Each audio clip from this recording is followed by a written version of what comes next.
Or Zoom magically goes to you. And I have all the time. Remember that when watering is never come out. I do. Y'all better be nice to me. I'm gonna leave and I'm taking my password with me. Disgruntled? I mean, I can be gruntled. That's up to y'all. Not you, no. I'm perfectly gruntled with you.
Commission, you want to call us forward? This is 28, 29. 29, wow, I'm gonna do that. June 29th, and the time is like 9:11. And our first person up, are you nine? I'm Sarah. It's gonna be, Sarah, okay. I'm Right. putting them in the order that they showed up, Oh, as okay. Ms. Christie gave them to me, Sarah, and so it's Ray will be first. okay. So real quick, I'm John Kirkland, I'm the director of the board pharmacy, and I'm going to talk about how this procedure works, which worked for all of you guys this morning. During this, you've got all of us sitting up here on this side of the table, we are board staff, myself, Dr. Frank McCready is our assistant director, Mr. Joe West, our legal counsel, to the Attorney General's office. Okay. On the other side of the table, we have 4 of our pharmacy board members, which are decision makers today.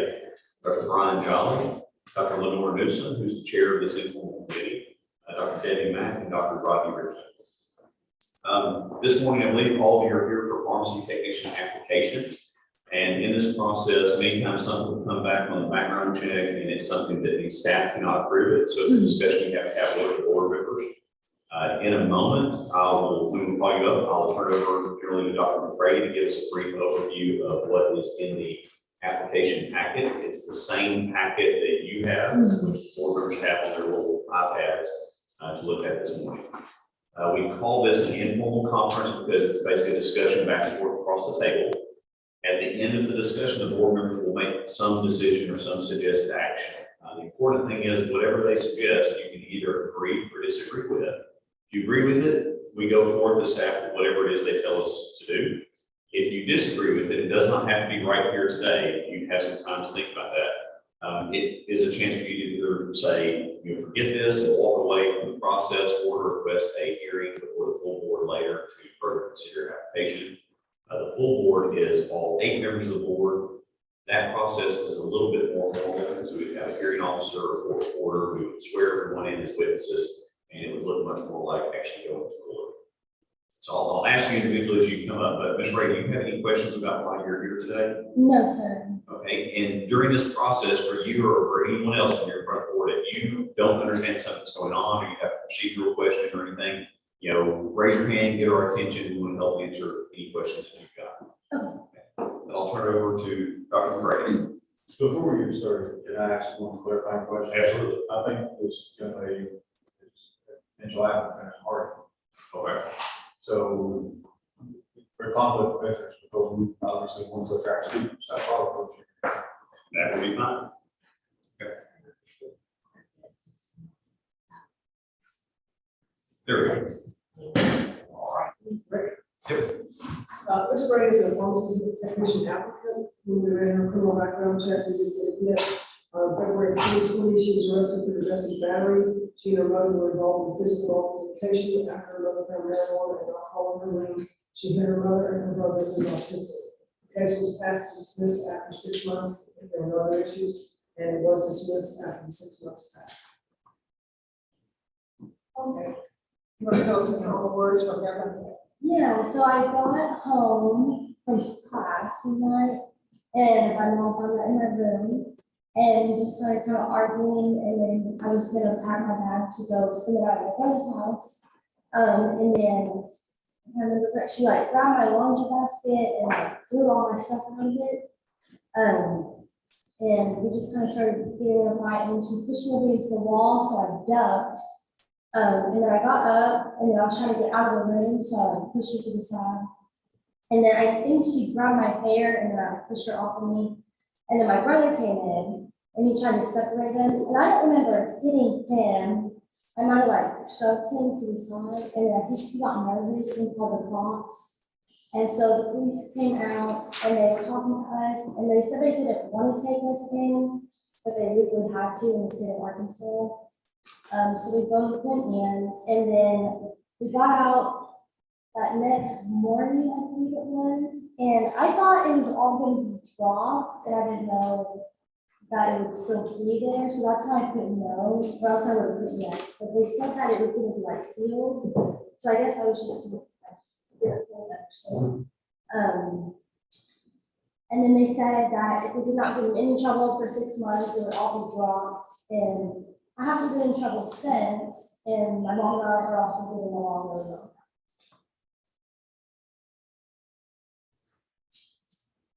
And in here it says it's stemmed from a bad weekend before with a.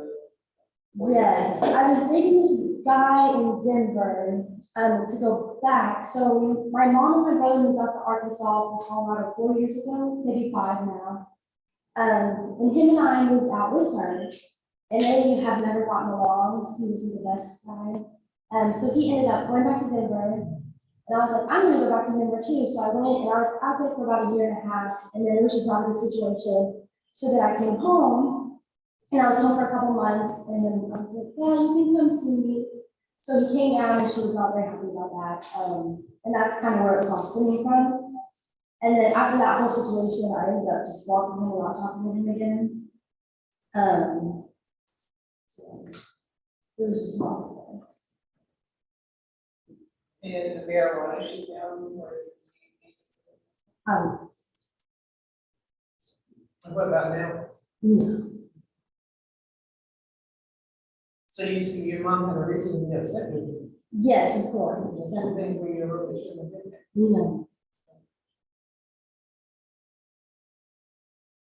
How are you grade? They're good. I took a class last semester. It was trigonometry. I got an A. And I was going to get into Harding. She wanted me to get in, but I didn't have farm experience, so I was trying to get my farm tech. So I didn't get in, and they also wanted to see me do one more full semester with good grades. So as of now, I'm enrolled in 17 hours over at Pulaski that I'll start on August 22nd. And then if I do good and get my farm tech, I'm on the wait list for For pharmacy. January. It would be in July. It starts in summer. Yeah, June or July. Can't remember. Yeah, they start early now. Yeah, they condensed it to like 3.5 years instead of 4.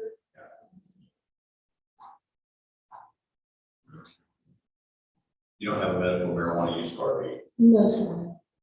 You understand that for Arkansas, using marijuana is still illegal for anyone in a safe street conscious position, like working around prescription drugs? Yes.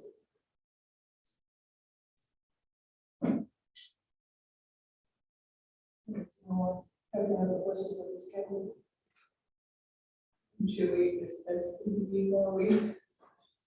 That would I include think CBD. yeah, I think it products. does. So no CBD, no marijuana card, no marijuana.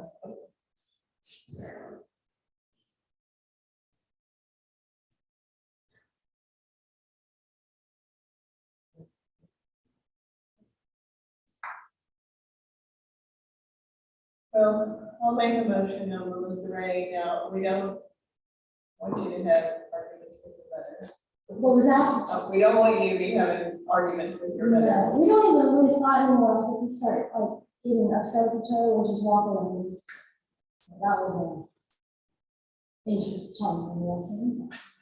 Well, I'm gonna make a motion that we grant you the tech license and give you another chance. And we would not want to have to see you. No, Right at the that was board. so bad. And if you want to go to pharmacy school, you really need to stay away from all these things we just talked about. Yes.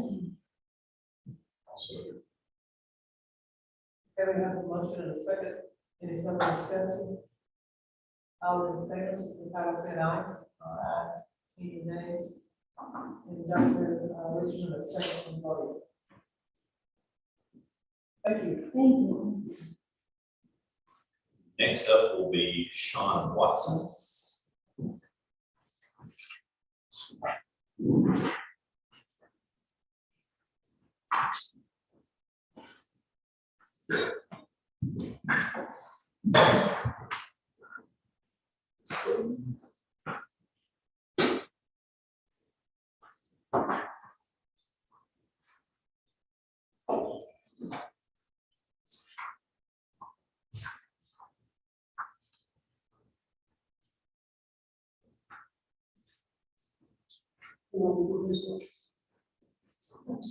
This is Sean Watson, pharmacy.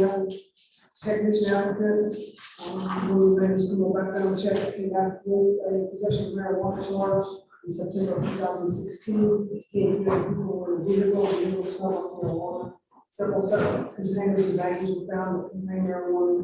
He stated the police that one of the containers was his. Several pieces of drug paraphernalia were also found inside the vehicle. More. You wanna tell us what was going on? During the time, it was around 9:51 at night. We just had a long day coming from classes. I had recently taken a test, and I believe it was my English course.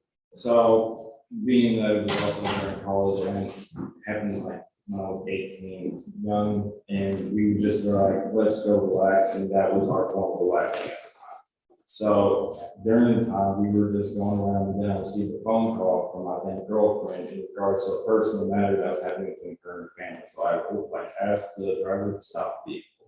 So I get out and proceed to talk with her, and then police officers started driving by. Went by 3 times before he finally pulled up. I was still on the phone, and I was saying, how's it going, officer? He immediately bypassed and went straight to the driver. While they, the other passengers were inside, they were, think they were contemplating on what the next action would be for the rest of the night. And then the officer went to the window, rolled down the window, smelled the odor, and from there, the whole process of, where's the marijuana, who has what, started to occur. Each one of us claimed which each one of our possessions were, and from that process, we went along with whatever the officer said, did what we were told to do, but at the same time, he it was very conflicting at the also the time of the second police officer arriving, telling us that we didn't find that much, and then finding this when we were trying to put it all this. It was a very confusing matter during the whole process, but in the end, we knew what we were doing was illegal. It's still illegal, and from there, I'm still trying to learn from my lesson from that. Okay, so what are you currently doing? Right now, I work as a clerk in Crawford Pharmacy in Hot Springs, Arkansas. And are you in college or? I'm planning on going back, yes, ma'am. I only currently have my associate's degree. I got out because conflicts between me and my personal family, but I plan on going back eventually. When was the last time you used marijuana? I would say it's 2017, 18. Be the last time I could even recollect.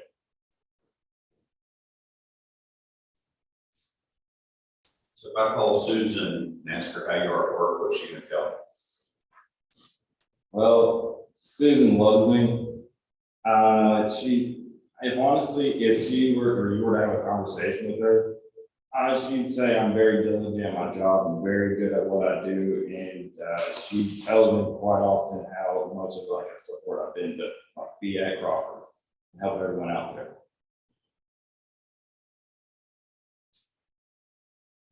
Why did you use a couple times after you were arrested for it?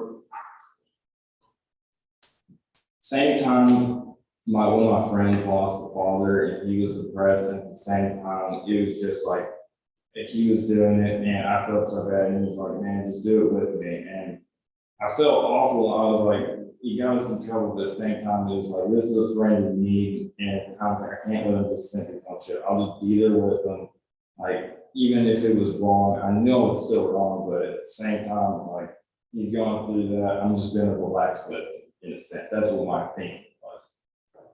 So you came to peer pressure. I wouldn't say peer pressure. It was, I understand what he was going through, and I also know that like, he was just like, let's have a conversation. And we use that as a form of like, pull to a conversation. We can like figure out like, hey man, what's going on here? Let's just talk it out. We like, in a sense, like alcohol would be.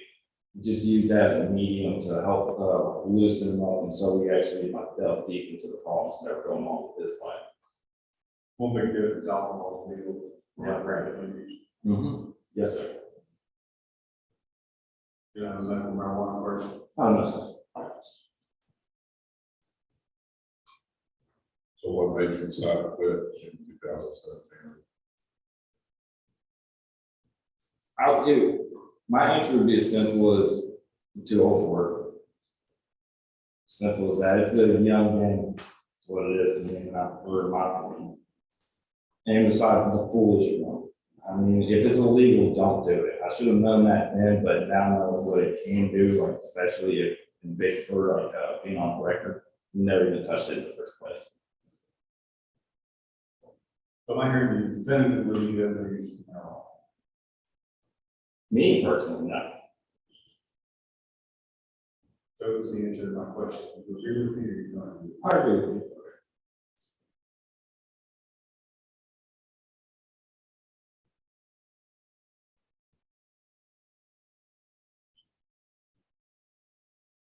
So we're forward. 6 years ago.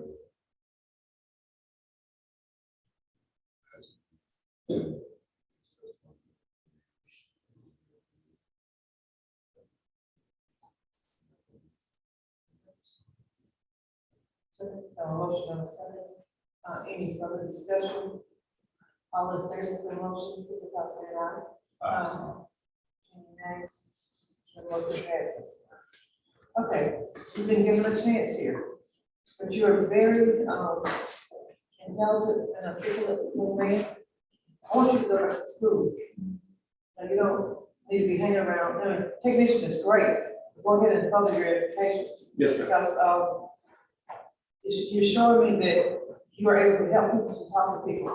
And even if you want to go to pharmacy school, it's, this is not a big stretch for you. I feel that you can do that. But that's what you deal with every day. Not only are you giving people their medication, but you're also kind of counseling and guiding them so that they can have, better outcomes and better lives and help them make better choices. Yes, sir. But you can be a role model. If you're doing that for your friends, you can do that for other people also. Yes, sir.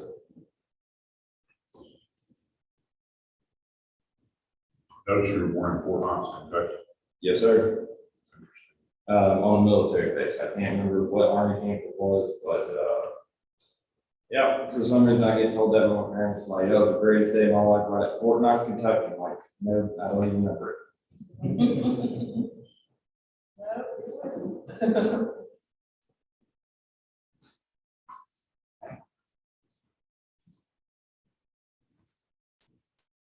But you got some excellent role models right in the pharmacy. Yes, ma'am. And you see exactly what I'm talking about every day. Yes, ma'am. Nia Burns.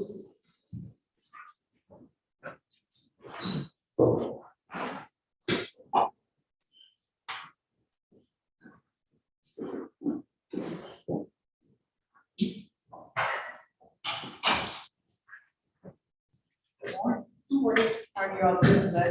Good. Would you like to introduce the two? Yes, this is my husband.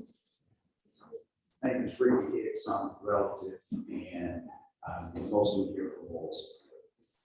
South Arkansas. I'm from Strong, Arkansas. Yes, that is. Just outside of, I tell everybody, El Dorado is a suburb of Strong. Oh, I'm from Smackover. Okay, Oh, yeah. but I'm also an attorney, and I handle both the cases that are questions. So I'm here if there is additional information.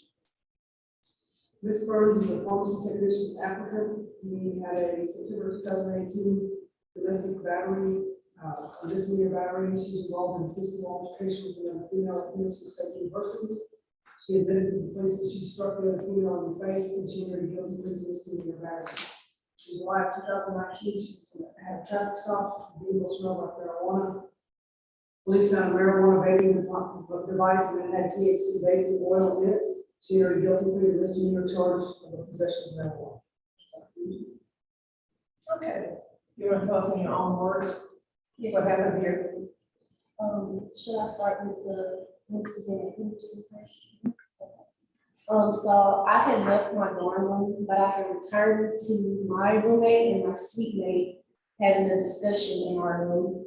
And they were pointing at my best friend's new sister. So I asked what was the problem, what was going on.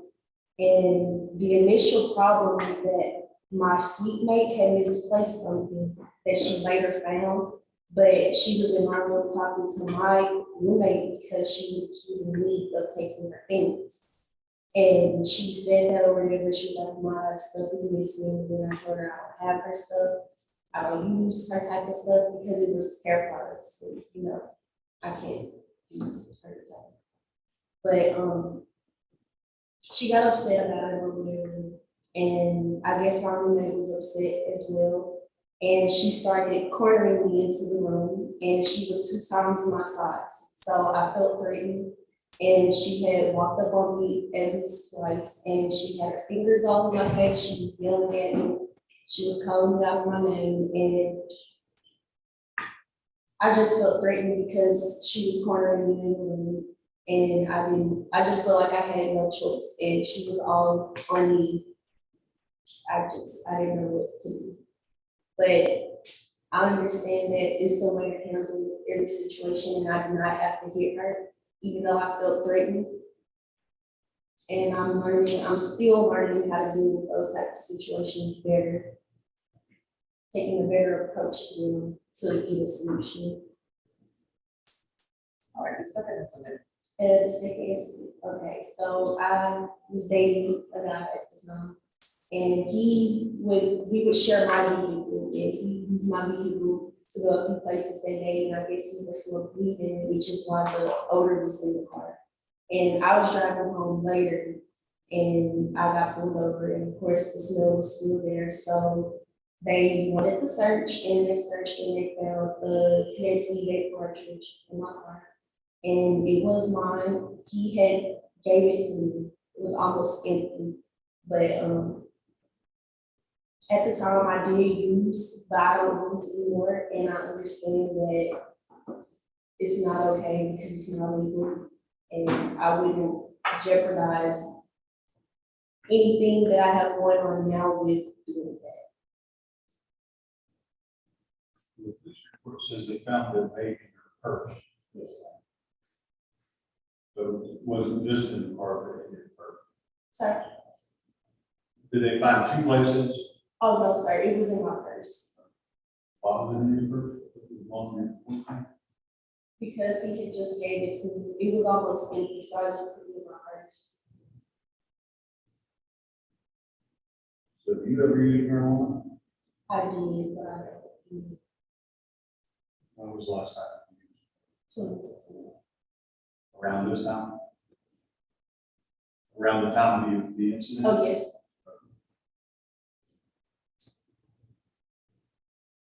Are you still in college? no, sir, but I do plan on doing that. So, why do you want to be a pharmacy technician? I have Crohn's disease, so, I'm really interested in medicines and the medical field because it's something I've always dealt with. I've always been in and out of hospitals, and it just sparked curiosity for me.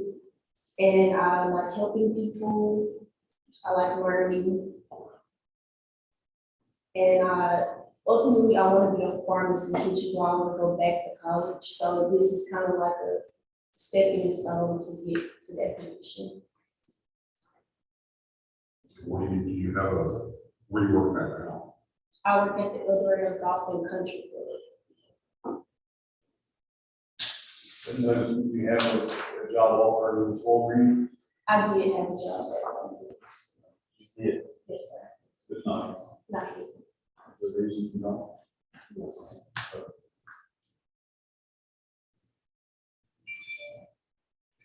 So when are you planning to go back to school? As soon as I can get the funds to go, my family can't really afford to send me, so that's why I'm working right now to try to get my money to be able to go to support myself. And that's why I went to the country club to work for a little bit.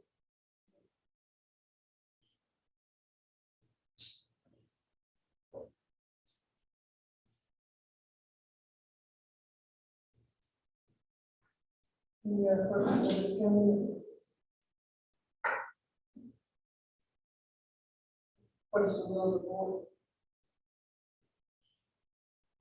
So you plan on, what, so if we were, if you were to get your technician permit, is your plan to want to work as a pharmacist? I know you have a job now, but your plan would be to go seek employment as a technician. Yes.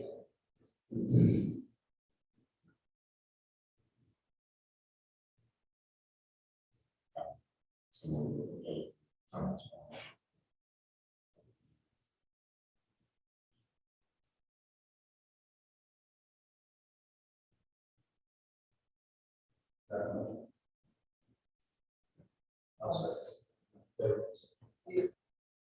All right, we have a motion and a second, any further discussion? All in favor of the motion, signify by saying aye. Aye. Any nays? The motion passes. Okay, we're gonna give you a chance. Thank you so much. And I'm in the Elmira area, so, and I work in pharmacy, so we can, Are you in Grove? Are you in Grove Street? no, actually, I'm with Walmart, but I work between Camden and El Dorado, more so Camden. But I was in the El Dorado store last week, so just stop by, you see me in there, stop by and I'll talk to you and see how you're doing. Okay, what's your name? Lenore and some. Thank y'all. And Mr. Hicks, you know that Strong is just a little town on the outskirts of Hutton. Well, yes. So, Yeah, we know that join the schools there. I know. Are you from there? No, but Tippin moves on Vestal, he was my uncle, but my aunt, that's my mother's sister, or Charlie Hicks will tell you hello. Charlie and I went to high school. Yes, sir. He said you were a little bit of an athlete, I was once upon. that's what we're all saying now. Yeah, I was an all-state football player there, and I set records that lasted for 30 years. Yeah. And they were recently broken by a young man who got drafted by Baltimore, That's right. That's right. Kenneth Dixon. Yes. So you heard us talk about CBD and marijuana, Carter and marijuana. Yes. And the CBD issue is, everybody says it's safe, but it's not regulated, and a lot of those products have THC in it. And so you'll get sent for a drug screen, and the next thing you know, you've lost a job and have people saying you're using marijuana and you didn't realize you were. Thank you all very much for the opportunity, and I'm sure I'll be on my way. Thank you. Very much. Okay, because I'm around the area, so you can find it. Okay. Y'all have a wonderful day. Thank you. Beyond Hines.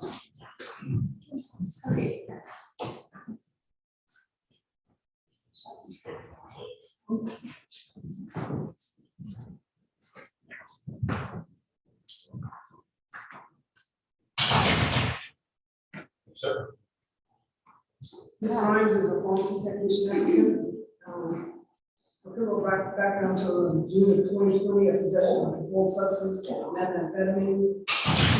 Passed through the car, was stopped by the police because the driver had active warrants. A bag of meth was found under the seat where she was sitting.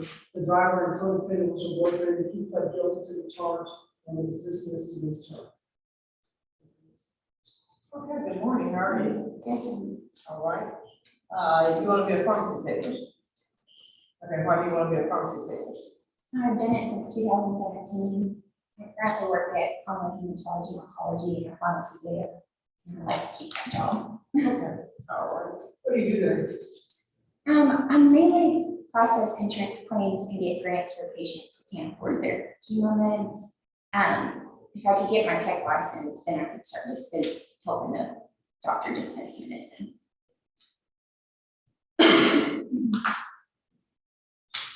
So you want to tell us about this in 2020? Yes, ma'am. My boyfriend at the time, he was driving my truck. He was on and off meth our entire relationship. We break up with him, sweet talking me back in, promised he wasn't doing it. That morning, I drove to help him move some stuff to a different house.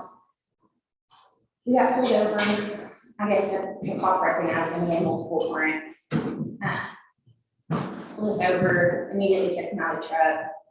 Before the officer got to the door, he threw the bag at my feet, told me to hide it. I didn't touch it, it was kind of hidden under my purse. So they pulled him from the vehicle. Remember to get me out, asking if there's anything in the truck. I said not to my knowledge, even though I knew that he threw it at my feet. They pulled me out, we found it, when the canine got there. Asked if it was mine, I said no. He told him it was both of ours and it was in my truck, so we were both taken into jail.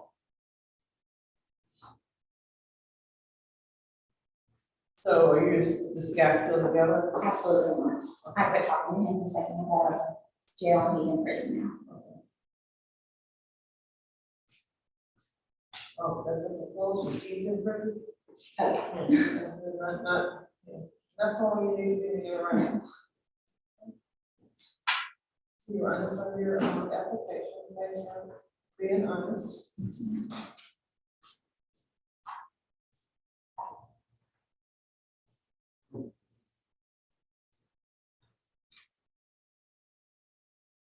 Does anyone have any questions of the gentleman? So being around meth a lot, I mean, did you ever do this with me? No.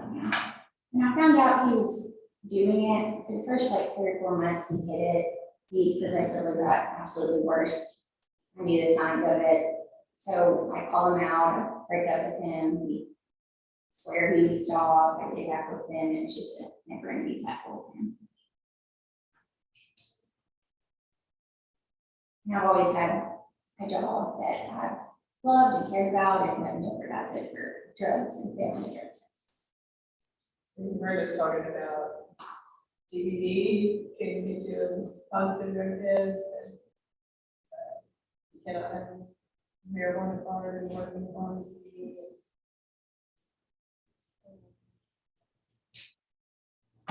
So you've never used meth?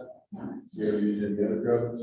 I used to smoke weed when I was younger, You find out how long 15 and 16. About huge amounts of them. and so.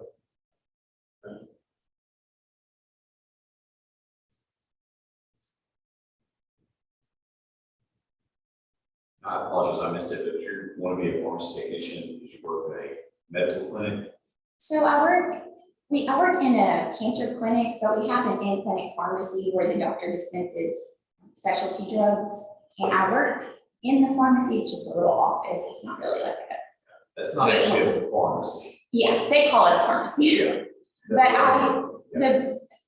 the main thing I do is get grants for the patients and file insurance and run the scripts through RxQ to see if their insurance would cover it. But I have to have my tech license to keep my job there, so.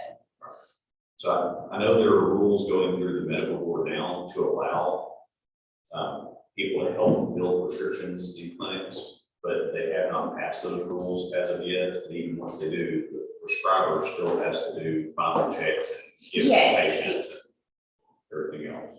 Mhm.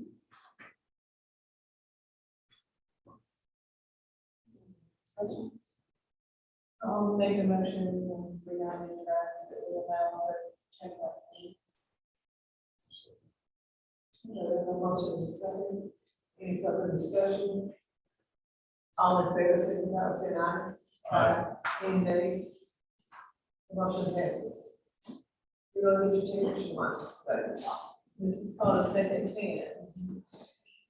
Not what you get, since it's we can go ahead and do. Appreciate it.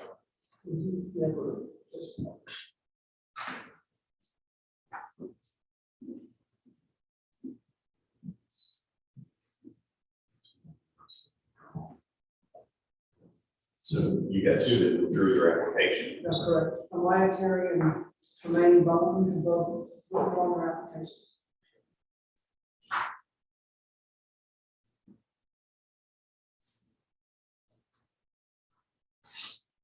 And the other one never responded. Mr. Martinez and yours. I think you have a break until our next Tim, group gets here. Let me make sure there's nobody out there real quick. No, there's nobody else out here. You want to just break till 10? Okay. All right, we will be back at 10. Who's on the, Zoom? That's Mr. Emigi. What time is his appointment? So you? No, we've got, on schedule because we have people that were also wanting to sit in on that. Okay. So, all right, we will be back at 10 o'clock.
We'll kick off here in just a second.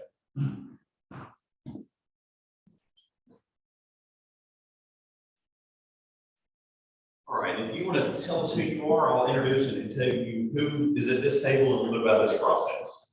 My name is Rodney Joseph. I am the current pharmacy manager at CGS Pharmacy. I have a tenure of 12 years with the company.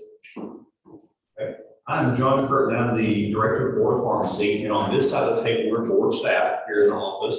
Myself, Dr. Brendan McCready is our Assistant Director. Mr. Joe West is actually our legal counsel from the Attorney General's office. On the other side of the table, these are four of our pharmacy board members, Dr. Brian Jolly, Dr. Lenora Newsom, who is the chair of this informal committee, Dr. Debbie Mack, and Dr. Rodney Richard. In this process, and this is under CGS for the board members, we call this an informal conference because it's basically a conversation back and forth across the table. I don't know if you've ever been in front of a board of pharmacy before. No. Okay, so we have informal and formal. This one we call informal because it's part of the board. We're going to have an informal discussion. At the end of it, they're going to come up with some suggested action on what they would want to do for this situation. Okay. The important thing for that is we would reduce that to writing, we'd send it to you, and then it gives you time for you to decide if you want to agree or disagree with whatever they suggest. Okay. If you agree with it, then we go forward with whatever the board has asked us to do.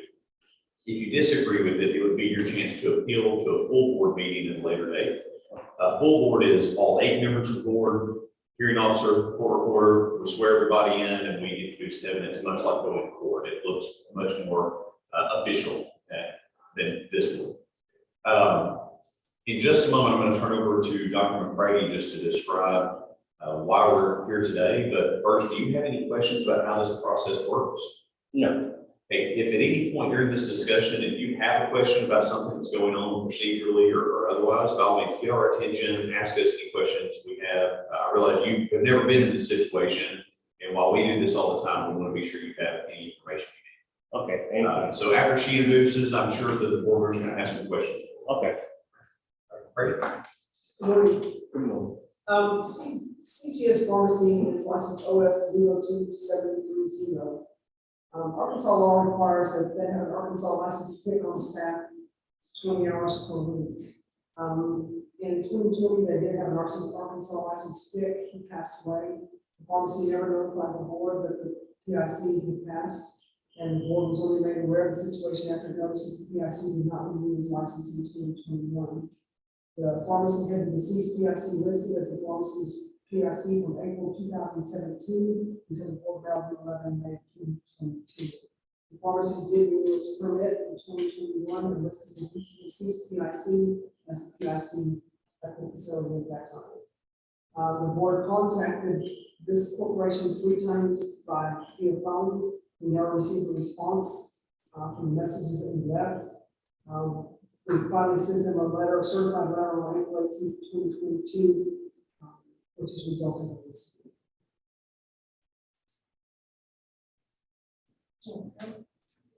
You cannot renew a pharmacy license without a PIC.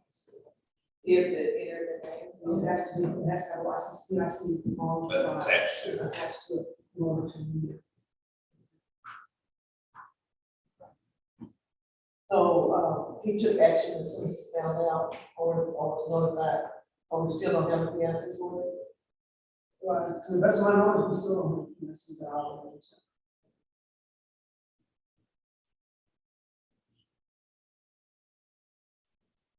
And I saw the literature somewhere where, someone is applying. Yes, go ahead. Yes. So we have Christian Tyler who came out to Arkansas in May, passed this test, is now a Arkansas board certified pharmacist, and we have the change of PIC form here along with money work. And they didn't notify us as soon as they found out because they obviously knew that the PIC had passed away in 2020. They knew when they renewed in 2021 that they did not have a license or PIC on staff.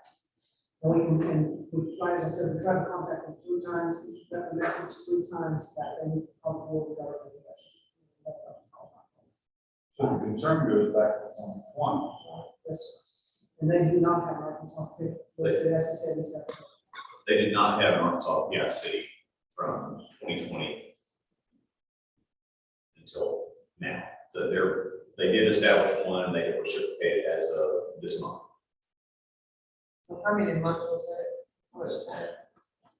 2 years, 2 years or? He passed away April of 2020, April to October October 2020. 27th. year, 18 months. So are all the documents that are here constitute prescriptions that were dispensed in Arkansas during that time? Or is it just since January?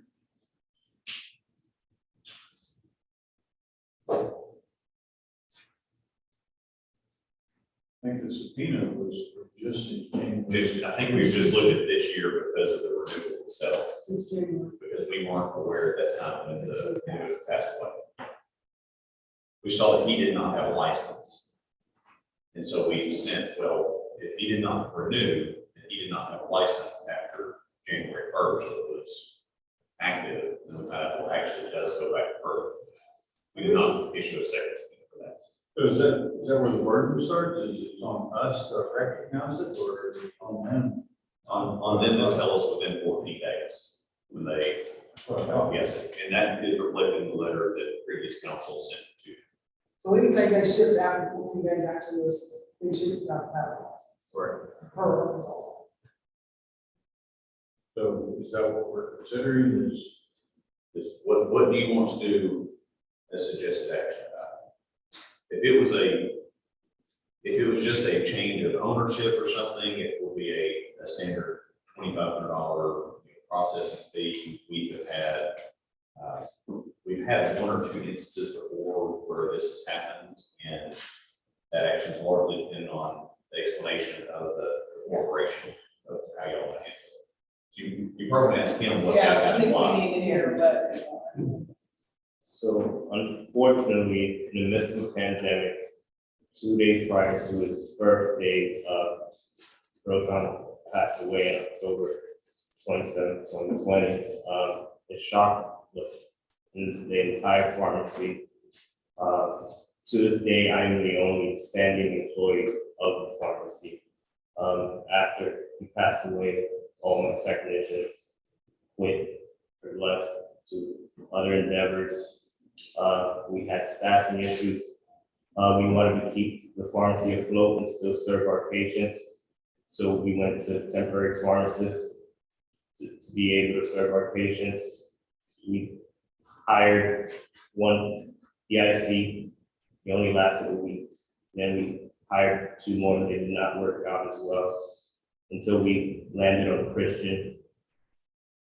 Amongst all this, we were trying to adhere to current government lockdowns during the pandemic, staffing issues, competing with vaccine clinics that were hiring technicians at upwards of 30 or 40.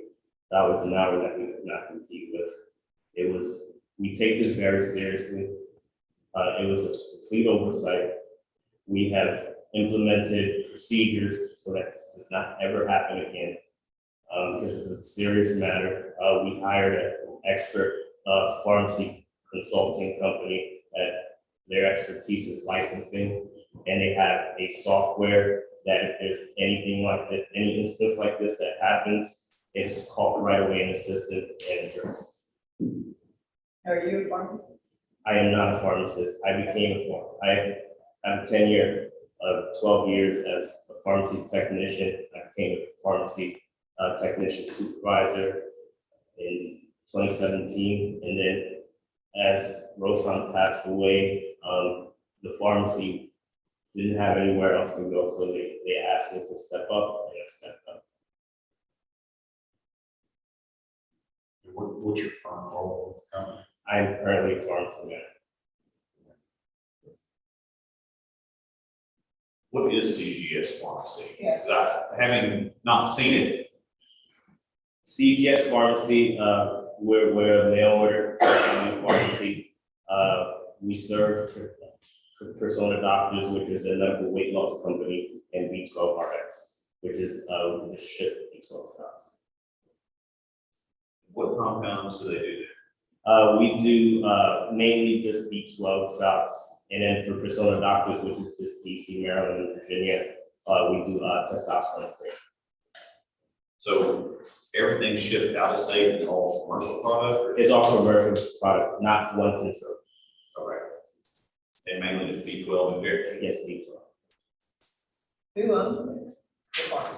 Sauce and salmon, Is he a pharmacist?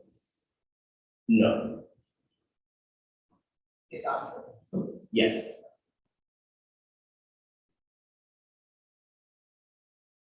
It said lipo B12 energizer injection. yes. What is that just B12? Yes, it's cyanocobalamine, hydroxycobalamine, choline chloride, chromium chloride.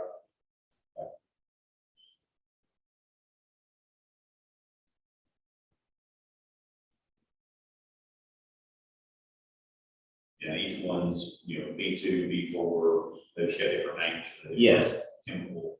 Yes.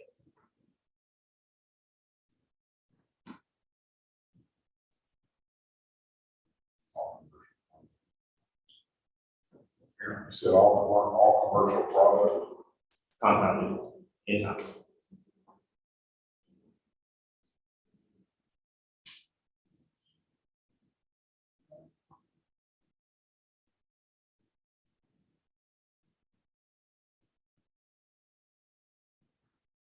So our charges were operating the pharmacy, yes.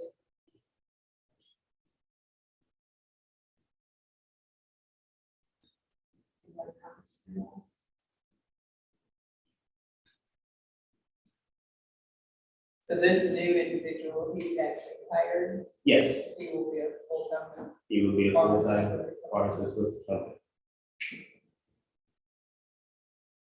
Have they responded to the initial contact? We probably would have said the standard agreement. I think it- so, actually, we continue to try to contact. It says subpoenas for record. But every day they will have, yes, this knowledge. Do you have any idea why they wanted to call back? We have a answering service, and we just switched over from one answering service to another. I think it was around March, and I think amongst that mix up, I think that's what happened with the three missed calls. I saw them I then in April saw what was going on, because I get it forward to my email, and I contacted Nick right away, like, we gotta call the farms.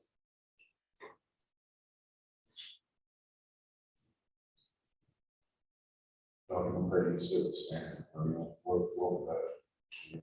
Normally, when you don't have PIC, it's $2,500. If you're responsible. It's like if you lost one and it was not 14 days, it was 40 days, we could correct that with a paperwork or non-disciplinary for $20,000. This is a little bit longer than what we usually would see. Usually that's someone that's left working there, and one person lets us know they left because they're still living there, removing themselves from the record, and it starts that clock that we know about, and then we start chasing it after a couple of weeks. This one is just person who wasn't allowed to renew, so they found out, well, they've been alive for over a year then. So the clock technically starts 14 days. Unfortunately, it's October. November of 2020, the clock started. So in 2021, when they released, did they have to key in the name? Or is it? It will pull up their, this is their PIC to continue the process.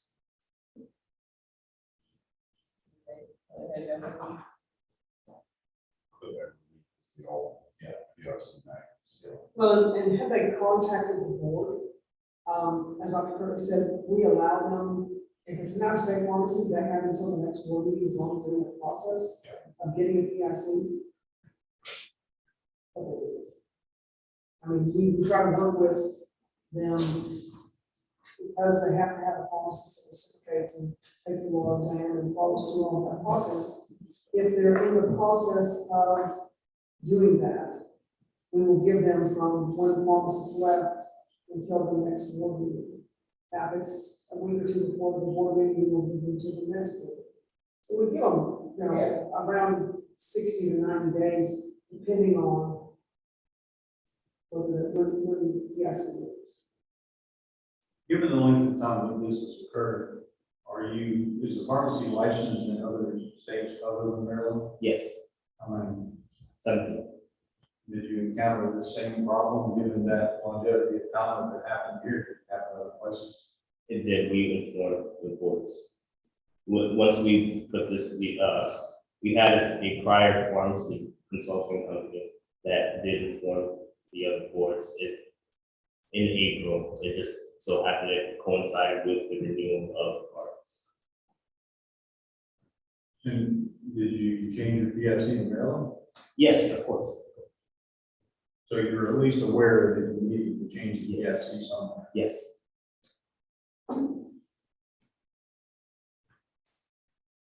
Yes, we get, 2 inspections from Maryland every year. So, yes.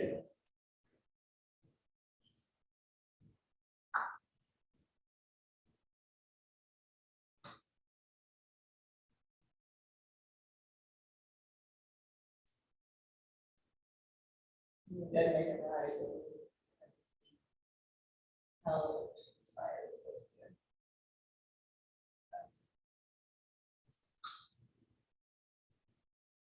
I'm just kind of, in my mind, I'm thinking about the standard agreement to start with.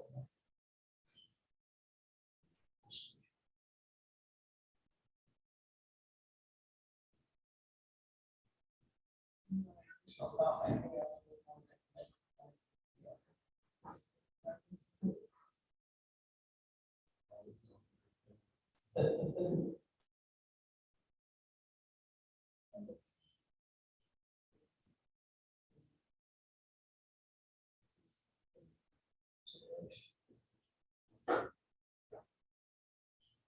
What was the earliest board date that they could have found a resolution to that for board meeting? February of 21.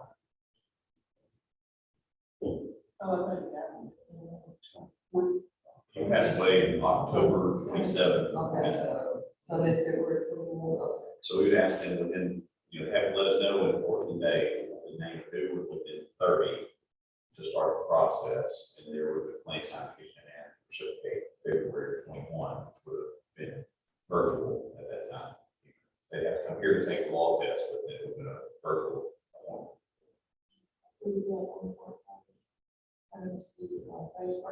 Yeah.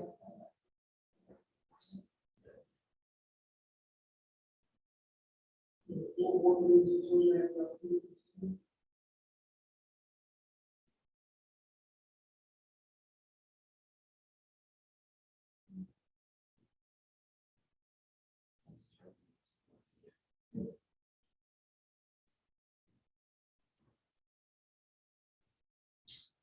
I think what we're, thinking is the increasing the amount to 3750.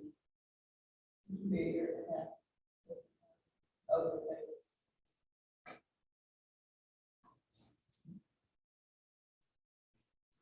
And then you're in a situation today where you can get a PIC assigned. Yes. Yes, he's got a paperwork.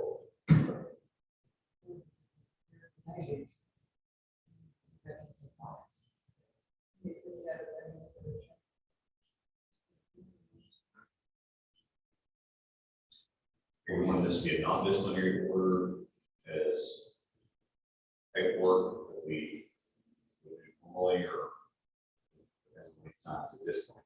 We need the 2,500. It's not this one. It's the paperwork fee.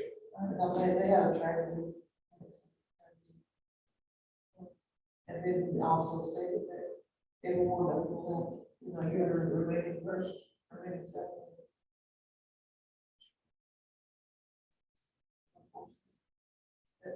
There's been a lot of that.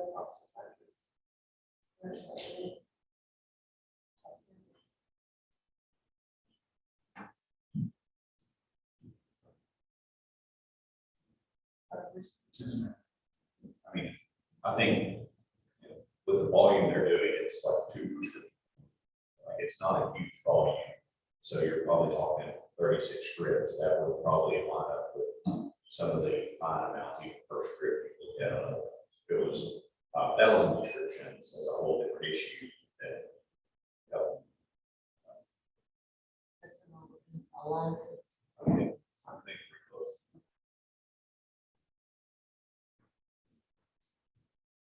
So, we want to make sure I put that in motion. Just want to make sure that this, that it right away.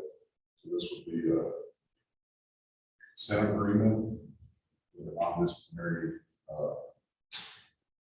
fee, Yeah, work fee of 37. and, obviously taking care of the PIC paperwork today. I'll second that. We have a motion and a second. Any further discussion of the motion? Yes, you said no. Yeah. All, in favor of the motion, signify by saying aye. Any nays? Motion passes. So what we'll do is we'll produce an agreement writing for that part of it. But in the meantime, I'm gonna get you and let's go get your paperwork so we can go and get it processed. Thank you for your consideration. What time do you leave it out today? I plan for this meeting to be longer, so my flight's at 4. I'm just gonna hang tight.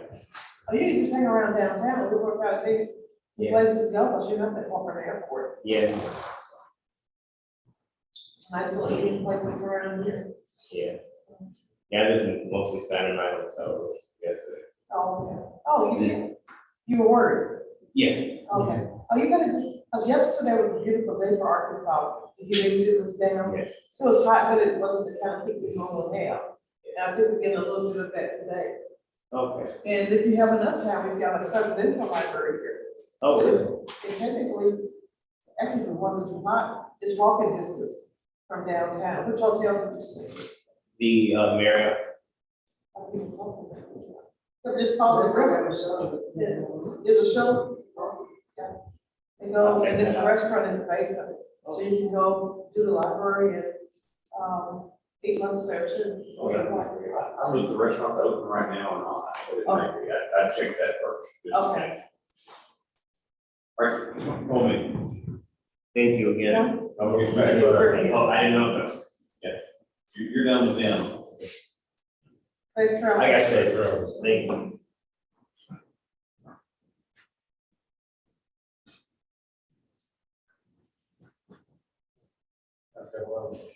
Yeah. That's what I thought, you felt like. Absolutely.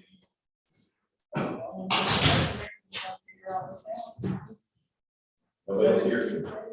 Probably people use the air and they left. Then everybody's out of the house. That's fine. Okay, there's.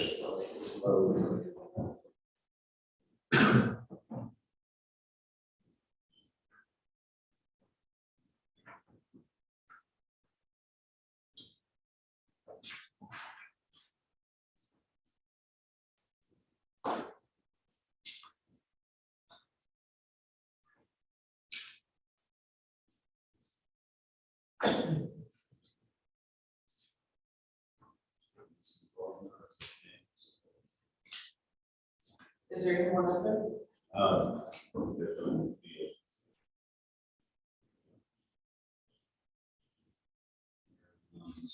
Carter.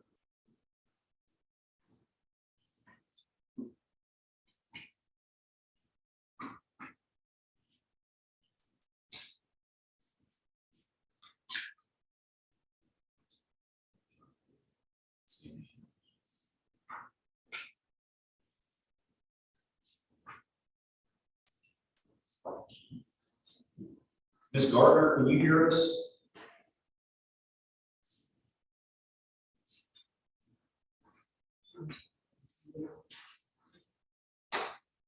Ms. Gardner, I think Mr. Lowe is still connecting to audio.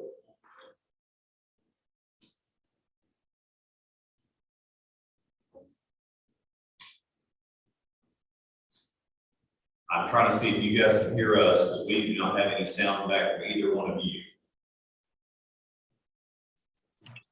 Now, hey, my name is Mike Lowe. Can I be seen and heard? There, Yes. Ms. Garza, see if we can hear you.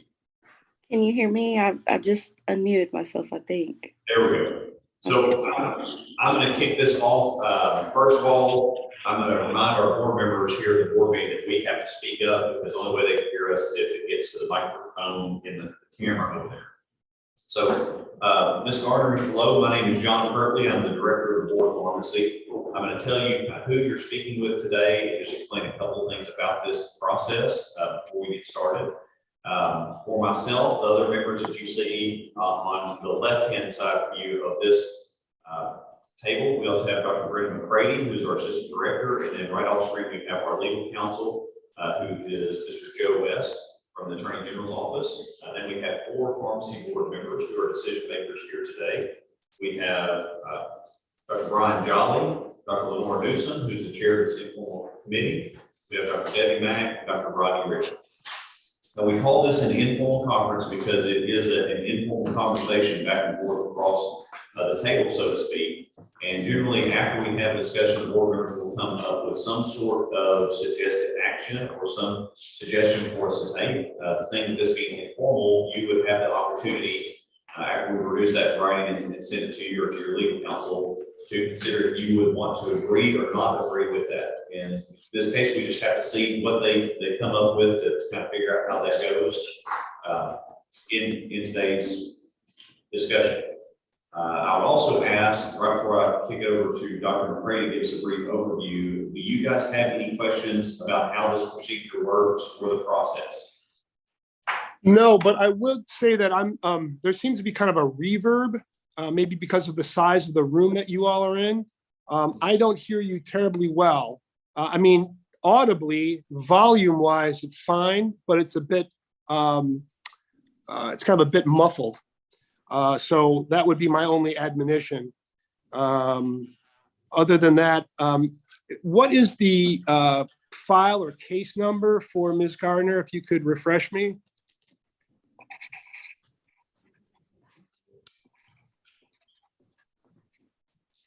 Exactly what the volume is there.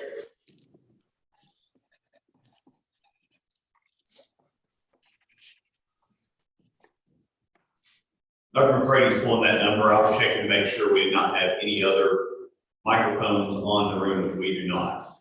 Great. That sounds a little bit better. Is it Mr. Director Kirtley?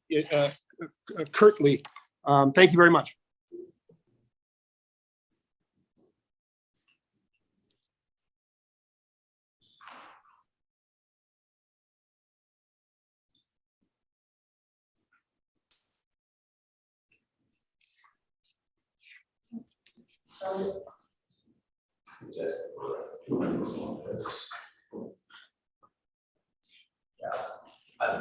Because we have not issued an order notice of hearing, we did not assign a number. We have it under Alyssa Gardner currently. So, Understood.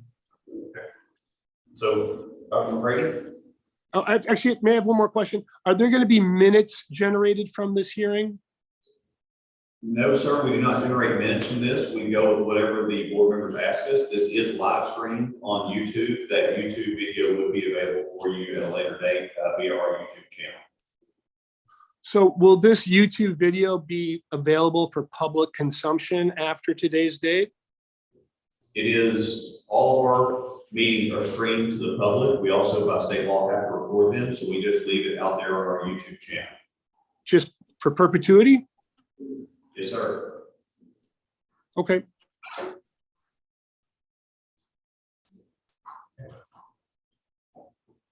Board of Pharmacy received notification from Ms. Gardner's workplace that there had been an issue in the pharmacy. Asset protection was called by the pharmacy manager at the location where she worked, reporting that an incident had occurred on 3/23 of 2022. The technician at the location had witnessed a call falling in the pocket of another tech during the conversation. He's not going to be able to hear I'm sorry to interrupt you. I'm sorry, I'm starting again. Is that better? Alyssa, did you hear, can you make that out, Alyssa? I can't really, it's just like kind of here and there. I can grab a couple words from it, I'm sitting there. but it's very echoed. We'll move her to a chair closer to the camera. Thank you. Is this better? Yes, Yeah. decidedly. The Board of Pharmacy received notification from Walgreens that there was an issue in the store. The asset protection manager was contacted by the pharmacy manager at the location in question regarding an incident that had occurred on 3/23 of 2022. The technician at the location witnessed a pill fall out of another technician's pocket during a conversation. The pill was identified as alprazolam 2 milligrams. The pharmacy manager at that location checked the counts of this strength of the drug, and the count was short some pills. The asset protection manager collected statements from the technicians and pharmacists for that date. There's a synopsis of the events in your file. Ms. Gardner came in that morning at 10 and worked on putting up the order. Around 11:44, another tech and Alyssa were standing by the ready bins by the front counter and were discussing Alyssa's covering a shift for that tech. The tech stated that when Alyssa removed her phone from her pocket, a yellow pill fell out onto the ground. The tech stated that Alyssa did not notice and walked off and eventually out of the pharmacy.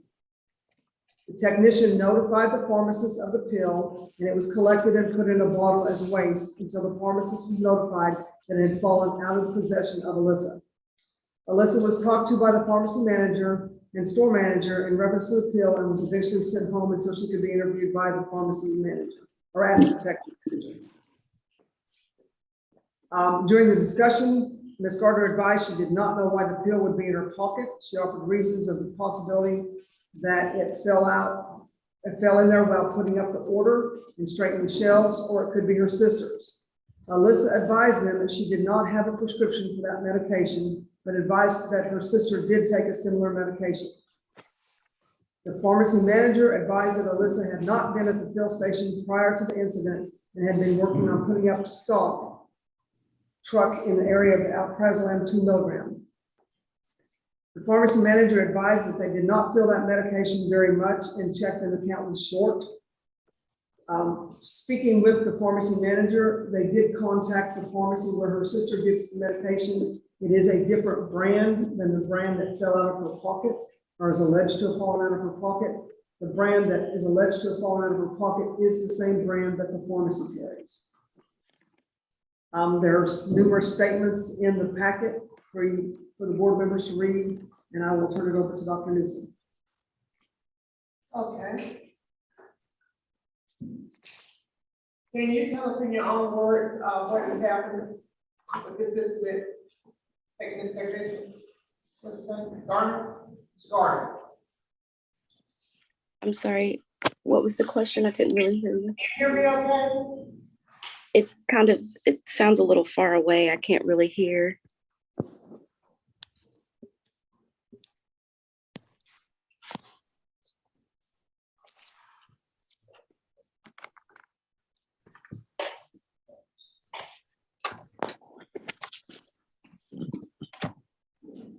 Can you tell us what happened that day? So there were some accurate facts in that statement. When I came in that day at 10 o'clock, the truck had just arrived and I was asked to go ahead and put that away. So the way that the shelves were set up, they were pretty close together and sometimes there would be overstock. So I was putting away order as well as straightening up to try to make it a bit easier to get to whatever the technicians or pharmacists needed to get to as quickly as possible. So that's what I did when I got into work. And then the way that our pharmacy was set up with so many technicians and pharmacists, we would switch positions every 2 hours. So with me spending my first 2 hours doing that, I once it was time to switch, I had went to the front, just kind of helping out because the line was long at our registers and where the filled prescription bins are. And then from there, I believe I probably did go to fill after we got that line shortened. Okay, did you? May I interject a quick question? Maybe it's me, and sometimes I'm not terribly bright, but you made reference to the pill being yellow. In the file materials that I've received, are there any indications of any witness identifying the pill as yellow?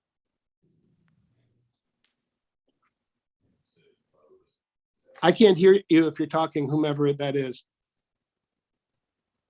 Oh, I read the comment about the pill being yellow was out of the report from the asset protection manager. That is not, or is that not among the materials that you provided me? I'm sorry. So I was provided materials by Brenda McCready, and my question is the document you reference, was that identifies the pill as being yellow in color? Was that document among the materials in the file I received? I believe it was, but I will verify. Okay.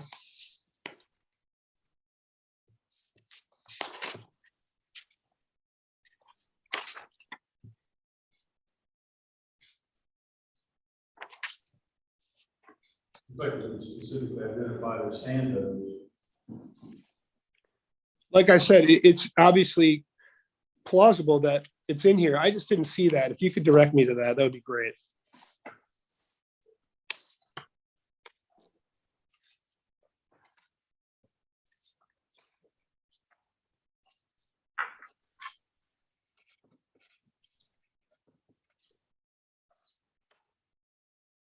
That would be pretty material information, I would think.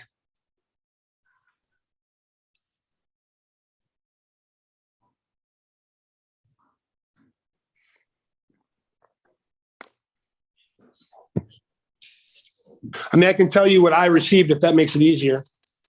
I have an email. Okay, great.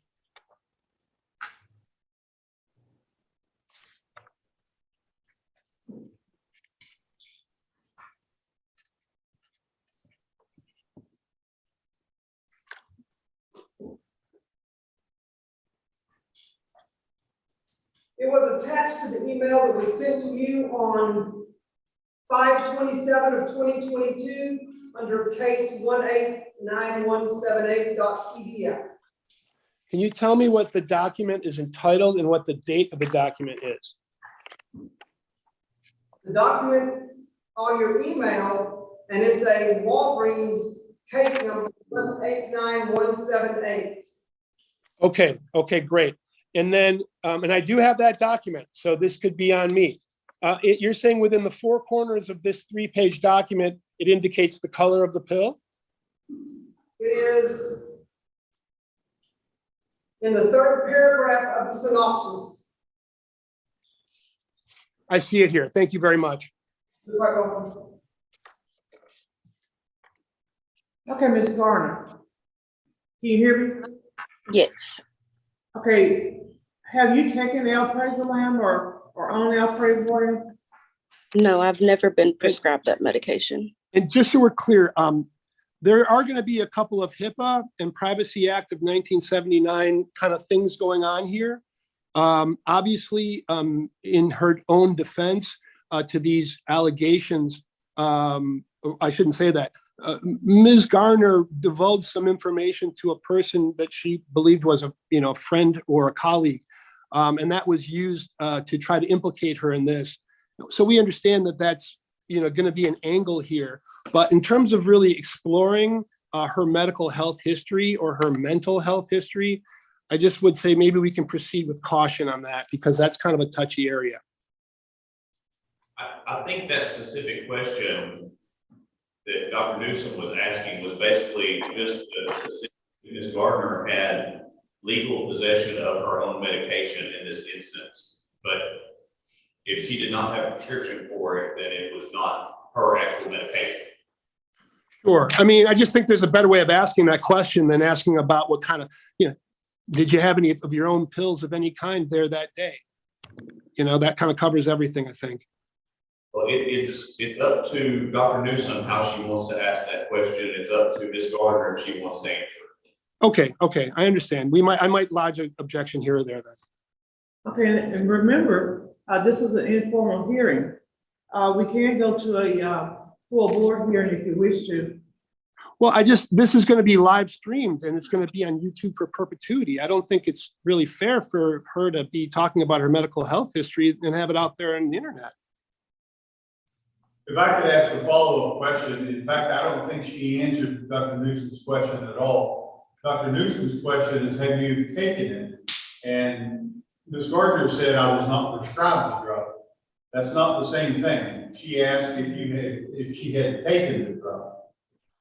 No. Well, unless, I guess Ms. Garner assumed that she didn't, to take it without a prescription is to take it illegally. So that's an imprecise question. And it maybe could even, hold on, can I just, if I can We're trying to get at. We didn't ask if she had been prescribed the drug. We asked if she had ever taken the drug. Right, but do you understand how that's kind of a double-edged sword?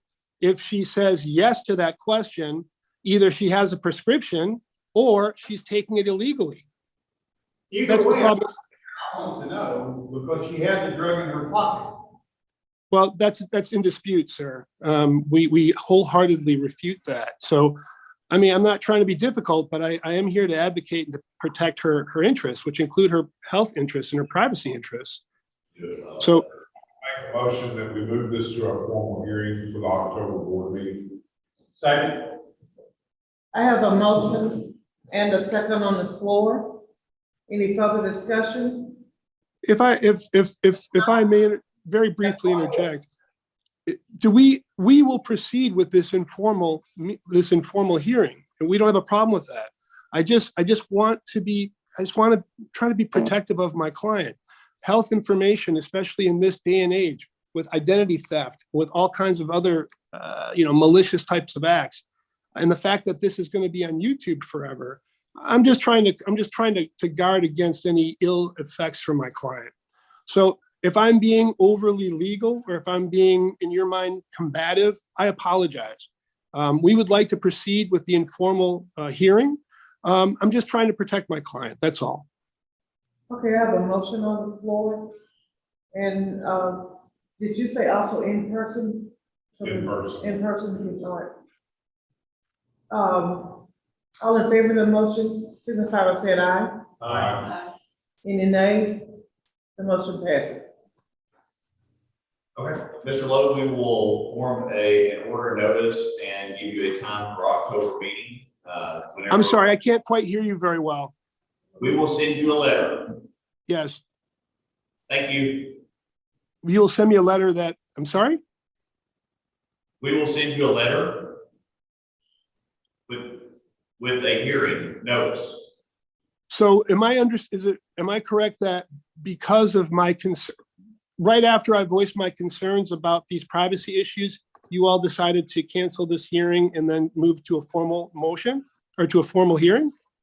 Mr. Lowe, it appears that we have a severe disconnect with communication ability since you did not appear in person today.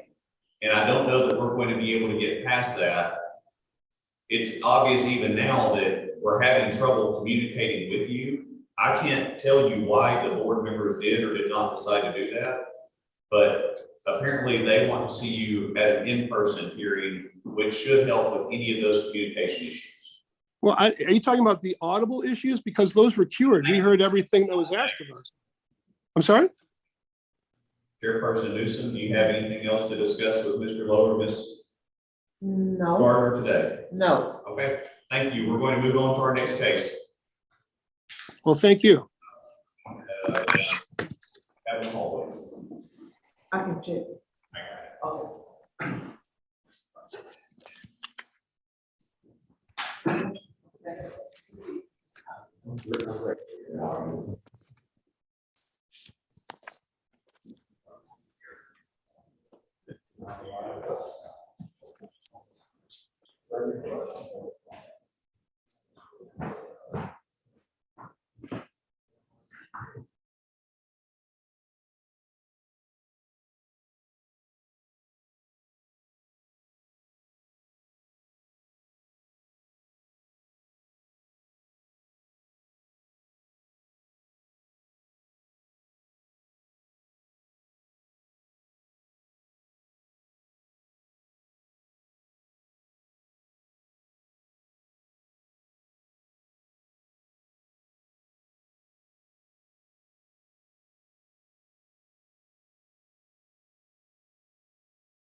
We'll be back in 5 minutes.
I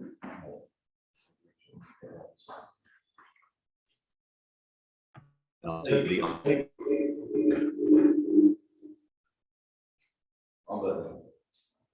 about to say, the only microphone is in this camera over here, so you have to speak up so everybody can be heard. Yes, it's actually in this right here. Sir? Yeah. Oh, yes. I steal those. Arms star. We are. Take a pen.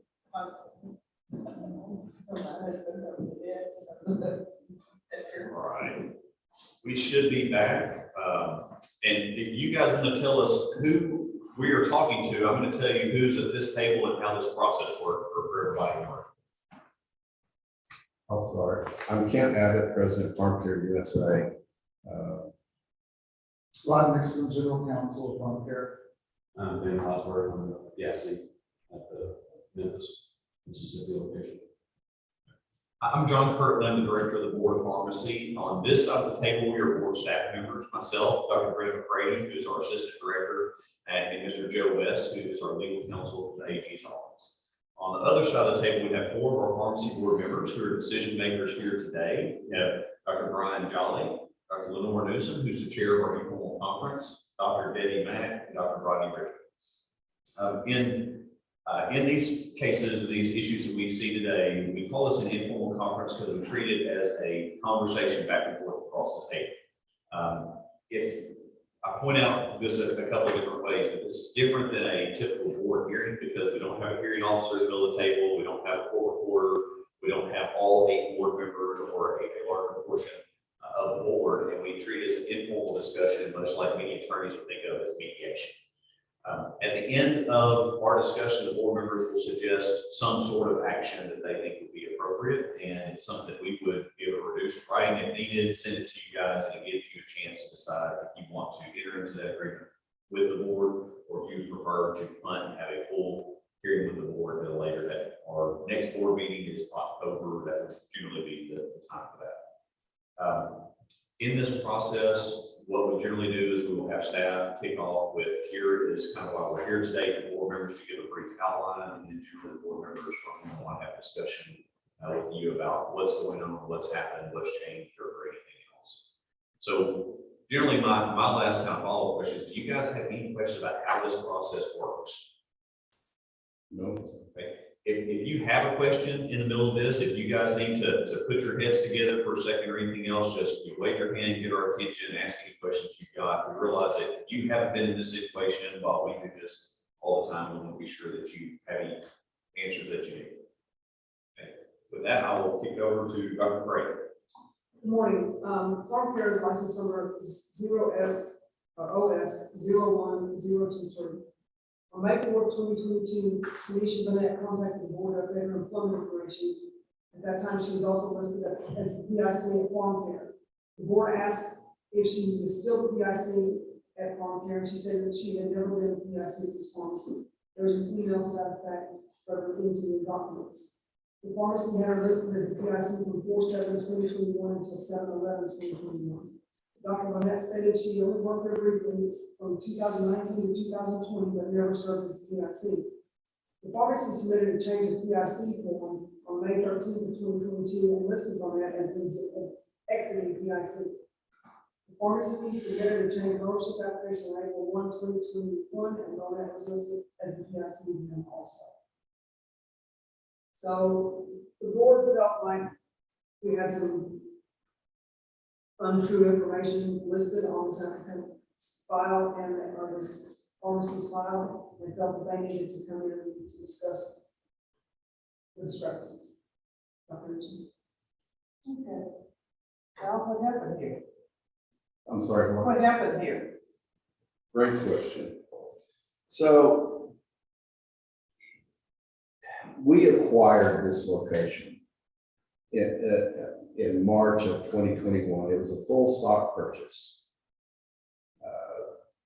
We notified you.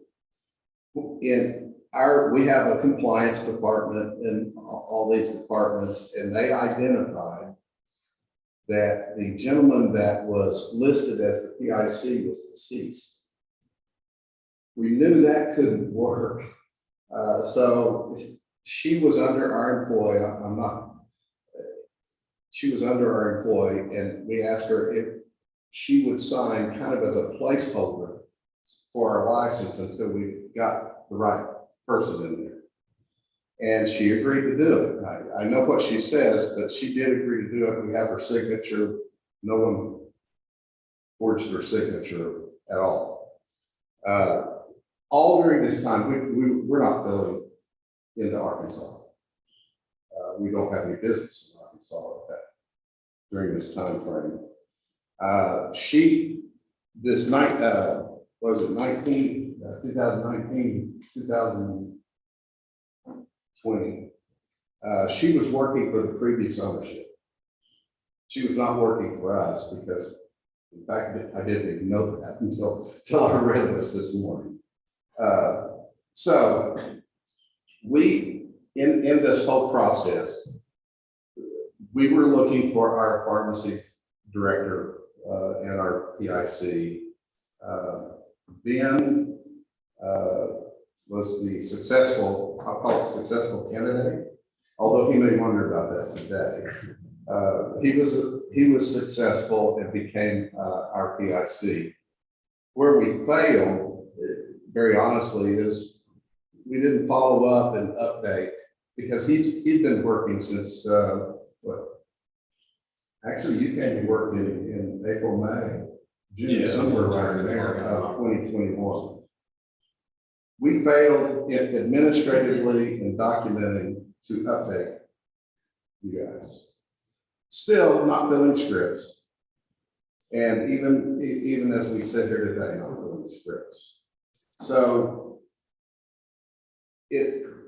she did sign it, but only as a placekeeper. So she's correct in a way that she didn't ever have to act as the PIC. And we're correct in a way because we were only using it as a placeholder until we got the right person. Our failure was not notifying, you guys promptly whenever the PIC change happened. So when was the PIC change? What date was basically, like a month or year did the PIC?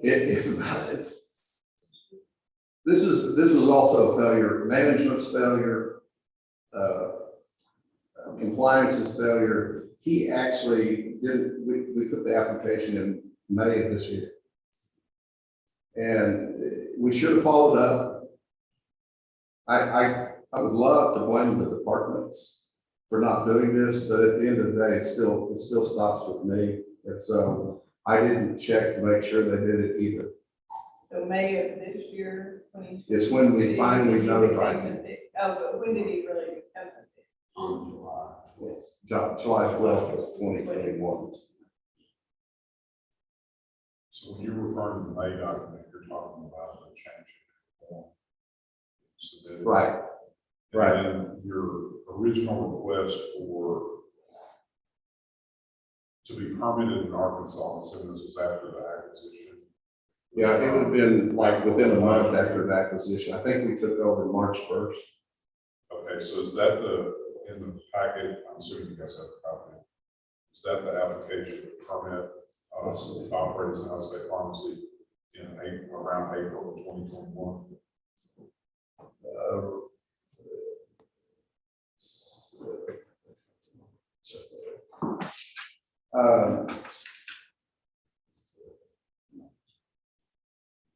Is that it? Yeah. And let me tell you guys, it's going to sound like an excuse, but the family that we were dealing with in taking this over knew where nothing was. The father that passed away was the pharmacist, and everything was. I really feel sorry for him. The wife would sit there and be trying to help us and just burst out in tears. And so things were difficult. It doesn't change the fact that we were supposed to do a lot better job, but it was difficult. Just clarification, so she was, I see where she signed the form, or it got a signature for that. So she was quote unquote PIC for what, about 3 months, 3 or 4 months? On paper. Okay. Now, she currently lives up in Rogers, Northwest Arkansas, right? Northwest Arkansas. Was she still in the physical employee? Not while she was in Rogers. She also worked, During the time, I'm sorry, during the time that she was, PIC, she was an employee. she was, okay, but specifically, was she on site in the pharmacy? No, Is that a requirement? That you can't just have a PIC who's out of state, you have to actually be. They have to be on site. Right. That's what I'm Minimum saying. 20 hours. well, So even if she was on paper and she signed it, doesn't matter, if she was not physically there. Then she is. I understand that, but you know, the truth is the truth. She was not there. And again, we weren't filling into Arkansas. We were only, maybe we should have handled it a different way, but it was only as a placeholder until we could get the pharmacist that was in there. Oh, licensure is one thing, actually dispensing prescriptions and having somebody oversee that's another. But, I mean, the law doesn't say if you're not dispensing, it's no big deal. It says if you're gonna have a PSC, they have to physically be in the pharmacy. Understood. So she was never working on site at the pharmacy? She was not on site at the pharmacy. She was working out of our Oklahoma City pharmacy. But you were paying her to be the PIC We were paying her salary. and she signed the application. And I mean, unless she says she didn't sign it, which that's a whole other issue for us. I mean, in some ways, it sounds like we have a secondary issue with her that you can't sign up and be the PIC for a facility that you're not physically present at, whether it's shipping or not. Well, I can tell you, she actually signed that application because I sent the application directly to her and she returned it back to me. So I know that's her signature. Well, I think she's probably a little bit scared, and I don't blame her. I think she did it because she was an employee and she was willing to do it. She knew it was temporary. We knew it was temporary. We knew we weren't really doing anything in Arkansas. And I get that those are two separate issues. But we processed it that way. So I can understand, but it really doesn't matter how you process it, it's what does the law say? Understood. So anything beyond that is just explanation. It's similar to what I think Oklahoma addressed ghost PICs even before we did. And we've done the same, historically, that the ghost PIC is someone on paper to finish an application so you get it approved, but it's not going to be working there, which we do not find as a legal document. So I understand there are difficult circumstances, but it seems pretty clear. So was there no one else at the time that could have actually served as a vehicle that would have been on site in this location? Oh, we had an on-site pharmacist. They weren't Arkansas licensed. That was this. And it was only- Arkansas license. Right. So that's how. We had Memphis and Tennessee. We had never, again, an excuse, we had never made an acquisition where there were multiple states licensing involved. It's truly just informational. And so this just caused, as we would say with our pants down, there was no intent. We were just getting time to get to the point where we were fully compliant. Should have thought that out maybe a little differently. As I sit here today, Excuse me, how did this come to our attention? She called the board of pharmacy to update her report. And Nancy asked her if she said, we also show you listed as the PIC at farm care. And she said she'd never been a PIC. She worked there briefly in 2019 and 20. And she has a statement, or there's an email back and forth, it's the Page 3. 3 or 4 pages down.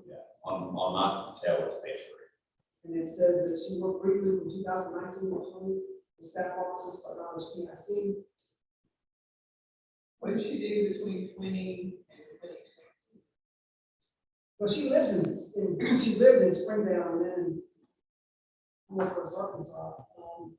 It appears she worked for different pharmacies over the past. But she didn't update her. I mean, what?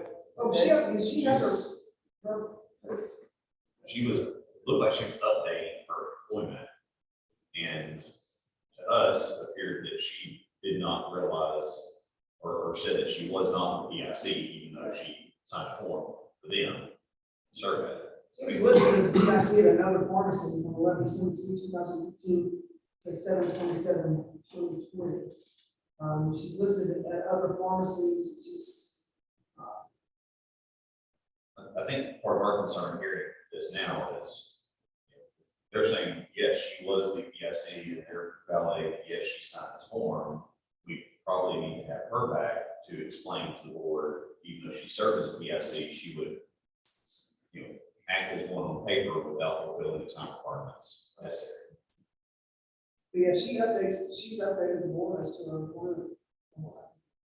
So she states in the email exchange that she was only with your company briefly from 2019 to 2020. We didn't own the company then. You didn't own the company then. And she doesn't mention at all that she worked as a night shift pharmacist in the Oklahoma City location. But she did. So it doesn't really help with this permit, but Yeah. It doesn't help at all, but it's still information. yeah, That she was connected to your company. Yeah, She was connected to your company in 2021 when she signed. she was. PIC. Okay, that's the part where it's a little bit of a disconnect for me, because it's in 2019, 2020. Yeah, I worked as a staff pharmacist, I was a formal sign in 2021. Yeah, she was working for us Was she working full time? full time. On the form that she signed, she listed her hours as 20 hours per week. Which that would meet out of state criteria. That meets out of state criteria. Yeah. I mean, we would not have processed it if it did not meet our requirements. The PIC requirements for an out-of-state pharmacy are half an hour it's open with a maximum requirement of 20, whereas for in-state, it'd be very different. So she probably looked that up, so 20. Somebody did. I mean, she's, Well, But I'll dare to ask, we didn't help her with the application at all. She filled it well, somebody typed it. And he said he sent it to her to sign. Yeah. It sounded like- Yeah, he Okay. completed, she just signed. out. I needed to know that. Sorry, I became a question. For a moment. And she has a position listed in Arkansas from 10/15 of 2015 to 11/21 of 2021. Now, I don't know whether she's working 80 hours a week. I don't know what's happening, I don't know, so she's working full time. But we don't, unless that forms. But anyway, you look at it. I thought you just, No, I was saying, but regardless of what else she was doing, yeah, the application appears to have been signed, but did not meet legal criteria in actuality, and they did not have they had an application that reflected a ghost PIC, what we would say is staff, and then did not have a valid PIC for a period of time. That's so I think all that still remains true regardless of. what else she had going. From 7/21 until May 22 is the time frame that they. Yes. 10 months. And we had an Arkansas licensed pharmacist in the building, but we failed to notify him. Is that, as Dr. Wadsworth? Mhm. And you started when? I started in June as a pharmacist, but I got licensed on the 12th in Arkansas. June of 22. July 12th of 21. Okay. You know, we still got this falsification of the application. A young lady's name was added there. That it shouldn't have been. What, is that ever happened? Because that is, I mean, that might be the pharmacist's responsibility, but also the owner's responsibility. You shouldn't put a ghost person in. Right. I mean, the way the statute reads, if you obtain it by fraud or misrepresentation, it can be void. So you guys get to decide what you think is appropriate action for that. I don't think I've ever seen an application come across my desk that had a PIC that was fictitious after they had opened. We've seen them on the initial applications before they open the pharmacy, which we don't think is legal either. But for a pharmacy to actually fill out an application knowing that someone didn't work there and putting them on paper, I don't think I've ever seen one in a pharmacy that's been licensed. But they were buying it as of that day, so it was like a new application for them. Well, Dr. McCray speaking to, new applications have to sit for 30 days.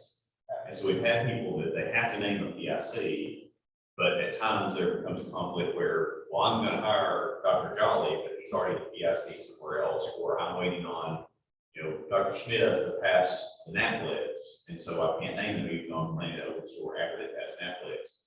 And so we've had changes during the application process before a permit is issued.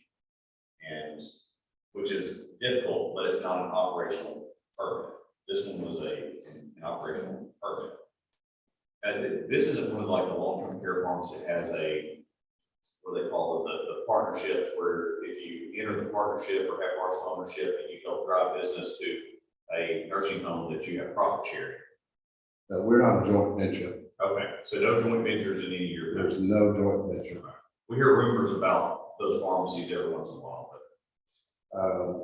Yeah, they're, from my vantage point, it's becoming very popular. I don't like it.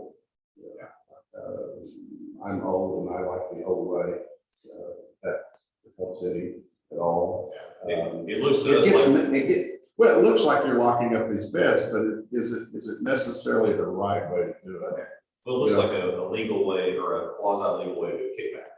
Yeah. So Rodney, this is gonna take your analytical brain. There probably wasn't intent, but it was still not wrong, and help this pharmacist also do the wrong thing, which is a separate story.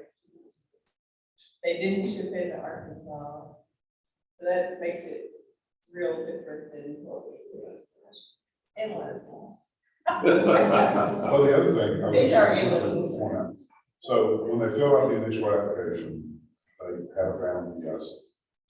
If they would have had better compliance oversight, then in July, they would have filled out the change of pick form from the family PIC So it's to Dr. two Wadsworth. wrongs. But that didn't happen until that was submitted. Right. Well, it was interesting, your letter, we had just initiated, actually, it was compliance, they said, hey, Ben is supposed to be the PIC, and he's not. And so we initiated that like, I don't know, maybe the week before the 12th or 13th. And you got around and did that with management oversight. And about that, he was issued, it was on the 17th, he became PIC, I think, is that what it says? And that was the date of your letter saying, hey, we'd like to talk to you. So it was all in process just before y'all's letter went out. It was, we didn't know anything. We were just trying to clean up something that we discovered. So if you've never shipped in Arkansas from the South End location, why fill out the out-of-state permit? Well, we had a legitimate PIC. We're in long-term care, and so it's not like a pharmacy on every corner. We're very regionalized. Memphis is sitting right there next to the line. And so we perceive that there could be a future where we would be needed on the eastern part of the state line. And so we wanted to continue that. although we could have just let it, you know, we could have closed it out and then reapplied whenever it actually happened. You know, going through that process again can be irritating from an operational standpoint. When they purchased it, it triggers a change of ownership application or withdrawal of permit for us. So within 14 days, they either could do a change of ownership, it wasn't an initial application, it was a change of ownership application, or give up the permit. Well, if they give up the permit, what would be, I mean, how detailed is the process to read? It's basically the same as this. It's application for the permit, review that it meets all the criteria. No inspection. We would look at the home state inspection. Would we also look at the fact that they had previously been licensed here with no problem? We could look at that. The fascinating thing is it would be a new application for a new permit. Because it wouldn't be, it's not, we don't do reinstatement of pharmacy permits. It would just be, in some ways, it would assign a new number and be a cleaner process. We don't have the same type of wait period for out of state because it's already an operational pharmacy that we do because of the fact that it's inspect and say. Would they have to appear before the board to be licensed? Only if there were issues with the permit application. So it's a paper process. Paper. But I would think I'm trying to figure 14 out how to days, figure you out may not this know one is a that change. you don't really have business there. Checkbox, so then Yeah, they may not, they just assume they went into the right business. Yeah. Well, but with foresight, they knew they didn't have a PIC, even met the requirements for an actual pharmacy. That's none. I mean, all this other stuff is just discussion, but it seems to me it's very clear that they knew they didn't have a PIC working in the pharmacy, and met the minimum PIC for out of state requirements, and they did it anyway. For 3 months, they did that, and for the whole 10 months, they didn't have a PIC on record. Well, I guess I'm. They had them on, it was on record. Yeah. It was just, she wasn't working there and Well, the 3 months for her, right? When did For her, it was from March to July. Well, for her, it was technically from March until recently, until change of PIC plan was submitted in May of this year. Last. So the dates are recorded as July, So but it's the 10 application months. wasn't until May. Because the form says it's a new PIC, first day worked as PIC was July 2021. 4/7/2021. Look at tab number 1. Or 2. Yeah. Right. Because it has the outgoing, it being the lady who served for 3 or 4 months. so they sent us they tried to send us a retroactive change to July 21, but it was received in May of 22. She's listed as the PIC at this facility from 4/7/2021 till 5/17/2022. Because we, Almost 13 years. if that was filed within 30 days of change, it would have been July of last year. So he was on site, but they didn't do their paperwork change. So you have the paperwork with the ghost PIC, and then 3 months later, they got a qualifying pharmacist. And 10 months after that, they filed the paperwork to put that qualifying pharmacist as the PIC, but they tried to date it for the previous July, which we don't do. And pharmacies are renewed in even your drug. I believe they're even. I think it's, well, no, pharmacies are odd for pharmacists. So pharmacies are with pharmacists. Yes, Okay. yeah, the other businesses were new techs and even. I'm just making sure there wasn't another catch point that would have been noticed. Well, They renewed renewal, on 12/30/2022. and she was named on that renewal. So there is another catch point. Okay, yes. I think to me, there's a couple of different ways of looking. When you got the initial issue, where you had a family PIC on the initial application, and then you got the interpretation of they had a functional PIC starting in July of last year. We just did not have the record or the form. Right. So you've got 11 months technically, with Anyway, a family yeah. PIC, Yeah, functionally, they have a PIC starting in July until. and they didn't do it, or, And I always tell people when they call me and say, we don't have a PIC, but we're not shipping, but the law doesn't say you have to have a PIC for shipping. The law says you have to have a PIC. Correct. Kind of like but I mean, usually that comes the fine, so I'm just saying at least that. There was an issue. Do you have a compliance department? Are you keeping up with this stuff?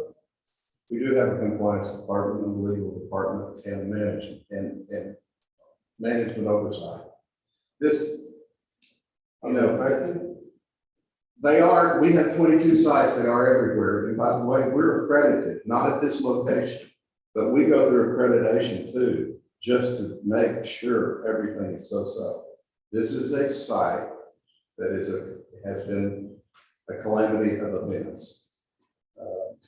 Not anything on Ben's watch, it wasn't Ben. You know, maybe he could have said, hey, what about this, what about that? But it really wasn't anything that he did. It was a failure in our departments. In this case, I mean, failure on my part. I don't have a better answer because that's the truth. But when did you get licensed in Arkansas? July 12th.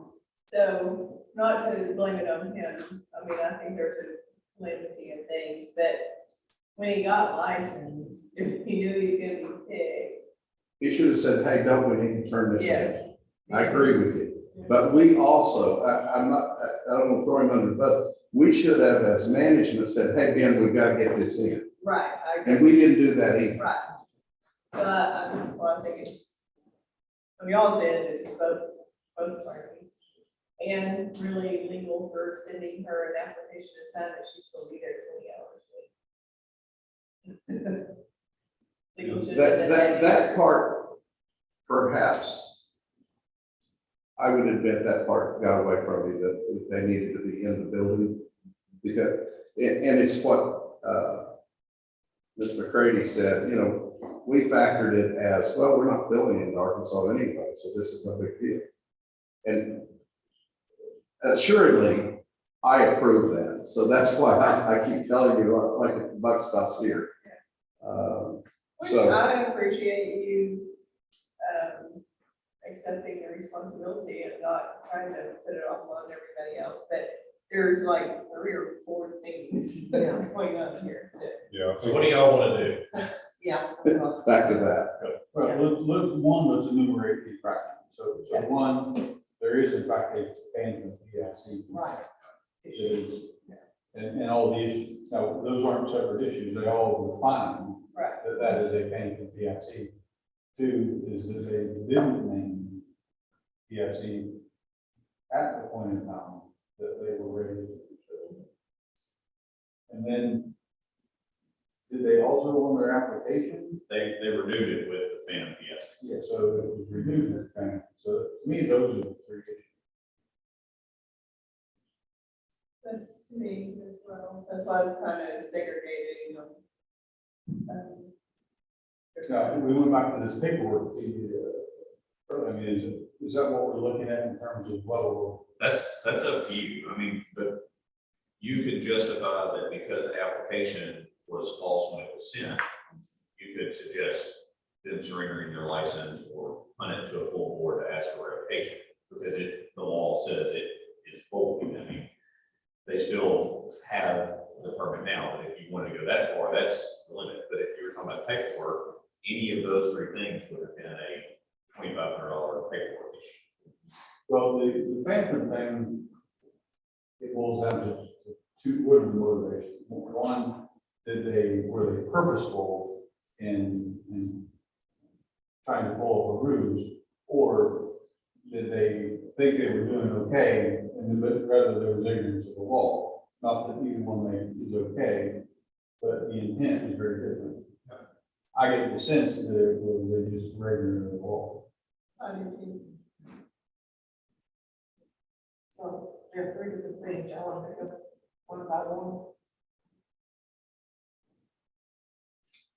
Dr. Kirby says 25 contributions. If we had any individual of those, it would generally be the same type of non-disciplinary order of 25.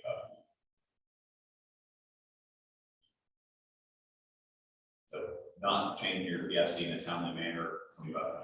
Find out the correct PIC, your PIC wasn't working, the required hours that they left, 2,500. You know, renewal of a PIC that's no longer employed, we would, I think, look at it the same way. Straightforward. Yeah. Three infractions, 2,500. Right. That's simple, I think it's a simple way to do it. Because we didn't talk back and forth, we're all talking about the same thing, but just kind of which one we're talking about. But that's the, for me, the plain and simple way to go. I can't see a whole lot of it.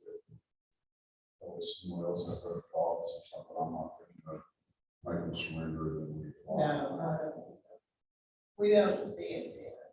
And they haven't shipped, according to their testimony, they haven't shipped. So is everything in order with them now? It appears that it is in order. But and I think separate apart from this, is we need to talk to the farmers. We will, if instructed, call her into a future report. But that wouldn't be part of the motion on this. No, but I got a feeling that's coming.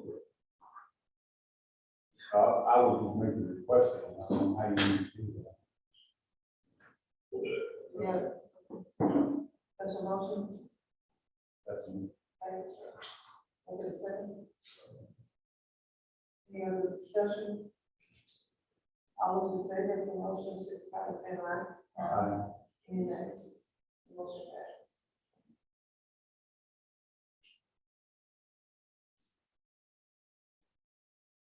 Probably clarify for them what that is. Yeah, that's blank. Did y'all understand what we're saying? We outlined 3 issues. Rodney, correct me if I'm. So you want us to draw up a consent agreement proposal for the 3 issues Yes. for a total of 7,500 paperwork or investigate calls, non-disciplinary. So it would not be a hit to the National Data Bank or a hit to anything that was shipped during that time. That was going to be my question, because it's going to be a hit, we'll surrender rather than take the hit. Well, the problem is the hit could come whether you surrender or not, because it's past action when it was licensed. But what they're saying is they're asking this to be a non-disciplinary matter. And I appreciate that. You know, I can tell you, there was no intent. We didn't think it out that way. Obviously, that was wrong. But we'll pay the fine. So we should have done better. At the end of the day, we should have done better. It's not the way we are. We'll do that. Mr. Evans, just to finish, so found PIC on the initial application, renewed with the found PIC for last year, and then failure to notify in a timely manner the PIC. Understood. All right. We'll write that up and we will send it to you for any feedback or questions that you have for entering it. It's not do immediately. We have people come in and say, I need to write a check on my way out. That's not the way we do this. We'll have dates and everything reflected in the letter. I'd like to say thank you, and I sort of do say thank you, but Yeah. ouch, Yeah. all at the same time. Well, we often find with, treating this like mediation, it could be better and it could be way worse. You know, my last meeting here was a lot better than this. So, Aren't you glad you did that one first? I really am. I really am. I do appreciate it. And, you know, from the bottom of my heart, this is not normal for us to have been in this situation. Was this your first acquisition or? No, it's not. It's the first multi-state. It's the first multi-state licensed pharmacy. And it's, you know, I know y'all are all tired of hearing it, and I'm tired of hearing it, but it was during the pandemic and everything was just a little bit off, and we couldn't seem to get organized right.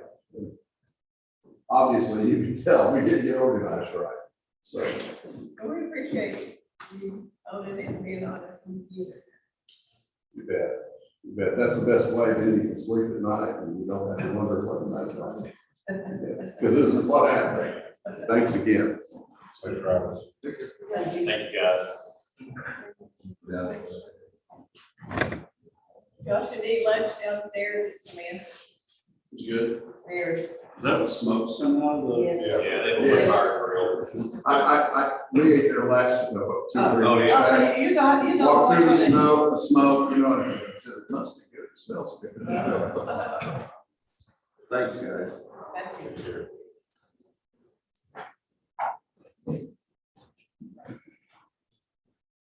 Come on up.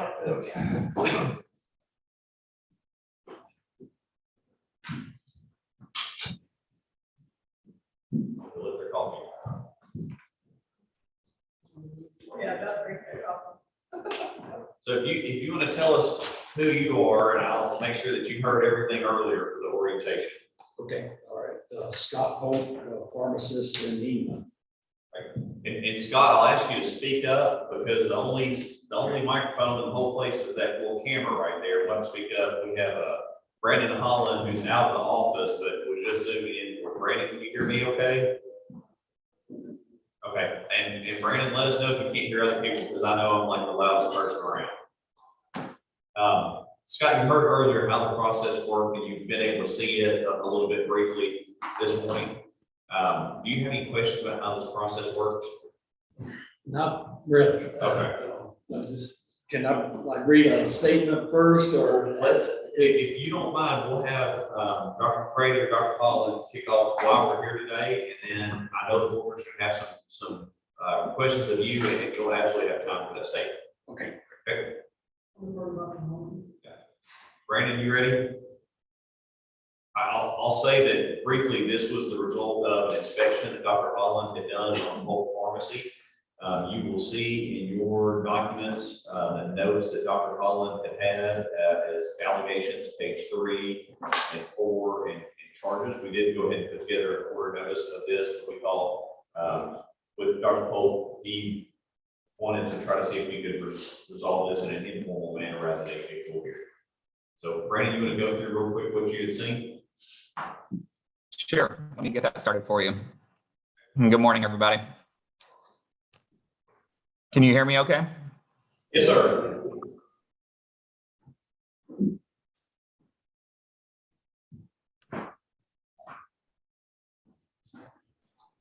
All right, guys, I'm trying to get my presentation up here, but it's not coming up. While you're doing that, I'll start and tell them this was based on an inspection that Dr. Holland did. He conducted an inspection of the pharmacy on or about May 3rd, 2022. And there were some issues with that inspection.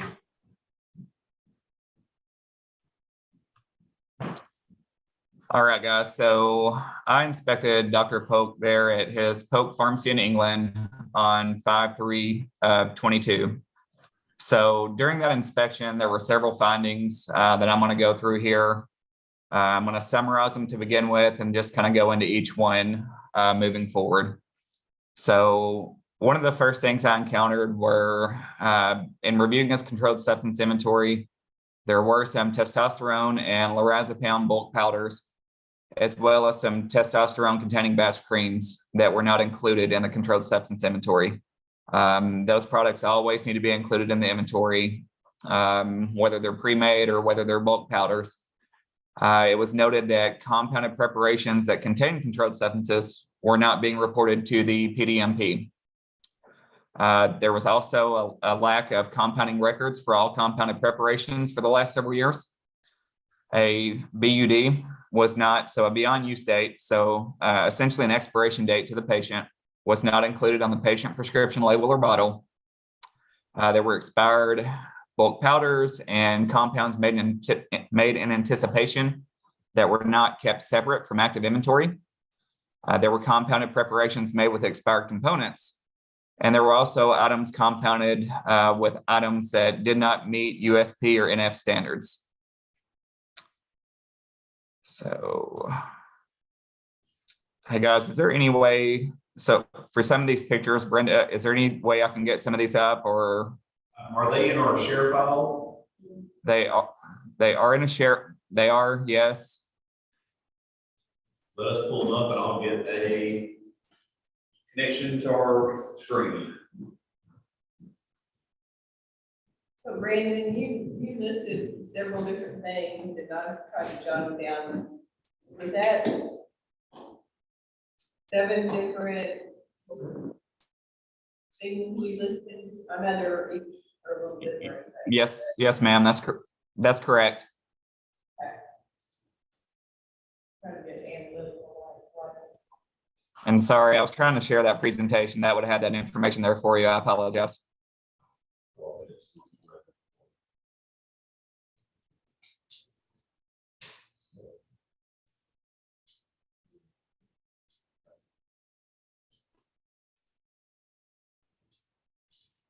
Brandon, see if you can share now. Maybe that there's something on. Okay, Is it saying you're not allowed to share? we're good now. Here you go. Okay, you guys able to see it?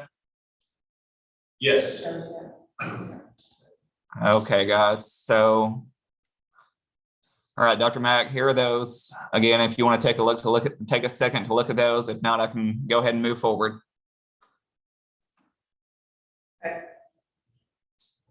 Okay. So took some pictures here, just showing you guys. As you can see there on the left, we had some lorazepam that expired back in March of 2021. Keeping in mind, my inspection was on 5/3 of 2022.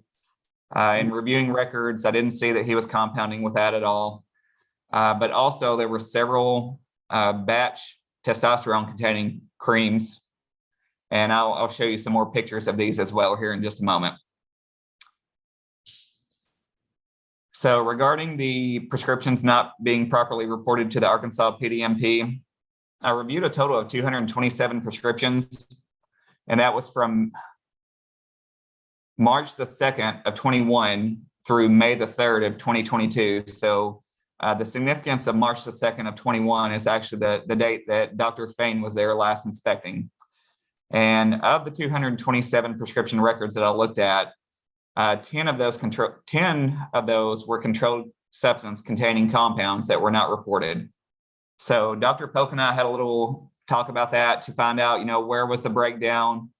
And he informed me that he uses PK software, which is a separate compounding software from his normal prescription processing software. And that software actually doesn't report those products to the PDMP. And I just had a note here on the bottom. So I did go back on 6/2 of 22 to get some additional records and to view the progress that Dr. Polk had made. And at that time, all controlled substances had been removed, and every product that he had made in anticipation of a prescription had also been removed and returned to a reverse distributor. And I'll have some pictures to show you of that here shortly. So regarding compounding records, this is one of the more important things. So I obtained a summary of prescriptions that were compounded from, again, 3/2 of 21 to 5/3 of 2022. And during this time frame, there were 227 prescriptions that were compounded. So the most recent compounding log record that I was able to find at that time was from January 17th of 2019. So keeping in mind 227 prescriptions compounded from last inspection until now, I did not find any records available showing proof of those compounds. And just to kind of give a little more background here on the importance of a compounding record. So a compounding log or compounding record, it's proof of what you used to make those products. So what were the ingredients that you used to make the product? What were the individual lot numbers, the expiration dates of those products? How much did you use? Did the recipe call for 1/2 gram, but you used 2 grams? Things like that. So it's really important. It also assigns a beyond use date, so expiration date for the patient. And it also gives us an idea of when the product was actually made in the pharmacy. So here again in the middle, so just some more pictures of some products that were made in anticipation. You can see some expiration dates there from 20, some 21, some 22. If you look in that middle section there, those were the bulk of his compounds made in anticipation. And again, I want to show a little more on that here shortly. So kind of diving into some of the individual products that were expired. So this was one of the products here. It was diclofenac. I'm sorry, let me go back to that. It was diclofenac, and on the shelf, the expired product, which is the blue label there, the PCCA, that one was in front of the diclofenac in the back. So the front one there expired May 31st of 19, and the one in the back actually didn't expire until November of 2024. So again, in reviewing the 227 prescriptions, I found that 3 prescriptions were compounded with diclofenac. Don't know the source, but at least 3 prescriptions were compounded with diclofenac during that time frame. Sorry for not getting the label on this, guys. This one here is a gabapentin bulk powder that was being used. This one actually expired on April the 9th of 2020. And of the 227 prescriptions, I found 1 prescription that was compounded with the gabapentin, and that was actually in combination with the diclofenac. So this is interesting.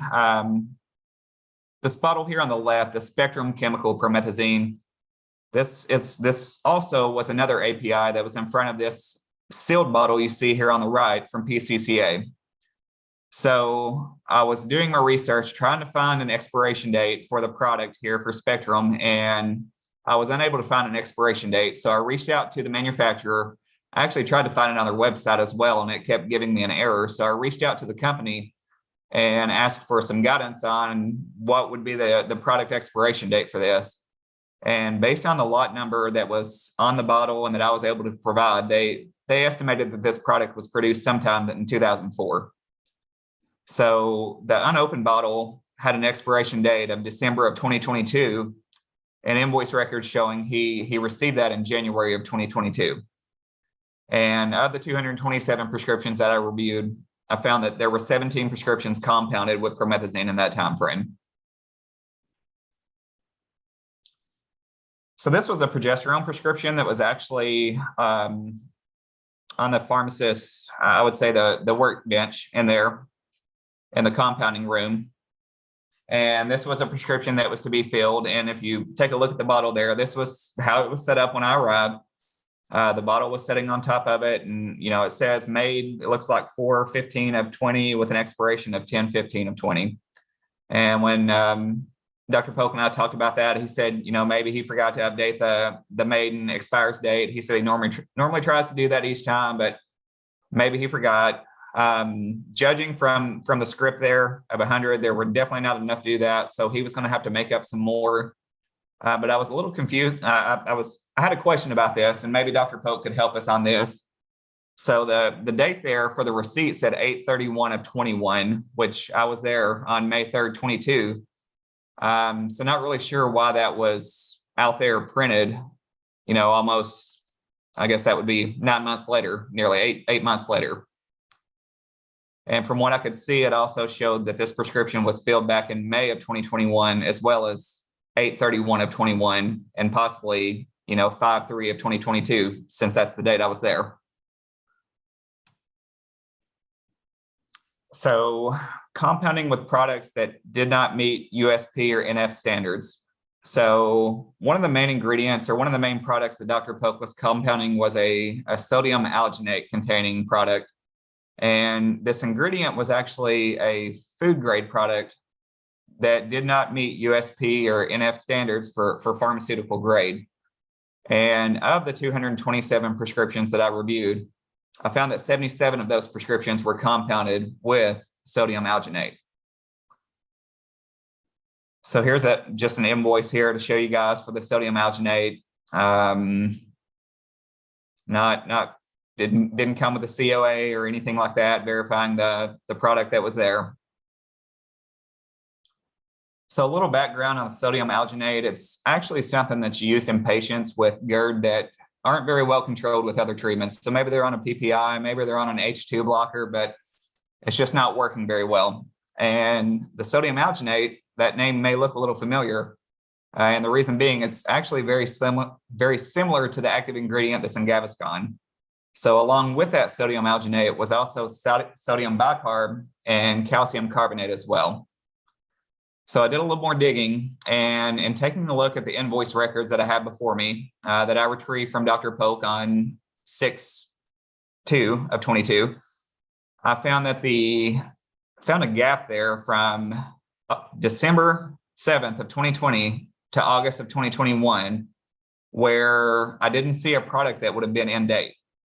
So his sodium bicarb would have expired based on the certificate of analyses that were available and the invoices that were available for me to review. The sodium bicarbonate would have expired on 12/7 of 2020, and I couldn't find an invoice for the sodium bicarbonate again until sometime in mid-August. So from the time frame of 3/2 of 2021, which again was Dr. Fain's previous inspection, up through mid-August of 2021, there were approximately 33 prescriptions compounded. So troche base for sildenafil and tadalafil. So again, I reviewed invoice records and noted a gap from 12/5 of 2020 there through June of 2021. So the troche base that I had records for indicated it expired on 12/5 of 2020. I didn't see a new invoice record until 6/3 of 2021. So looking at that period from 3/2 of 2021 to 6/3 of 2021, noted that there were 10 prescriptions compounded using a troche base along with either sildenafil or tadalafil. So wanted to show some pictures here where Dr. Polk had made some progress from my pre-inspection or my inspection and then my follow-up with him. So if you guys take a look there at the picture on the left, you can see that middle shelf there that has a lot of those compounds made in anticipation. Those were, products of concern. You can see on the right, those are all gone. Those sodium alginate bottles there, just below that shelf, those were all empty, and several of those bottles on the bottom were empty as well, not anything he's compounding with. So when I went for follow-up with Dr. Polk there about a month ago, we discussed the sodium alginate, and he's now fully aware that he has to use a product that meets USP or NF standards for it to be a pharmaceutical grade product. So here were some other things as well. So a couple of other pictures before and after. So if you guys take a look on that back wall inside there, you can see that they got this cleaned up really well. And if I'm not mistaken, this is something he actually did within a day or so of this taking place. After my inspection, he was very quick to act on this. So just to kind of summarize what we've talked about. So again, there were a total of 227 prescriptions that I looked at from 3/2 of 2021, which was the previous inspection, until my inspection on 5/3 of 22. Just want to point out that no compounding records were maintained during this time. There were 10 controlled substance prescriptions that I found not to be reported to the PDMP. 3 prescriptions compounded with diclofenac. And I wanted to add that 1 prescription compounded with gabapentin. So that was actually a combination there. 17 prescriptions compounded with expired promethazine.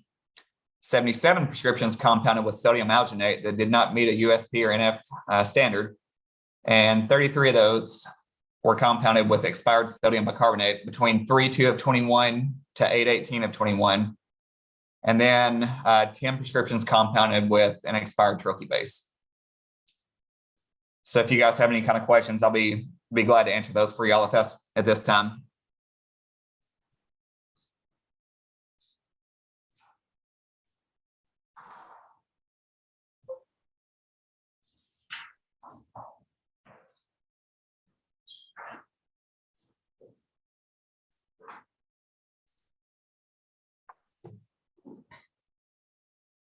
Board members. That's what Dr. Collins saw in inspection. I know he wanted to be sure that he saw that Dr. Polk had made a bunch of corrections by the time he had come back. I know you also want to hear from Dr. Polk. Okay, sir. Yes, sir. So I left my hearing aids at home, so I can't hear either. I would like you guys to know that I've always felt a privilege for me to be a pharmacist and pharmacy owner and serve the people of England, my hometown. I've been a pharmacist for 33 years and I've enjoyed being one the entire time. I, like many of my colleagues, get frustrated fighting the PBMs, but I've never had a blemish on my record, so regretfully, I hate that I've been requested to appear before the committee regarding these compounding allegations. And I spoke with Inspector Holland about when he was there the first time. And I told him I actually get so caught up in filling retail prescriptions that recently our program closed. So I'm the pharmacy in town now. And so majority of, I'd say 99.9% of the business that we do, it's all retail prescriptions. So in the time frame, when I do get a compound, I go back and do it all the right way, except for the creating a law, a formula law. And but the prescriptions are all typed out, the prescription labels attached to the hard copy, and and filled. But and it's no excuse, but I just was not making the compounding law. Doing the prescriptions, and the other oversight was the not checking the expiration dates on the bottles that we had. The lorazepam powder that we had, honestly, I can't remember when I actually received it. So, Dr. Holland, did you see a lorazepam prescription in the summary? No, that's what I was saying, Dr. Polk. I didn't see any records of you compounding with lorazepam, at least within the time frame, from Dr. Fain's previous inspection to mine. So you're correct. And not recording it in the biennial inventory. We do an annual inventory just to cover all our bases. And since the testosterone powder and the lorazepam powder were in the compound group, which is total oversight, no excuse, but total oversight that was not included in our regular inventory that we do annually. And I'm sorry, I'm here in front of you guys. I wish, there would have been more of a teaching and information opportunity that Inspector Holland, when he came to the pharmacy, and we could have gone over it and addressed it, because immediately, everything was cleared up. And, back to doing the right way. I hired pharmacists to come in on Wednesday afternoon to cover the retail, provided I get to go forward compounding, do the compounds on Wednesday afternoon. I'm guessing I probably average one compound a day, so it's a very small portion of what we do.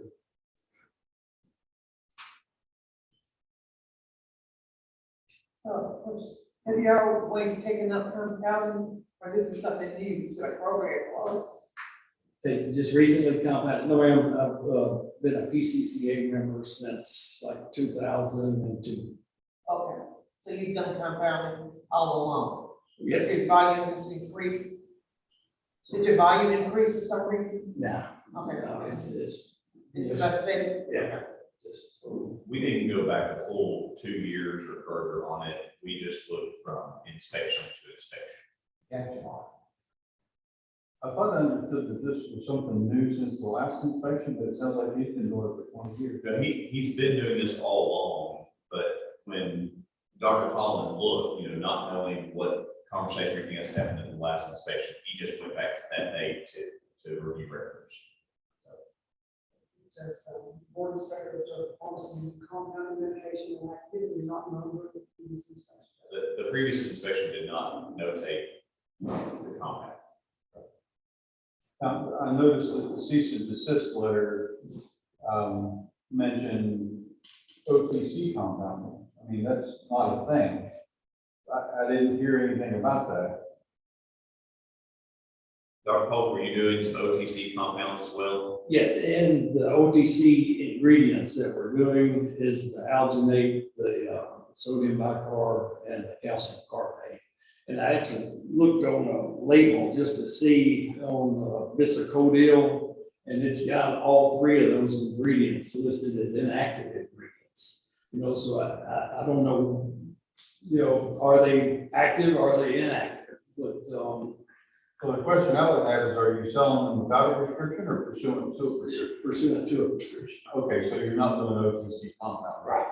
You're using OTC products, but you've got a prescription. Yeah, and how I got the alginate prescriptions was ENT physician that actually, he had been doing a lot of research on alginate, and he got, you know, didn't want to continue prescribing as many PPIs.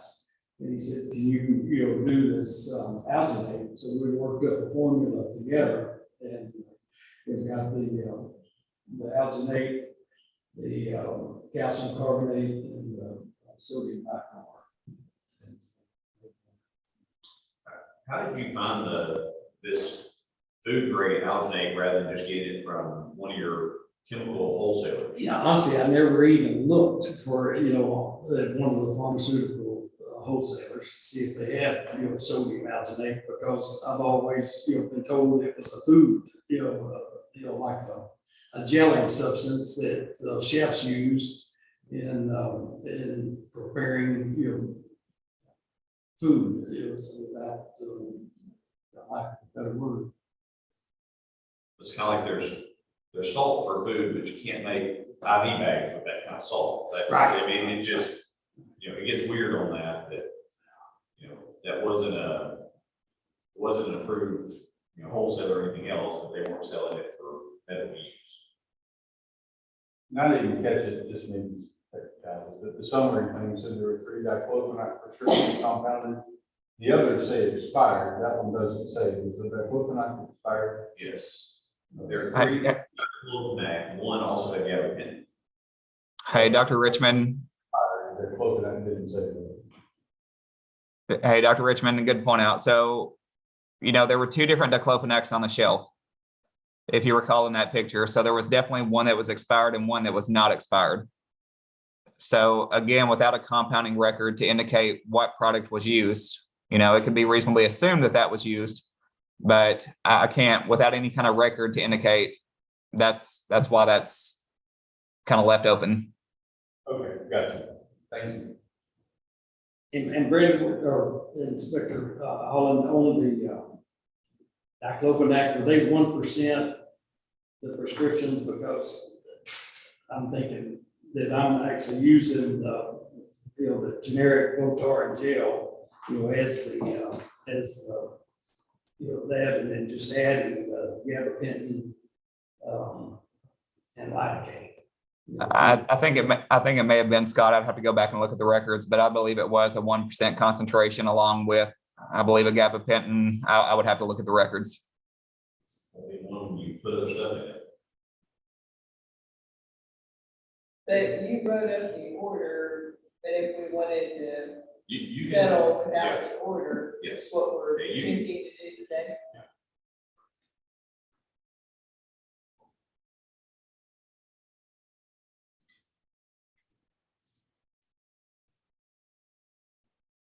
Do you feel like you do enough compounding that you can stay abreast of the standards?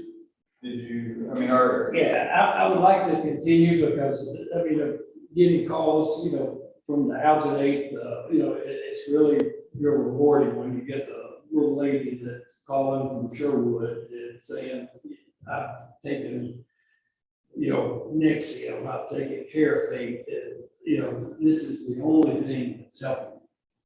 And she says, you know, I've been in a holding pattern. It was just, when I got the cease and desist letter, it's like, I have to wait, or, I can transfer the prescription out, for get filled, somewhere else. And, that part is, instead of just opening up a bottle and, counting out 30 omeprazole, that you feel like you do, your help. Do you do any sterile compounding or all non-sterile? That's it, yeah. Just, topical. Non-sterile?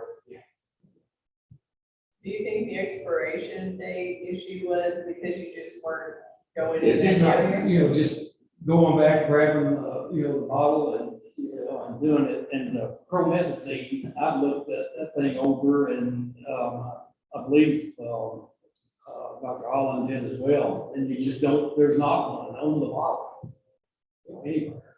But, I went on and ordered, a PCCA, fresh, promethazine that, I was planning on using. I just, and opened it yet. I hadn't had it very long. But I just, looking at the promethazine bottles, like, even though there's no expiration date on it, it's, got to be getting old. Yeah.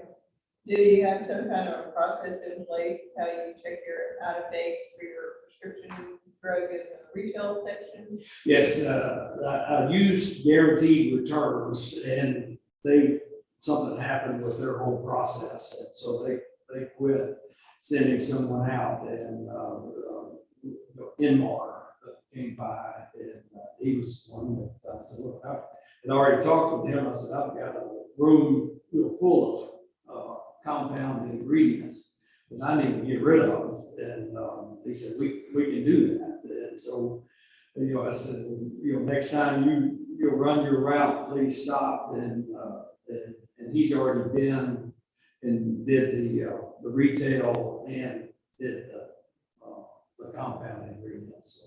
So it was, even if it was about to expire, 6 months to expire, I told him, go ahead and take it. Let's get it out of there, and we'll just go forward with what we do.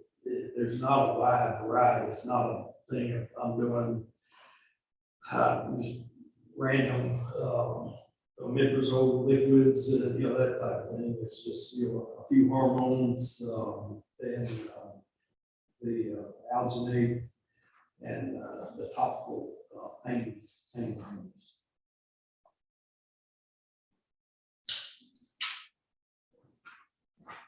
Any other comments?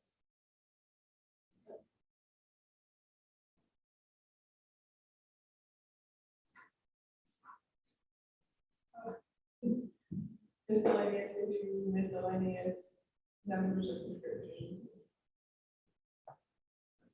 Compounding with no records, or at least a couple of prescriptions, out of date products. Controls not being reported to PDP. That's what I wanted to ask about when I missed it. You got that fixed. You got the PDMD issue fixed. I did. I sent the testosterone back.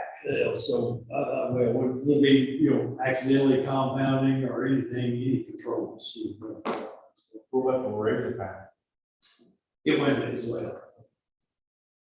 So in other words. And I never had even, I think I had done some lorazepam for a hospice patient, several years ago.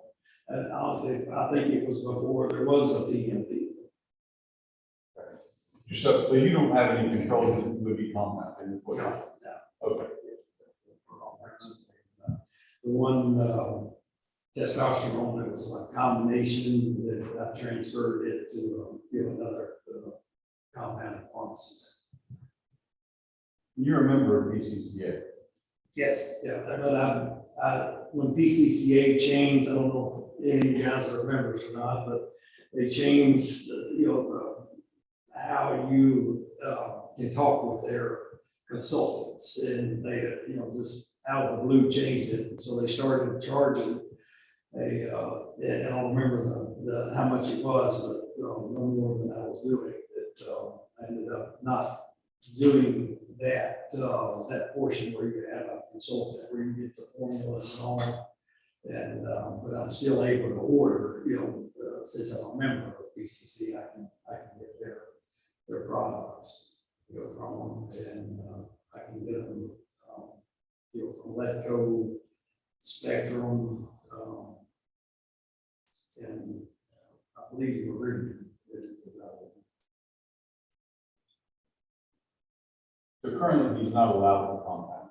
We sent him a cease and desist because there were no records, and with everything else, we were afraid of what would be going out. It looks like pretty broad sweeping, but I mean, still general. I mean, it's a little bit of everything, of every aspect of compounding. He doesn't do it often enough for it to be second nature. I mean, the dispensing of retail prescriptions generally, that becomes second nature, but if he's just doing one a day and he's reserving his compounding to Wednesdays, so he's only compounding 52 days a year. So given the breadth of the type of things that occurred, I think I'd like to see a written action plan that he would address all aspects, develop a policy procedure, develop a compounding law that's in place. If he has no intention of doing controlled substances, then we need to address the potential. How's that going to be reported to the PDMP? How's he going to monitor for pulling expired drugs off the shelf? And Dr. Allen, were there only expired drugs that were compounded? Did you notice in part of your inspection any expired drugs on the shelf otherwise? Yeah. Yeah, Dr. Richmond, the shelves out throughout the pharmacy were good. Okay. So just having in place a procedure, whether once a month or once or whatever, or having some system that alerts that the next earliest compound that's going to expire is this, and you just create the list and put it on the shelf. That way you don't have to go and do a complete inventory. You're just going back and pulling the ones that you know that are next. And having done that one good time, especially in an Excel spreadsheet or something, we'll help take care of that. So I think just putting together an action plan and sending it to us would be one thing. Team education, significant amount on compounding, I think would also be another.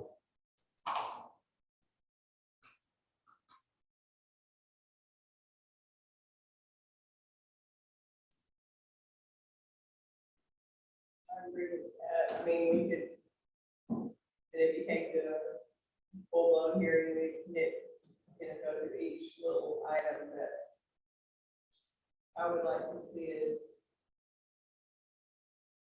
do those types of things that would be the education piece for him to help him out. But maybe that, I don't know, through your limited PCCA membership, whether they could help you with policies and procedures. But I'm sure you could find some that you could research that would help you jumpstart and find what's applicable for you. You want to be cautious and not just go pick something up and say, okay, here's my procedure manual. Make it Type it up and specific. send it in to, for board approval. Well, yeah, that, the log, tell us how you fixed all the things that have been addressed. So that we know and specifically respond. This is what I did. This allegation, this is what I did. This allegation, this is what I did. We saw evidence of it. But by going through that process, it creates in your mind a way that now in the future, this is how I need to approach this. And I think that if you do, well, one is just going through this process is going to be educational, but I think you also ought to do some continuing education, specific continuing education in the area of compounding if you're going to continue to do it. Scott, you're the PIC of that store, aren't you? How many other stores do you have now? It's just, It's just the one now.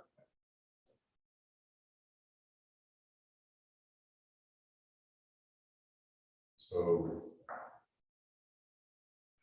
action plan, policy, and procedure, and we need some details around. If you're not going to compound controlled substances, that needs to be a part of that, in that action plan. And what your exact process is going to be around checking expires. And she develops a law. Inventory control is, Inventory control. Compounding law. Yeah, and then for CE, And that's not exclusive. I mean, there may be other things that he needs to address. well, anything that was brought out in Brandon's report needs to be addressed. in the- So beyond you stating. But his solution for the controls issue was, well, I'm just not gonna compound, it's fine, we just need to have that in written action plan. Do you know, and this, so that other software that you're having to use, Yeah, and I like the PK, the PCCA software because it's got the formulas in it. And then you just go through and it's already, in place. It just, I didn't create the log, I just, typed in the prescription, filled the prescription, but I needed to have done the step before to create the log more consistently. okay, the law would show what all ingredients, expirations, and lots and everything else. built into that system. Well, this, you can, I mean, my observation is that most of they have their recipe that shows everything they did to create it. And then they have the product, and the product goes into the computer to show it was this actual compound with these percentages. But the manual process of showing exactly what you use, you can do it electronically or manually, but we generally see manual. Yeah. Not just a final product, but how much of this ingredient was put in, how much of that. It's a factory. Does that system not print a compound log for you? It will, yeah, once you'll go through and build, and make the log first. So you were populating it before? Right, that, I would just, treat it like it's a retail prescription, and I did, do some logs. I just, go through and, have a prescription for, tadalafil, troches, and just go through it, just fill it out, just like you're, working at a pharmacy, just didn't pull, build the log first and then pull from that. And had I done that, the beyond use date would have printed on the label. But I have purchased, the auxiliary labels, beyond use, so I'll have that on and then, creating the logs, so, more consistent. It should be, printing on the label. CE. 8 hours. Okay, I was thinking 10. Okay. So 10 hours of CE on compound. On compound. Non-sterile compound, which is not doing sterile, right? 10 hours on non-sterile compound. Written action plan / policy procedure, like what we just discussed. And then investigative costs. We had a similar situation for the board about a year and a half ago. And it was $2,500 investigative costs on the PIC and $2,500 on the permit holder. Is what we had done on that previous one. So I'm just throwing that out there as a potential non-disciplinary option here. Well, I'm debating in my mind that, since he is, I know we did it like that, but since he is the PIC, and this is more of a pharmacist function, him being the PIC function, than the store itself, I wonder if $1,200. Well, the store did not report the EDP on these prescriptions, which would be a charge against the store.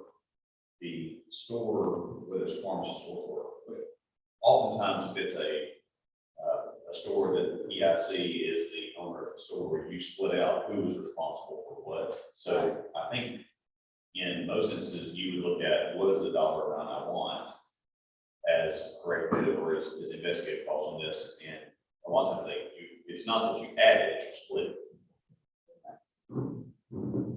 I think that shows that if he decides to let somebody else somebody else would be the PIC, the store still has responsibility to make sure it's going out right.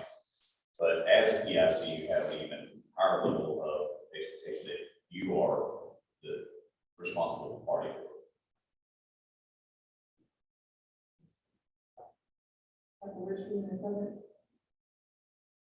I'll prefer you go on finance. So what do you think about that?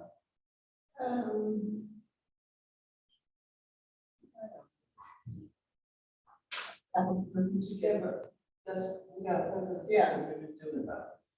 But I know, I wonder, in that, I do remember that when it was quite unique and, we haven't seen. Where that was. I don't know, or. I think we come up with a number that's. And I get the point.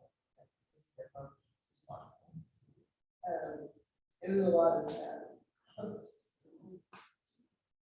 It's whatever, I'm just throw out, I guess, what I'm throwing out, just, you know.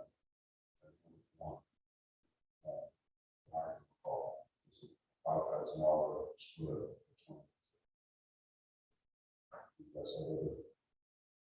You guys have another opinion on what that other amount is?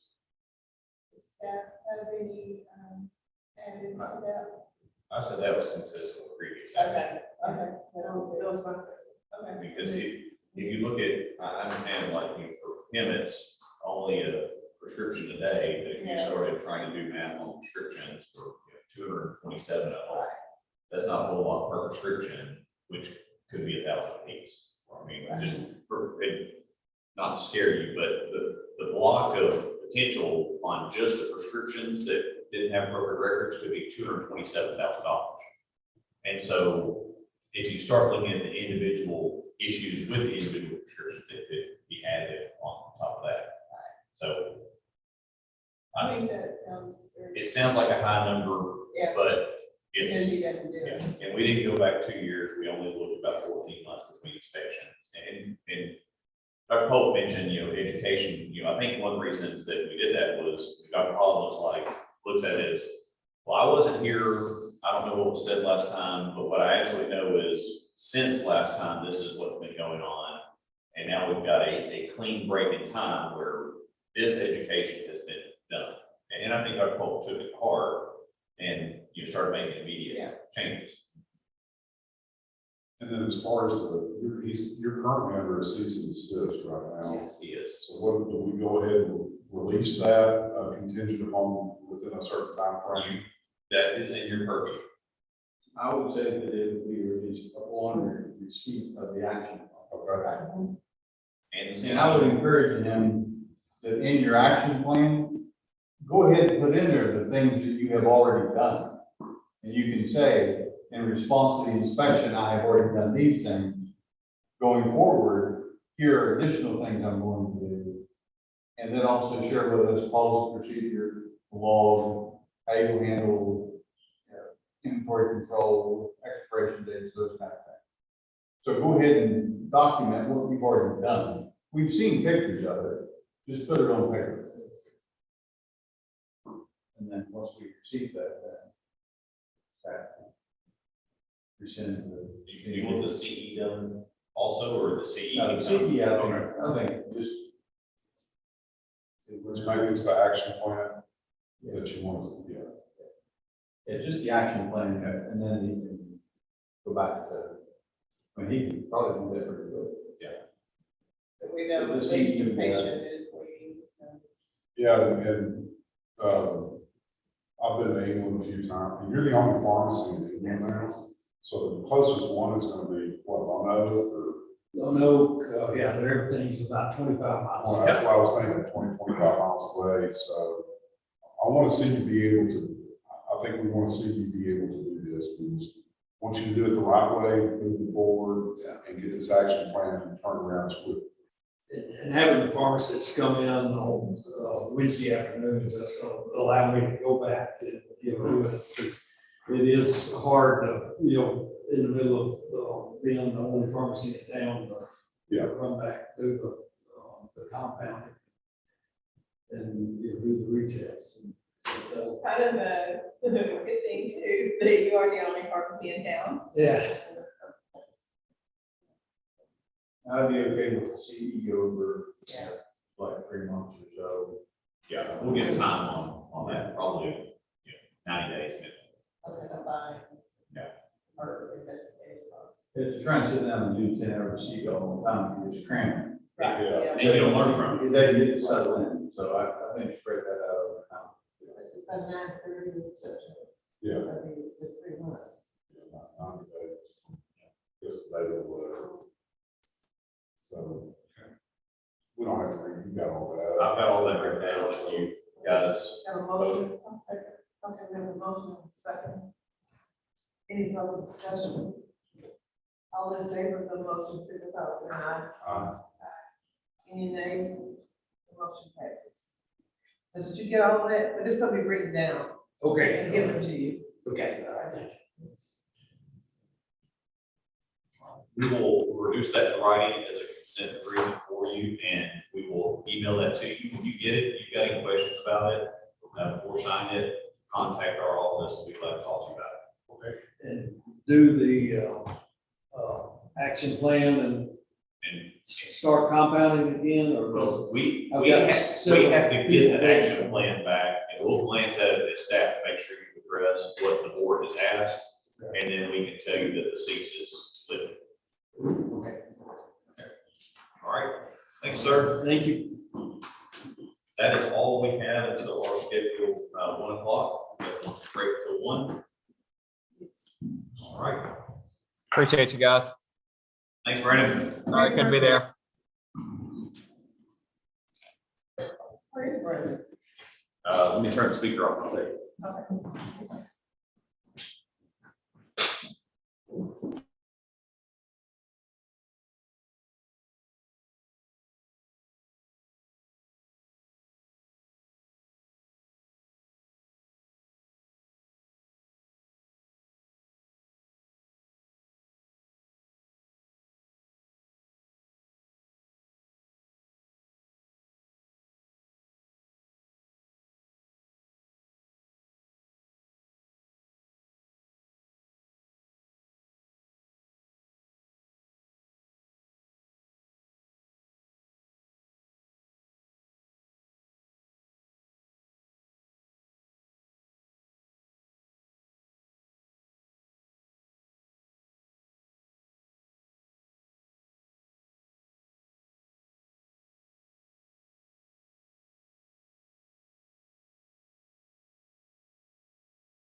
All right, we're back going. We're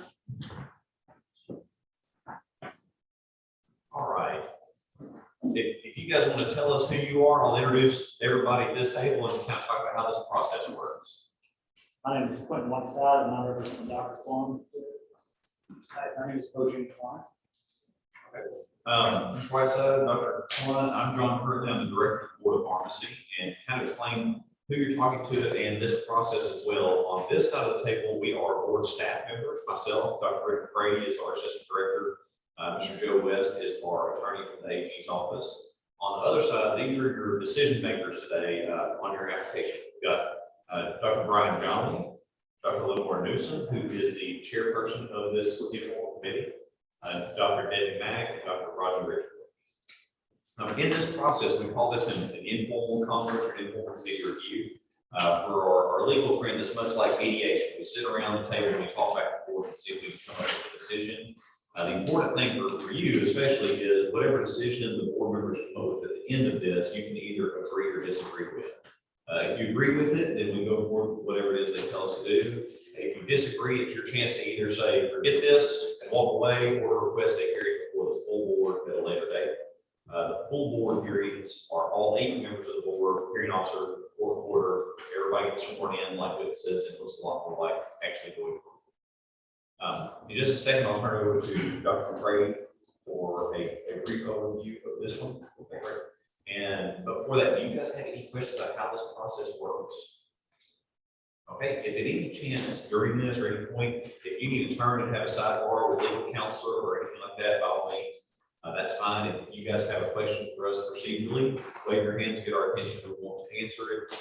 Last thing I'll tell you is, our meetings are public and therefore we stream them. The only microphone in place is in that little camera over there. So if you speak up loud enough for that to hear you, we should all be able to hear you as well. Okay. So we received a pharmacy intern application from Mr. Kwan, and when we ran the criminal background, we got some information back. He did, we did check yes, that there would be something on his background that would come back. When it came back, it was an arrest without conviction pertaining to some drug use and sale of drugs in an apartment complex. I believe where he lived. The police report is in the file. In his statement, he says it was a investigation. They were looking for somebody else. He said he believed the police were investigating one of the other sub letters. If you read the police report, that is sort of a contradiction of what the police report says. However, he was not found guilty of the charge. It was a charge of selling ecstasy, if I'm correct. And in the police report, there is a statement that he did admit to using marijuana. Because he was a pharmacy intern applicant, marijuana is an illegal substance. The board staff felt they could not approve this application and having come to the board and discussing these issues. Dr. Newsom. And I believe he did just graduate from pharmacy school, so it's initially an intern application. Okay. Another thing I would clarify is that there were no charges. Okay. Hi, can you tell us in your own words what happened in this incident, please? Sure. I can go ahead and introduce myself. I'm Ojin Kwan. I also go by John. I'm originally from Southern California. I went to school at UCLA. I got a bachelor's degree there. And even when I was little, I always knew I wanted to be a pharmacist. So my grandpa was a pharmacist in Korea. And when he would babysit me, I'd sit in his pharmacy and listen to some counsel patients and give them the medicines that they needed. Otherwise, after undergrad, I became an intern, or I became a technician at CVS, just to see how the pharmacy was like. I worked there for a year, and then I went to the University of Colorado. I worked 2 jobs at the University of Colorado. As an intern at CVS, I continued there. I worked at Denver Health, which is the major hospital system there, so I got a little bit of inpatient experience. I graduated from the University of Colorado with honors, research honors. Afterwards, I got my residency over at Baptist Health, and that's where I'm planning to work. Overall, I just want to explain the incidents that happened about 6 years ago. It was in June 2016. That was the day I was studying for one of my last finals. I had a knock on the door. When I answered it, there was police there and said they had a search warrant. They were investigating me for the sale and possession of drugs. At the time, I lived with two other subletters. One of them was there at the time. They took one of them out into the hallway to speak to them. They took me out and they sat me down in the hallway. They searched the whole apartment. The only drugs they found was in that subletter's desk. I believe they found 2 ecstasy pills, if I'm reading the police report. Otherwise, they didn't find any drugs anywhere else in the apartment. They took me down for questioning. They questioned me about my marijuana or about drug use in general. And I wanted to help clear up any misunderstandings. So I told them I had smoked marijuana. I smoked it once or twice in high school. Otherwise, in between then and now, I've never smoked marijuana. I went to the University of Colorado. I had 2 intern jobs. I had several drug tests. I've always passed them, never had any trouble with that. Otherwise, I'm here in front of the board just to answer any questions you might have about the incident, but I just wanted to say that no charges were ever filed, and once I was released, there was no kind of conviction of any sort. Okay, so no problem with drugs or alcohol now? So you still do residence work here? Yes, at this help. Okay. So are you trying to be a pharmacist here or? get Yes, licensed I'm as a trying to. pharmacist? So originally I had sent in the pharmacy intern license application, but now I have a pharmacist application, I believe, in file. I sent it about 2 or 3 weeks ago.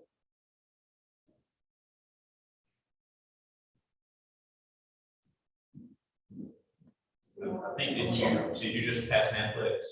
I still need to schedule that, as I need to have that application process before I can schedule the dates for that one. But I'm studying for that, and I hope to take it next week. You've already got your authority to test though? Yeah. Okay, I thought, for some reason, I thought I heard that you had gotten it through another state, so that you will apply. Oh, yeah, One state. I'm sorry, yes, I did get my authorization to test. At first it was with Arkansas, but I got the authorization to test from Colorado. They gave that to me. Okay. So yeah, I can do a score transfer over to Arkansas. Yeah. As long as one state releases you, you can transfer the report to multiple states. Oh, but I haven't been authorized to take the logs. The logs. Yeah, that's right. Yeah.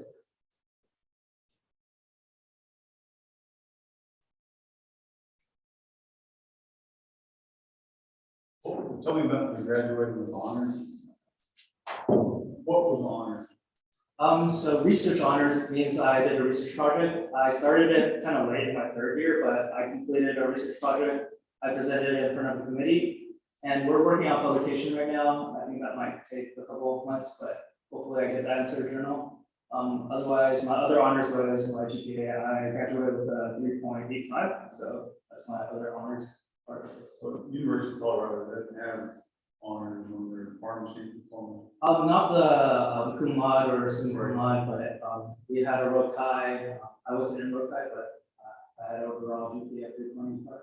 And when you say that you had honors, that cum laude, summa cum laude, and magna cum laude, that's what you're doing. Yeah, so I guess the University of Colorado just does research honors and just regular.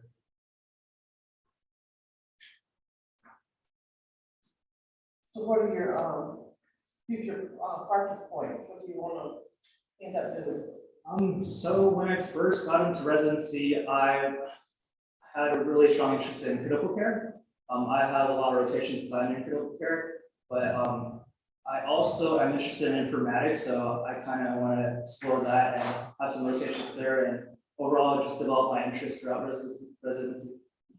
And I don't know if I'm going to do a PY2, but I'll go that route if necessary for what I want to do. Which campus did you get, Big Baptist or North? North Little. So these skills belong to the other student, plus y'all weren't selling, it was just. Well, I've never seen the pills before. I think he told them, and this is all speculation. I read the police report, but I think he told them that they were in his desk. So I think that's where they found them, in his desk.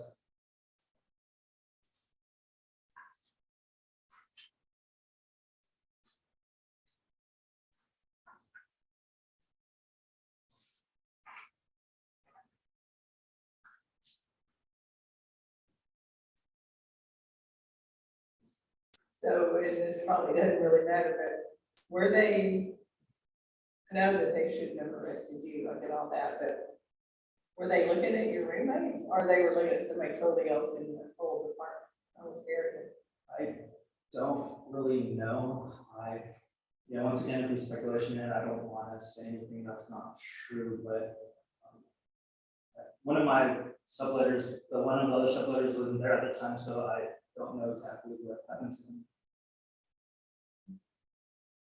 All right, so to recap, you used marijuana when that was in high school. This incident, whether you were involved or not, it was 6 years ago. You since graduated from pharmacy school, completed research project, IGPA. You're in Brooke County? No, it's not. Okay. So you weren't in the top 10, 15% of your class? No, our class was rather strong in that aspect, and I think both that was about a 3.95 or something. I graduated from Oh. And you got a record. Yes. You don't, do you drink? I mean, I have a couple of beers every once in a while, but I wouldn't say it's excessive or I go out and drink a lot. No illicit drugs? No illicit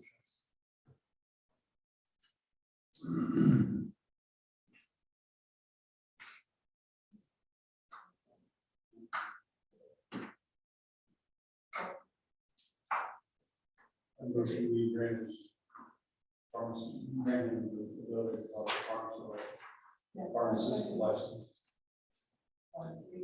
Yeah, I'm trying to finish this police report, so look at the police report, and then basically, you said that you stopped answering questions, you got time. So you ultimately did get charged, so what happened in this one? in between the arrest and The resolution? okay. So no communication was directly given to me, but it was mostly through my lawyer, but they never gave me an official resolution, but when my lawyer reached out, they said they had a case termination number. There was insufficiency of evidence and no charges were filed, and I don't think I was cited for anything either. So, I got that in a report later from my lawyer.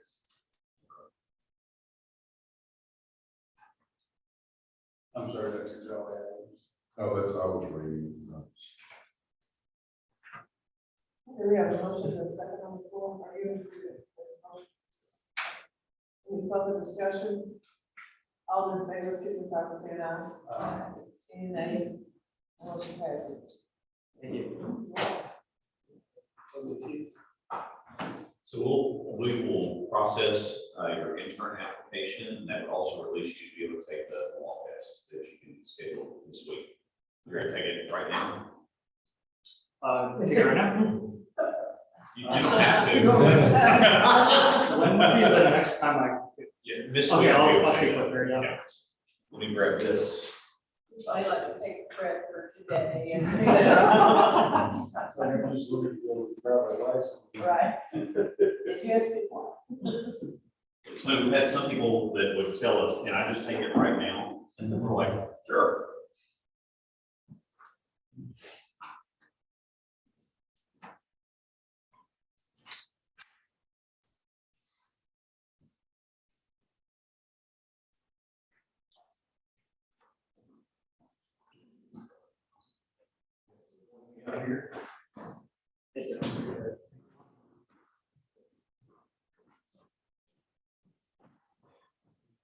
Good luck with everything and enjoy your stay in Arkansas. Thank you very much. Yeah, it's beautiful here. I love it here.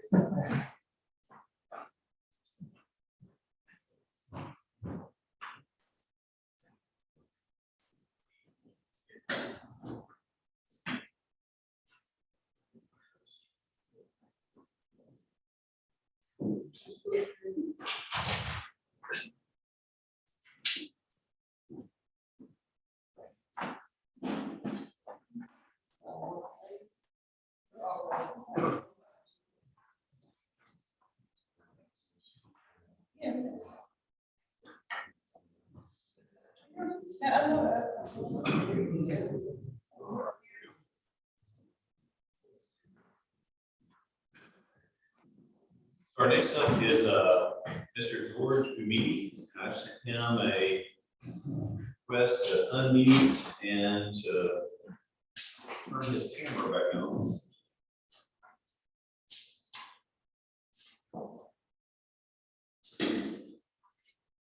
Mr. Umidi, can you hear us?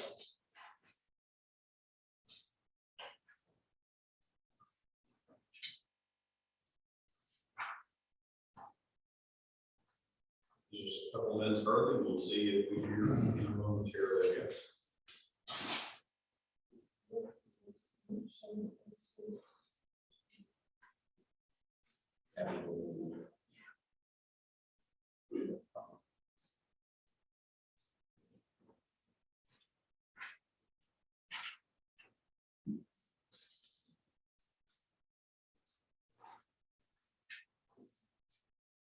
Mr. Umidi, are you with us still?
So we turned the camera off earlier, just to be sure we're not going to manage the issue. Sent a request for him to turn it on.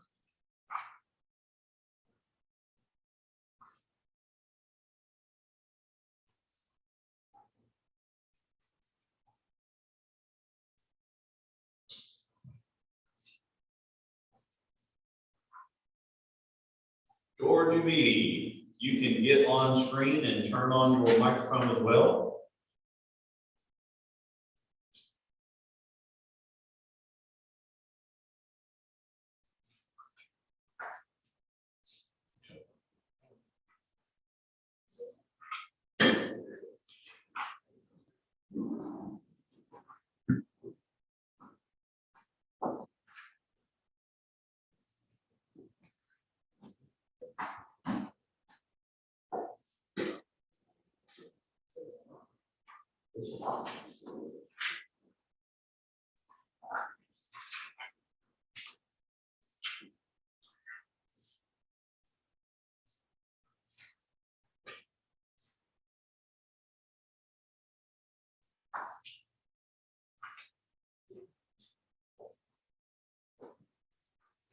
Mr. Meeting, this is John Furter, the Arkansas State Board of Pharmacy. We can see that you are logged into our Zoom.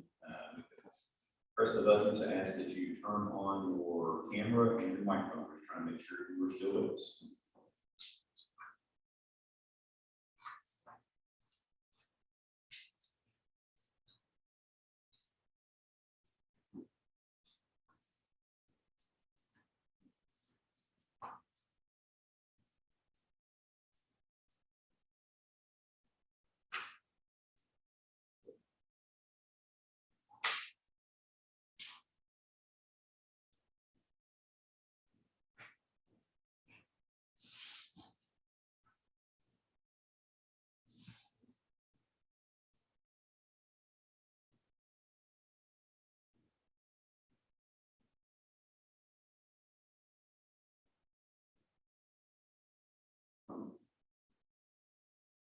Oh, there we go.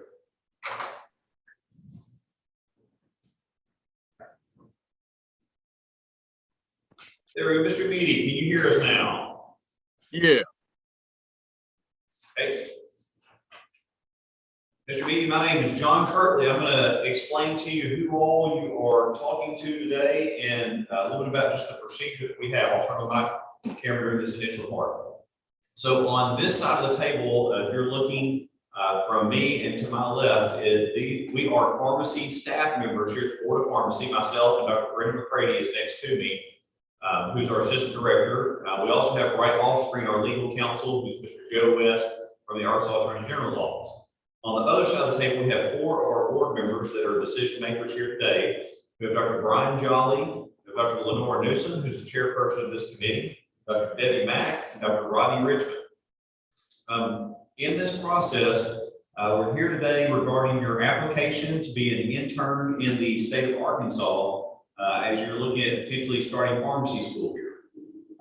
With this, we will kind of introduce why we're here today on your application, and I know the board members will have some questions about your application. They just received copies of it here a few minutes ago. In this process, at the end of their discussion, they will make some suggestion for action.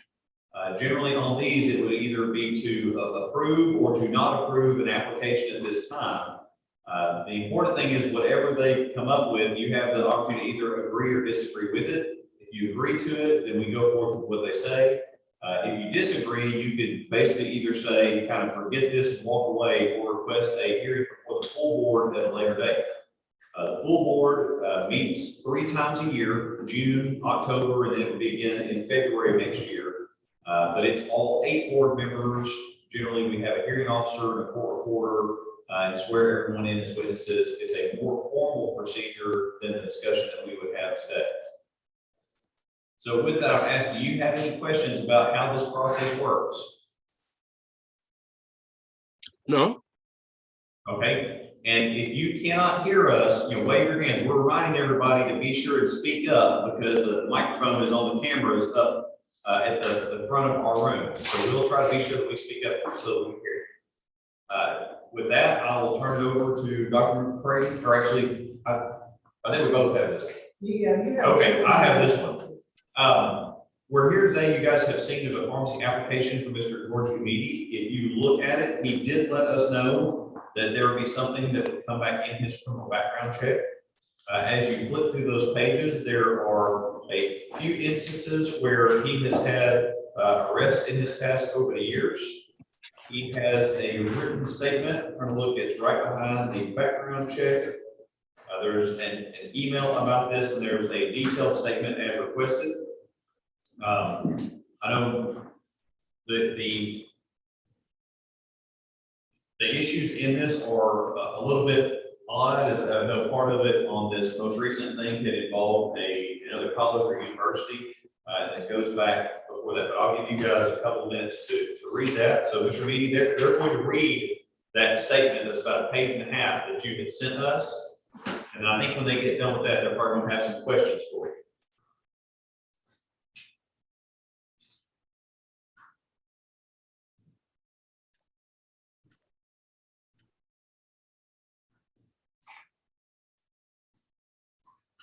I will ask Mr. Meade, are you looking at going to 2 different colleges of pharmacy, or you accepted to 2, I believe? It's difficult to get into colleges of pharmacy, so I applied to a lot of them. So, but I was been accepted to 2, University of Houston, and I live in Houston, and University of Arkansas. So I prefer Arkansas to Houston, but if it doesn't work, then I have to go to Houston. Okay, but you're still living in Houston at this time, correct? Yeah, I'm living in Houston, right. I'm going to give them a couple minutes to read this. Pardon me? We're going to give them a couple of minutes to read your statements. Oh, okay.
So, yeah, we can take some verbal discussion to get all this done.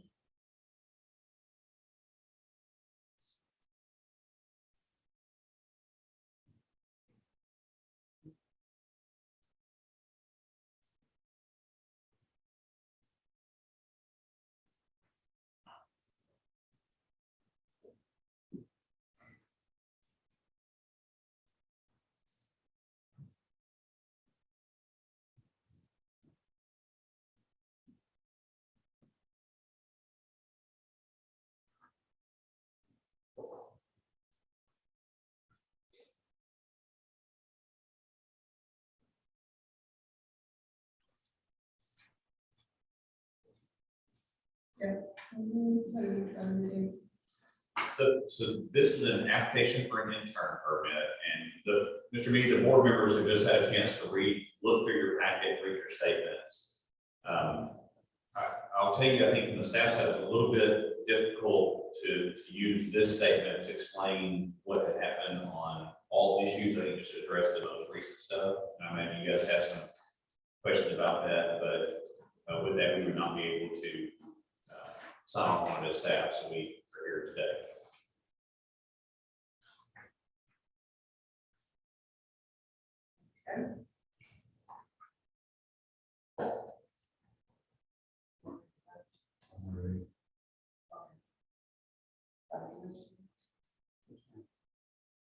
Okay, Mr. Umidi, can you tell us what happened on these? Huh? To get you to the charges, what exactly happened? I don't think I heard you very well. What happened? Oh, what happened? Yes, sir. Well, the board called for a detailed statement. That's why I did not summarize anything. But actually, it was associated with 2 universities, like I indicated on my statement. And at TSU is where I did my undergraduate. So when I started thinking about applying to pharmacy, I was going there to make a transcript requests, you know. So because like I said, I was applying to a lot of schools, you know, because I want to get in, at least one of them would take me. So that's why I was going there to almost all the time, you know, requesting for transcripts, you know, according to the schools that I applied to, they say send it transcript and I will go there. So because I've been going there, I've become familiar with one of the agents in the account section, you know, that was initially over friendly, you know. So at a point, I don't know what came over her head. She decided she should stop coming to her window, you know, there's 3 windows there, you know, and I was embarrassed. At least I'm an alumnus of the institution, and so I deserve some respect, you know. So I reported her to the supervisor. We had a small section, and I know that it's like, I know that I told her that I don't want trouble because she has access to my records, you know, and she can do something funny, which she did. She told them to put my transcript on hold, you know, but everything has been resolved now. I'm just relating what happened.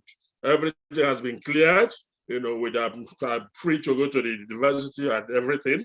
So she told them to put my transcript on hold. I knew it when I had a session with with her and the boss. You know, I told her I don't want trouble, you know, I'm just coming here to request my transcript, and this is my arm. There's nothing else I can do. I can't go somewhere else to request a transcript. And also, they don't have electronic, at that time, they don't have electronic transmission of transcripts, you know, and I was surprised all the schools have electronic transmission. Also, at that time, I was going at Houston Community College. I'm no longer at TSU because I graduated a long time ago. So I was going at Houston Community College because there's a hiatus in my education. So that's why I went to Houston Community College, because the schools asked for recommendations too. So I went to Houston Community College for recommendations. It's not that I need anything else there, a degree. So I went to TSU for my transcript, and that's what happened. So she said she's not coming to our window. After we held a section with the boss, I said, okay, fine. Then they have deadlines. All these schools have deadlines, and I'm pressed with the time. So when I came there, she was the only one there, she was the only one there. The other two windows were closed, and the deadline is against me. I didn't know what to do, and I looked around, and she was laughing, and then she beckoned me to come to the window. So I came there. She served me, took my money and everything, and then pushed the button. It's an account section. They have button. They're dealing with money. So I don't know if people come there to rob them or something. So they have a button that can push, and some of them are pushing recklessly, like that, playing with police. So when she served me, I then pushed the police button. So after I was leaving, when the police beckoned that, whispered at me, and when I turned around, he said that somebody called one of the agents have called the police. And that's how it's university police. And, that's how they took me to they handed me over to the city police, and that becomes a case. Okay, question. Did everything get dismissed? Huh? Was everything dismissed? Were you charged? Oh, yeah, that's what I'm saying, that everything has been dismissed. But, it's not going to be dismissed overnight. There's a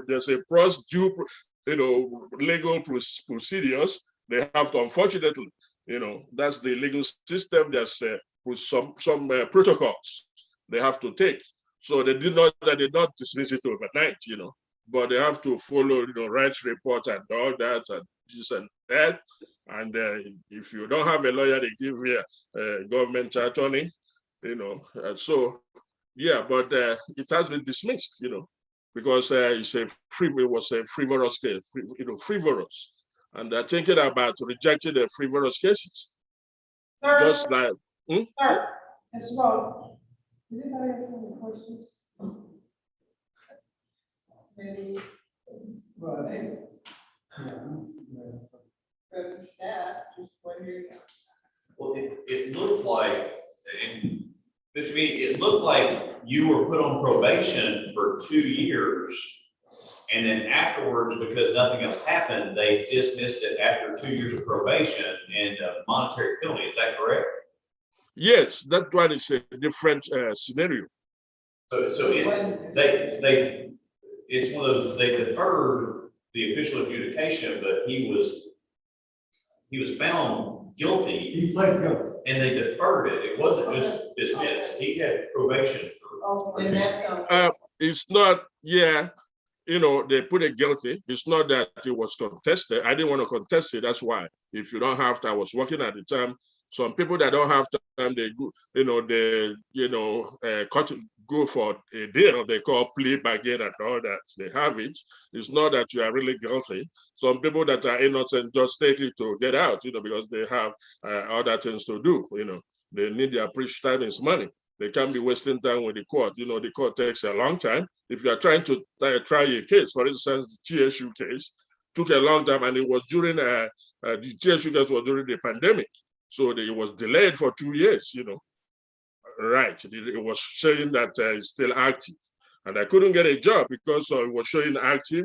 But now that it has been dismissed, we have been looking for a job. They don't have any problem. They told me that I'm innocent because it has been dismissed. There's no conviction involved. Plus also the charges or the accusation is frivolous. Just accuse somebody for nothing. What are they charging me for? That's what I'm saying. So the one that they give me the probation, I just I put it down there.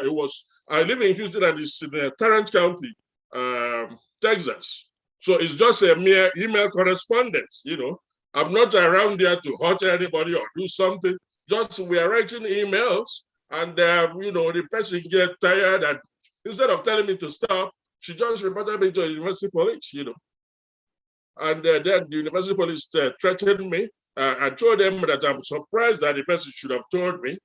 I expressed my outrage to the university police when they contacted me. Everything was through email because it's 5 hours to Tarrant County from Houston.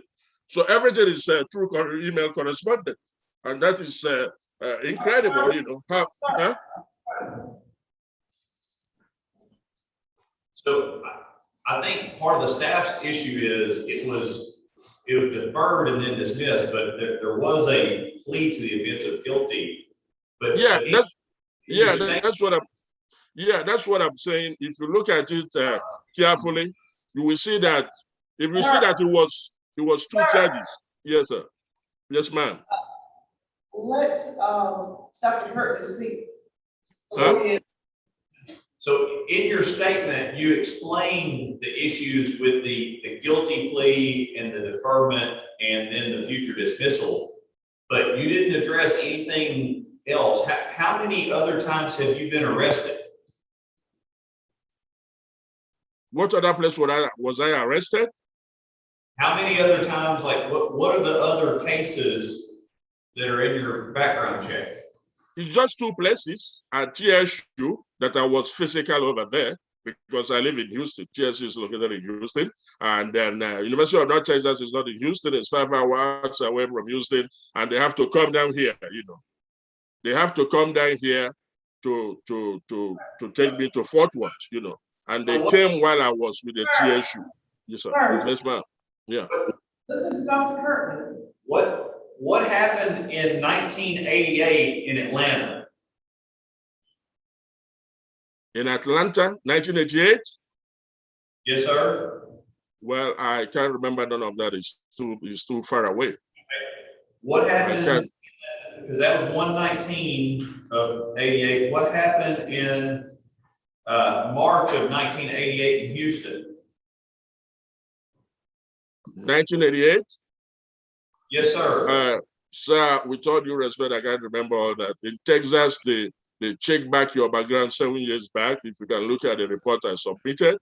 In Texas, what happened in 1991 in Houston?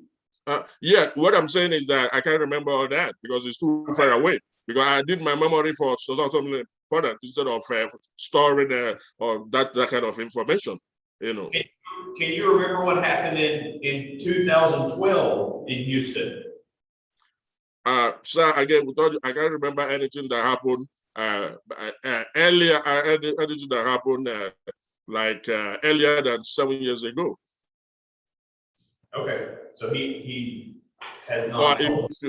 If you did that, then I have to look it up. I have to go to the Houston listing and request ask them for my transcript or something. I can't remember all that. Hold on.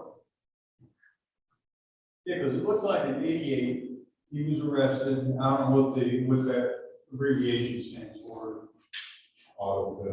Something before that. Something, yeah. Death row, something proceeding. Then 2 months later, he was arrested for stealing an automobile. Can I say something? No, we're trying to talk about this here. Okay.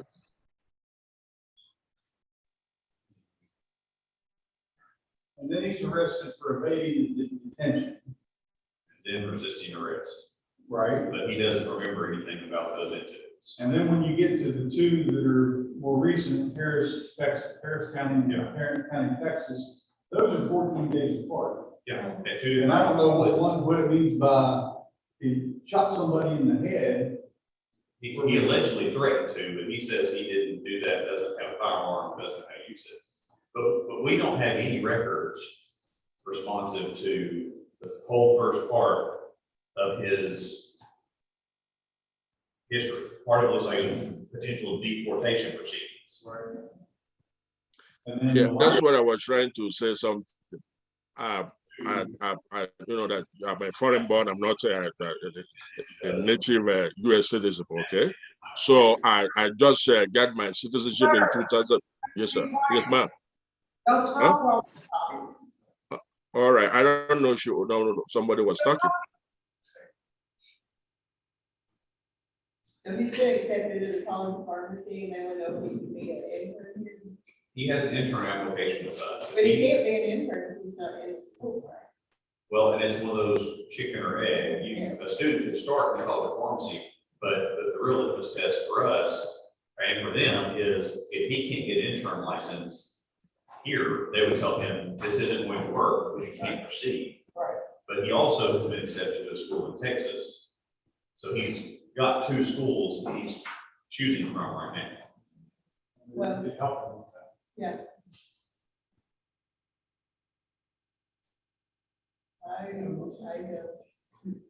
I mean, in all of his fairly verbose, nowhere does he accept responsibility. Right.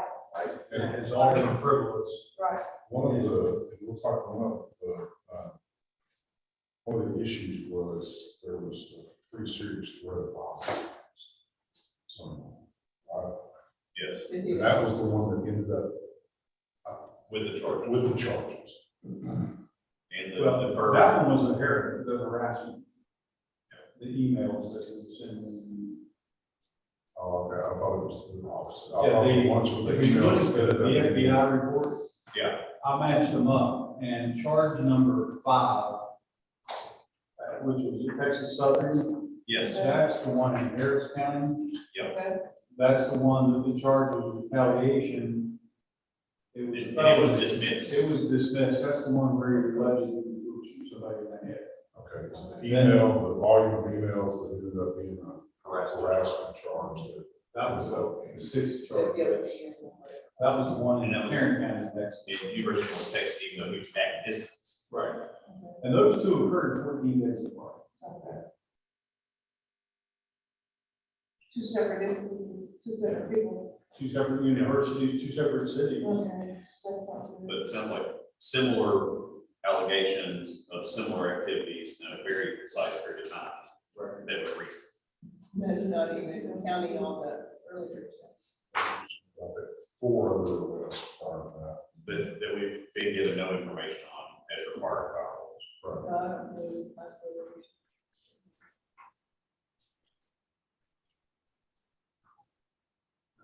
Oh, it's here.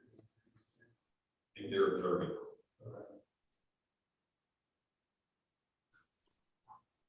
So those are with the board.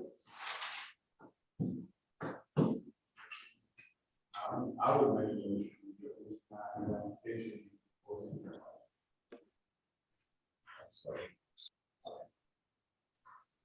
Okay, we have a motion and a second on the floor. Any further discussion? All in favor of the motion, signify by saying aye. Any nays? The motion passes. So Mr. Beatty, the board members have made a motion and voted at this time to deny your application. We will reduce that to writing and we will send a copy of it to you at your mailing address. Could you say that again? The board members have voted to deny your application as an intern in the state of Arkansas. We will put that in writing and mail you a letter. All right, thank you. Thank you, sir. You guys need a quick break. Is everybody else okay? We'll see who we have up next. Dr. Brady's gonna give our list. The 3 from the 10:30, I guess we have 3 that were shadowed. And we're making sure that they were sent letters. If they didn't receive, we generally would take no action. But if they did receive, we would actually go ahead and deny. And we got one from, now there it is.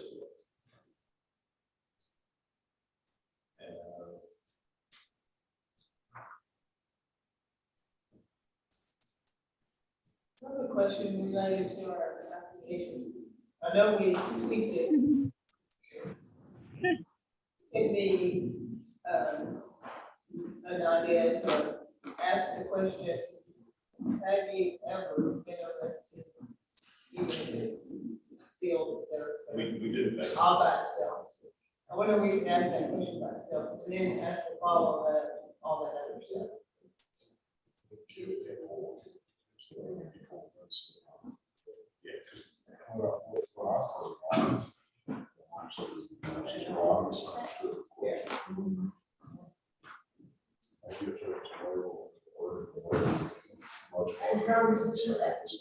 Right. I think that one big one, maybe you were cyber charge. Take out all the parent. It breaks that stuff. Or remove all the parent stuff. Yeah. As a reason. I just think that's what's gonna be.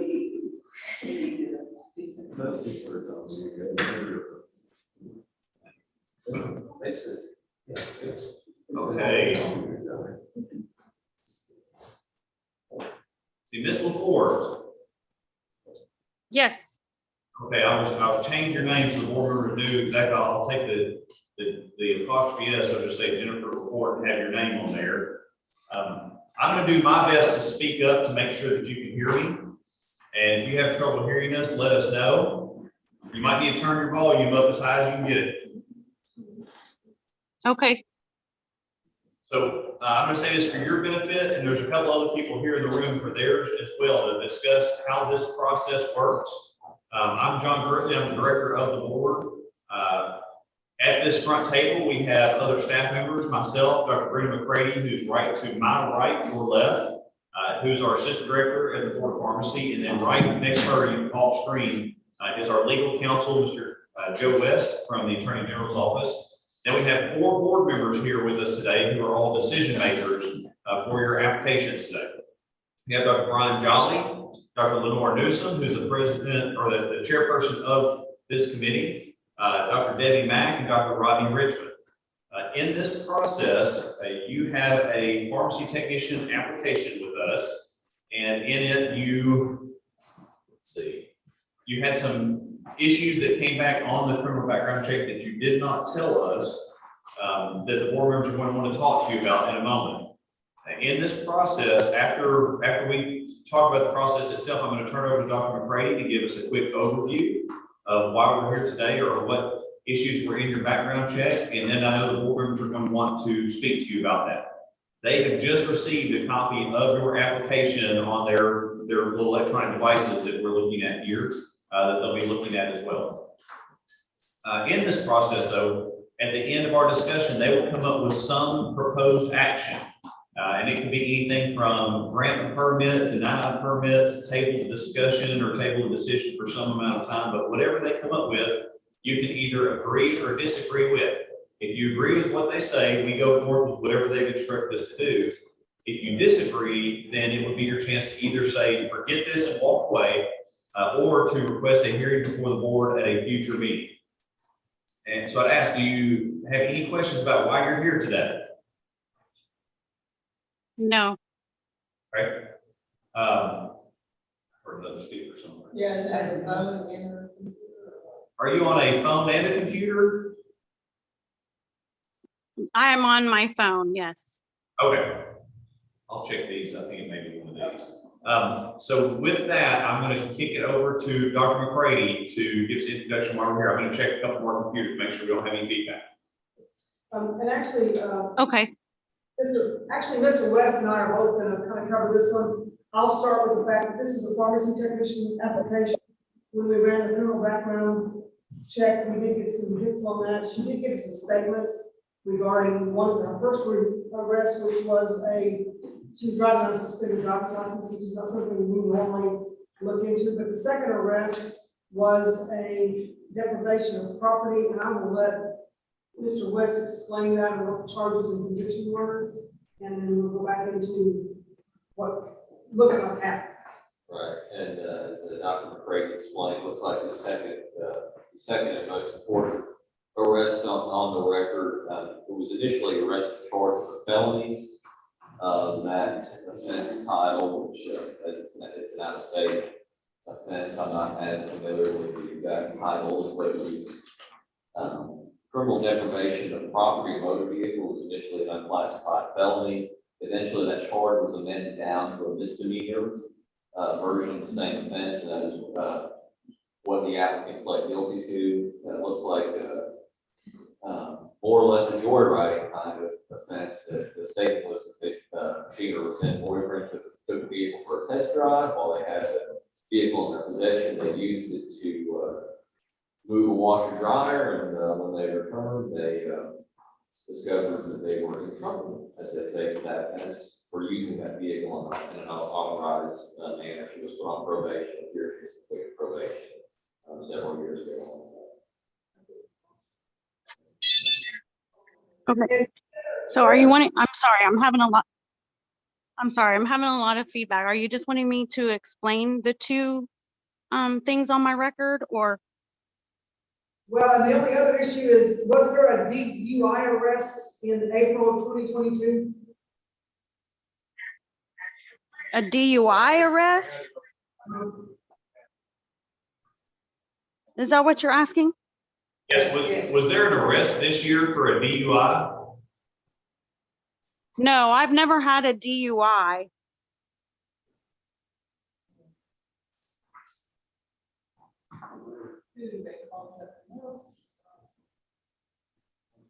I only have the two that were in Kansas in 1999 and 2001, I think it was. Okay. It appears that possibly the previous attorney, there's a letter in here that indicates a DUI in 4/15/2022, but it's not hers. Yes, I think It's for in the wrong applicant, file. Thank you for clarifying. So we have the two. That's what we want to make sure. Yeah, I just want to make sure because it's not what her name on. So we just have the two charges, and like, again, the main charge is that criminal deprivation of property. And. Yes. What were the things? Unlawful deprivation. because of 2001, I think the suspended license was the same. 99. Or 99. They're old. And, yeah. Maybe we should get her to explain the. Yes.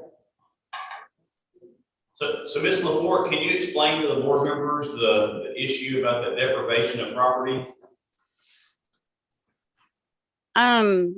I apologize. When I applied for my technician license, I had forgotten about these being on my record. I guess because it's been a long time. But when I read the paperwork, when I got my records, I was with my boyfriend. It was in a very bad relationship. We went to test drive a truck, and while I was driving, he wanted us to go and move a washer and dryer. And so we did that, and then we brought the truck back, and then that's when the arrest and everything happened. So did it probably start as a felony because they thought they were stealing it totally? And then that they didn't really steal it? I don't know why I felt the felony levels with theft charge. I'm assuming in Kansas it's the same as it is in Arkansas. It's the dollar amount, yeah. So they may have, the vehicle may have been, they may have thought it was a felony level and reduced to a misdemeanor, or maybe it reduced to a misdemeanor because of advanced employee. It looks like there's an amended complaint. Yeah, I just got the page. I may be looking at something wrong. There's an amended. I'm sorry? As it listed as a non-person class A misdemeanor. Yes. So it ended up being a misdemeanor, not a felony? Correct. It was originally charged felony and then reduced to a misdemeanor. And with some of those issues, whoever does the initial report will file what they should be charged, and then it would go to a prosecutor will make corrections. Correct. So it could have been that the wrong statute was listed or something else, that once the prosecutor actually charges, There may have been a miscalculation of value. Yeah. That would be my best guess. If I were to pretend to be in the mind where the prosecutor in Kansas was in 2005. Yeah. So the paragraph that's describing it actually sounds like it fits. It says, deprivation of property, motor vehicle, obtained or exert unauthorized control over property, which is a motor vehicle. I'm sorry. Oh, I'm sorry. Go ahead. Approximate value of $3,500 with the intent to deprive the owner of temporary use thereof without the owner's consent. So Ms. LaForte, did they, Yes. Did they put you in handcuffs and arrest you? Yes, and then I didn't even stay very long. I just bonded out and they gave me probation. How many times have you been arrested? I guess just those two. Like I said, I got the one for the driving while suspended, and then the one that we're discussing right now. So I'm going to read you a question from your application that you answered no to. Have you ever been cited, arrested for, charged with, or convicted of a criminal offense in any state or in federal court, whether or not sentence was imposed or suspended? And you answered Yes, no. yes, I did. Like I said, I apologize. I didn't even realize that these were, I guess maybe still on my record.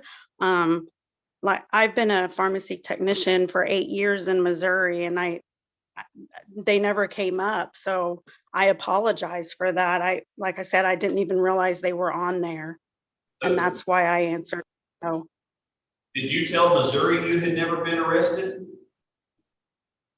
Yes, I did. Like I said, I never even thought that those would be on my record. I mean, they've happened, so long ago, I forgot about them, and I'm so. I don't think we're asking if you thought it was on your record. The question is if you have ever been arrested. Right. So it's. Yes, like I completely forgot. But it sounds like, it almost sounds like you think if it's not going to show up, you can just answer no and lie about it versus saying, well, yes, I was arrested, but it was a long time ago. And that's a fine difference for a licensure board about whether or not you're being dishonest. I completely forgot about it. I didn't even think about that ever happening. Like I said, I completely, I wasn't trying to answer the question in an I guess, what's the word? Untruthful way. I was just answering the question because I honestly didn't even think about that time when it did happen.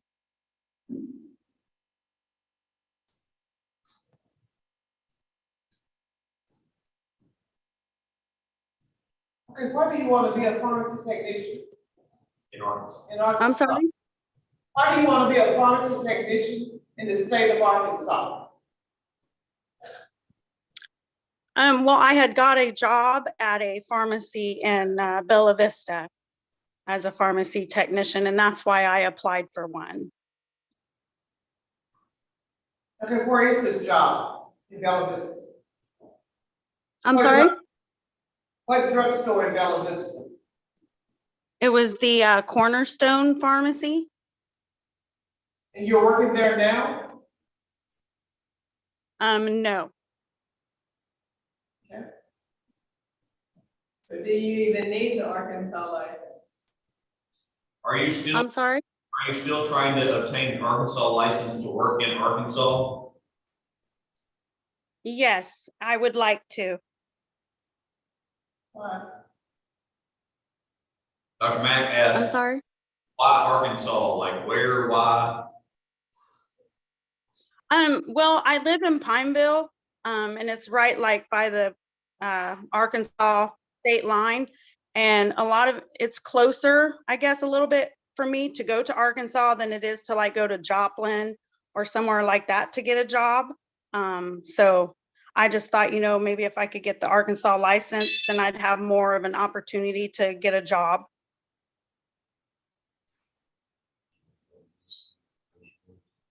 Yeah.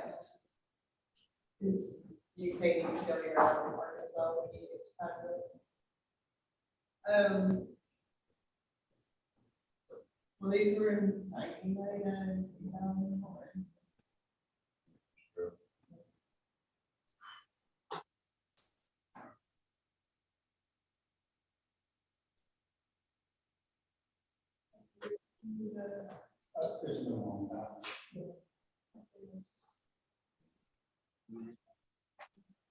mean, 20 years before that, close to that, further together. Make a motion to approve. I have a motion and a second. Any further discussion? All in favor of the motion signify by saying aye. Aye. Any nays? The motion passes. So, Ms. LaForte, the board members have voted to approve your application, so we will process that and send it to you. I think they would encourage you that in the future, if you are asked if you have ever been arrested, you need to remember the fact that you were arrested, because otherwise it appears you're being dishonest. Yes, thank you so much. I agree. Yes. And thank you so much for your time today. Okay, we will send that to you. Thank you for joining us. Thank you. Bye-bye. Next up, I have Jacqueline Williams. Come on up, and if you can sit right here in front of that middle computer.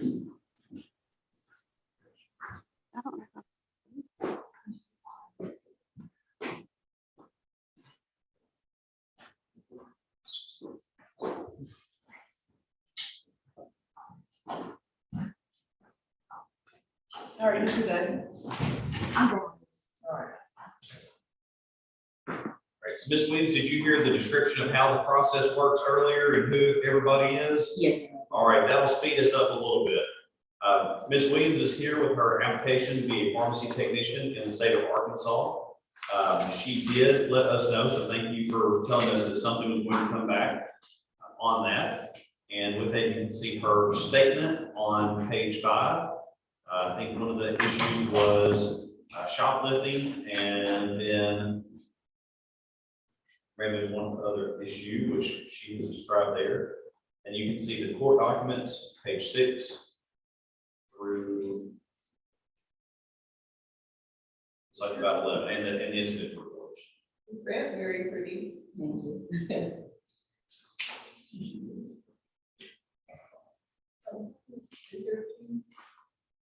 Oh, there's 2 issues. I'll see the one. I want to see this one, just the one. My apologies. But in one and six, Credit union and background owners. yeah, this is the one issue. This is one issue. Okay. Okay, Ms. Williams, you want to tell us what happened? It was in March of 2012, me and a friend went in Walmart and decided to shop with. Please speak up. We got those speakers actually in that little, on that little tripod. Okay, So so- it's got to be picked up. I apologize. In 2012, me and a friend decided to go to Walmart and we ended up shoplifting in Walmart. We were arrested, taken to the county jail, fingerprinted, and they let us go. When we went to court, we played no contest and we did Act 346, which is the first time offenders act. We put on probation for a year. We had to pay probationary fees, and we were told that we couldn't get in trouble for that year, or it would basically be on our record. And once we completed probation, it was supposed to be sealed. And also, I was a CNA at the time, so my CNA license was suspended. Okay. So what have you been doing between that incident up to now? My CNA license has actually been reinstated. I'm licensed in 2 other states as well. But I haven't been in any trouble since 2012 for anything. I just been working, trying to stay out of trouble.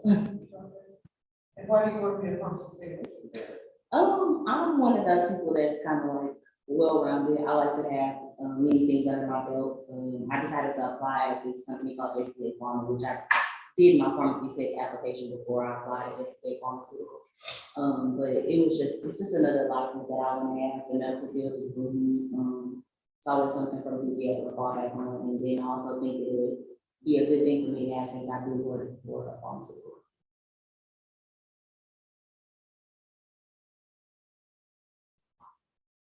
Have you talked to any places about a job? As far as the pharmacy tech, no, I haven't had my stuff. No trouble since 2012. No, I don't have any details. In both the incident in 2012 at Walmart and the loss of your license, they were related. Yes, sir, they were, I started working for a company and the company wanted to get a new system, and so DHS had to run a background on everybody in the company again. And so because they had ran new backgrounds with new equipment, it came at the second time.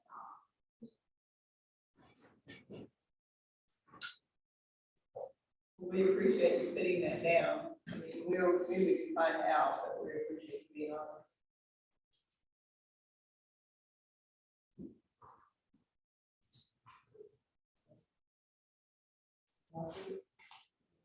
I'll make a motion that we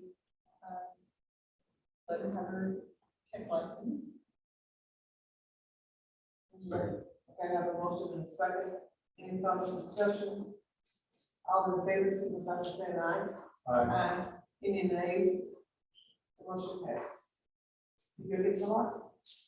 Good luck with the job. Thank you so much. You like to take it, it's hard work. Well, right now I'm compounding, so it's, it's kind of different. Where you compounding at? SBA pharmaceutical, I'm in training to be a compounder. 503B. So it doesn't have to be a technician to work with 503B. That's okay. So you like to come down? I do. Yes, It's ma'am. like cooking. It's called a recipe. It definitely is. Yes, ma'am.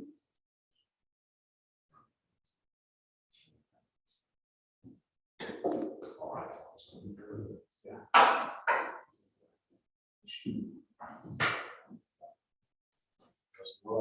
Thank you so much.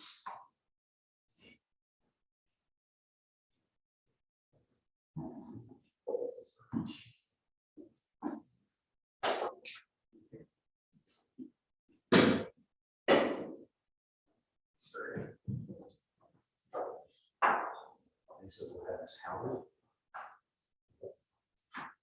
Tierra, yes, ma'am.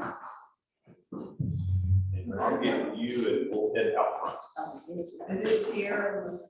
Yeah. I see. I'm sorry.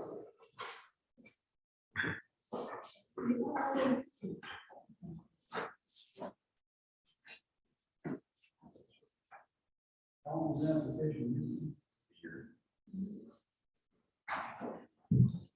All in that, there's fees to pay. Ms. Howard, did you hear him when he explained everybody the process and what it is and all that? Yes, ma'am, I did. Ms. Howard is a pharmacy applicant. When we ran her background, we did get some information she did, although the application says she doesn't show she disclosed, she did include in her application the document on page 6, which is a defendant history detail report. There's several arrests there. When she wrote her statement, the only thing she told about was a battery charge that she was arrested for a battery charge, and it was reduced to disorderly conduct. She was put on a 6-month permanent adjudication, and she completed all the probation in October of 2021. Previous to that, in 2018, she had a disorderly conduct, criminal trespassing, criminal mischief. She had a harassment charge in November of 18, but those were both dismissed. She had another terroristic threatening and harassment charge in December of 18, and those were dismissed. She had another harassment or terroristic threatening charge in January of 19, which was dismissed. So there's been several hits. You can look on page 6 of her packet that shows all of those arrests, and then we do have the conviction of the disorderly conduct that she put in her statement. How are you this afternoon? I'm doing fine. All right. You want to tell us about these incidences? Back in 2018, I was with a few cousins and friends, and I was trying to defuse the situation, and it just went left. Okay, but you ended up in what happened? Well, I wasn't ever physically arrested or anything. The people that I was trying to defuse the situation with press charges, and I get to appear in court, but I was never arrested. everything got, dropped down to like a disorderly conduct, and I was put on probation for 6 months. But I didn't have to pay any fines or anything. What about the next one? Ma'am, What about the next one? You had some battery charges? all that was put together. That was all one thing? Yes, ma'am, it was all one big thing. So tell us what actually happened there. You said it went left. What does that really mean? Well, when I was with my cousins and friends, they had gotten into it with some other people. And I was trying to like, let's just leave, let's get away from them or whatever. But they decided they wanted to stay and they got into a fight and they pressed charges on all of us, but I didn't have anything to do with it. But by me being there, they pressed charges on me as well. But I was never arrested or I didn't have to pay any court fees, anything like that. We all just put on probation for 6 months.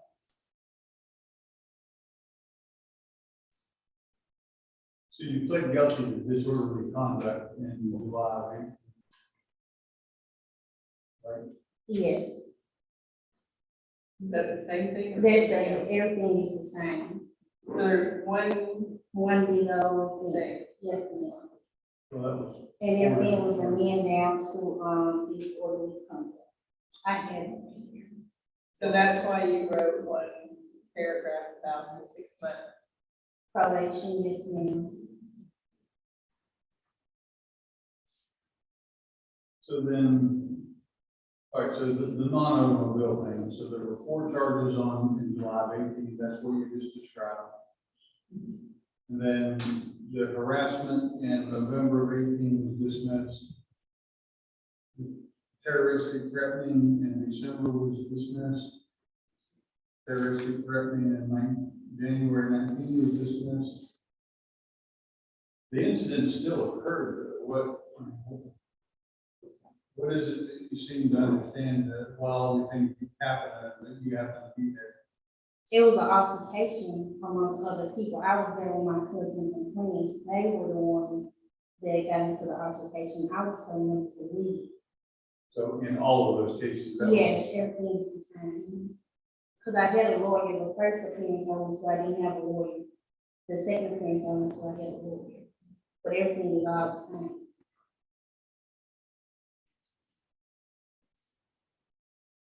I have this documentation right here, so from the courts. And I got the excellent shoe off my wrist. I have that as well.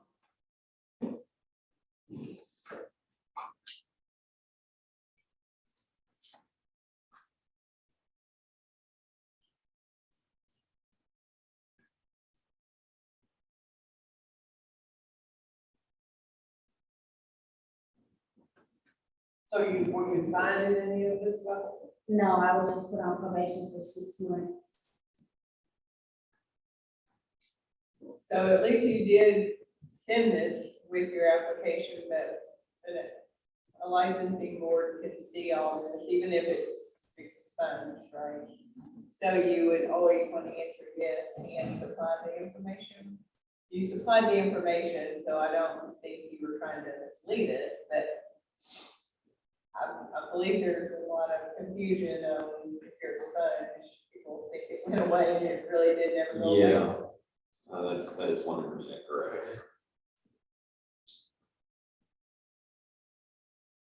What are you currently doing for work? I'm a caseworker. I work with mental adults. Did we already ask why you went to get that? No, ma'am. I want to be a pharmacy tech because I like helping people. And eventually one day I would like to open up like my own little pharmacy tech school and teach people like the fundamentals of pharmacy tech and hopefully get them certified. So you said you're a caseworker? Yes, sir. Does that require a license with the state? No, sir. Doesn't, okay. No, sir.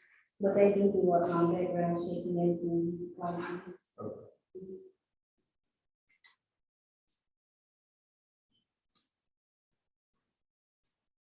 And all of this occurred in what year did it really occur? 2018.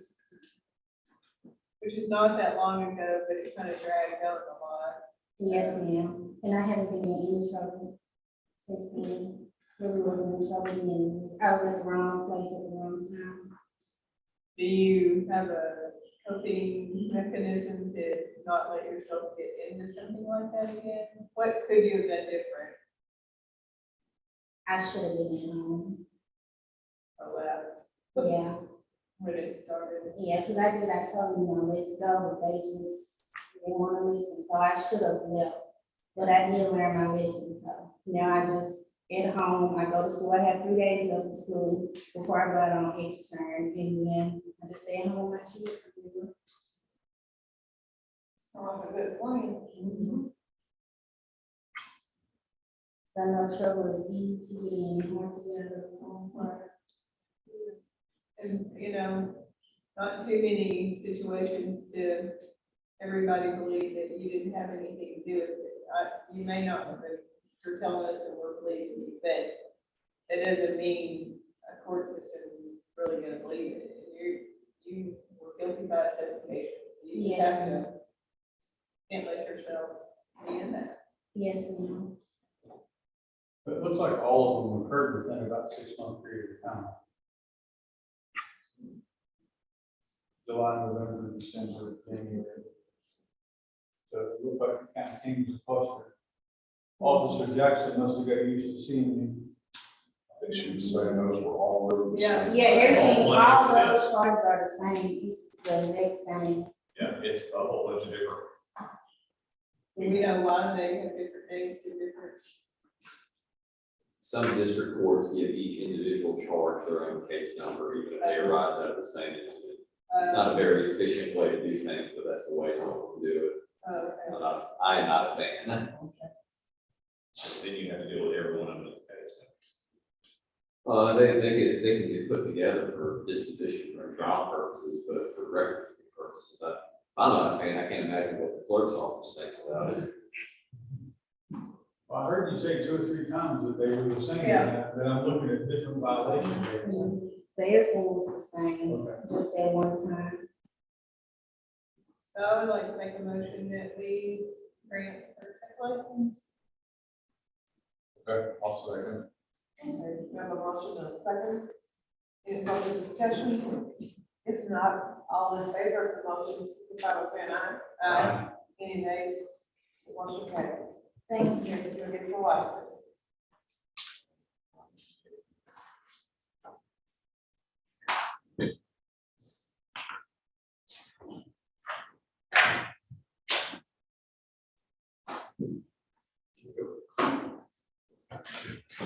Sean, who is file?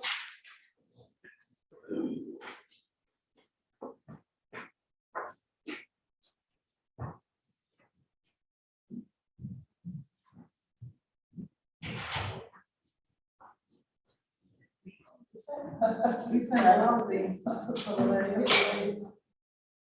Ms. Ballard, were you in here when Dr. Burley explained the process? No, ma'am, I wasn't. I was actually down in another building, thought I was down there, and my GPS kept taking me down there instead of here. I'm Brenda McCracken, and this is the director of the board. Dr. Burley is the executive director, and this is our attorney, Joe West. Members of the board on this side is Dr. John, Dr. Anderson, Dr. Mack, and Dr. Richard. They're the ones that make decisions today on the license, and they'll actually be explaining things to them. If you don't agree with what the decision is today, you have the opportunity to appeal that within 30 days. That will be in writing to our offices to make that appeal stand. Basically, we're just gonna kind of go over what we have on your application, and then you're gonna get an opportunity to explain that. Okay? So, is it what we, Yes, I'm going through a divorce, so I have to put both names, Okay. and he's giving me trouble of doing it, I don't know why, but we've been together in 11 years now, so. She is a pharmacy technician applicant. We received an application that had some issues on the criminal background check. The actual initial issue was back in 2004. It was a felony hot check conviction. And if I missed something, you're certainly welcome to explain when it's they ask you to explain it, or to correct me if there's something that you don't agree with that I say. Yes, ma'am. It's a 2004 hot check felony conviction. I believe she was placed on probation. She didn't meet the requirements of that probation, and she was sentenced in 2011 to 3 years in jail. Yes, ma'am. I guess it is, ma'am. And, but it is a felony conviction. Normally, if it's a hot check violation and we don't find any other issues with that hot check violation, staff has the authority to approve it. Because it was a felony, it had to come forward. So that's kind of what we are saying. Okay. You want to tell us what I'm talking about? Yes, ma'am, I can. Got myself in a bind. I was living on my own, and I had 2 small children. And I was having trouble with my husband at the time. And then, it's so hard to say. Then I found out that my husband, I got divorced from him finally, but, he had molested our 2 young children. So I was going through a lot of having to take off work and go to the advocacy center up there in Little Rock with my kids. And I was having to go to court against him with my children. And so I kind of, put a strain on myself, and I wrote some hot checks. And then I just did something I shouldn't have done. Thought I could, go back to work and pay it back, make payments and stuff, and I couldn't do it. Basically, that's pretty much it. I was trying to take care of my 2 kids and live my life, but also take care of all of them also. So you literally stayed in jail for a year? No, ma'am. They gave me 3 years ADC for not paying my fines. But anyway, so I stayed there 1 year and I got to leave. And I did 2 years on, well, actually less than 2 years on parole. I didn't get in any trouble. I actually finished parole early. I'm still not getting in trouble. That cured me forever. I mean, I've never been in trouble. You know what I'm saying? I've had 1 speeding ticket. You know what I mean, before that, and it was just like, it's really shocking. So you weren't able to pay the hot checks, so you didn't pay the hot checks, but then they gave you the I jail. wasn't able to, because I was going through a lot of financial stuff, with going to court and getting off work and all this stuff, things, so. I didn't really have any, the only person I had for family support was my mom at the time, and she was just got a divorce and stuff, from my stepdad. She was taking off work a lot too, so she couldn't really help me. So I had to ask for help from my family, when I can do it, I know I can do it on my own, but I talked to my mother about it, and she said, "It's too late now." So I just had to pay them off. I had to pay the consequences for my actions, I just did what I had to do. And, Why do you want to be a vet? well, because I really do like young people. Right now, I'm taking care of another person. I've been taking care of her for about 10 years now. And because she had fallen and broken her leg. And so I had to stay there with her, live there with her, and for a while. So, but, every single day, so I bring her. And matter of fact, I still take care of her. I still go over there and do things for her, take to the store and everything else. And that's the reason why I'm going to take it, because I'm on medication myself. And I would like, I say, like school, I wonder why the medications do, what they help for, what they're, why is this medicine for just psychiatric? Why is this medicine just for bipolar? Why is it for blood pressure? Why is this medicine for, just for your heart?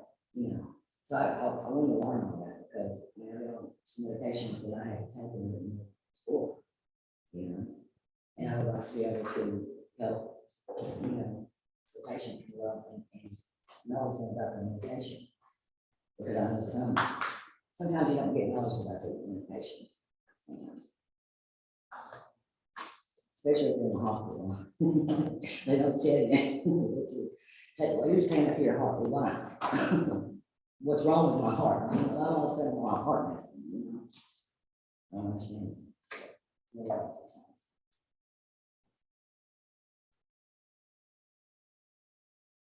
Have you thought about where you want to work or what area of pharmacy?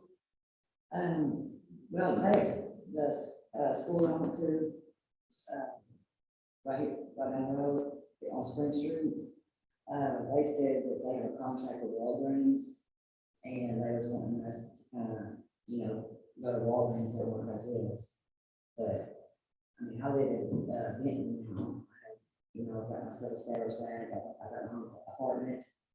Got my own vehicle, and I'm doing good, so I just want to continue to keep doing good, and I like to keep myself busy.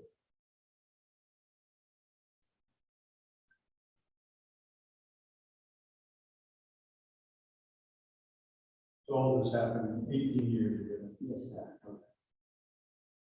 You don't use any illicit drugs? No, sir. No matter where on part? No, sir. CBD? Well, I'm allergic to that. I found out the hard way one time. I was having real bad headaches, and my doctor had told me, well, you know, they say marijuana. And I said, okay, this was, you know, probably 2012, 13. And he was like, oh, well, he's not really good. He told me, he said, you know, if that can help you. And I said, okay, so I was like, okay, so I took a hit off of a joint. And next thing I know, I was in Neon. I was like, what in the world is in this mess? I don't want that. But yeah, I really wanted to see, I said, look, it's crazy.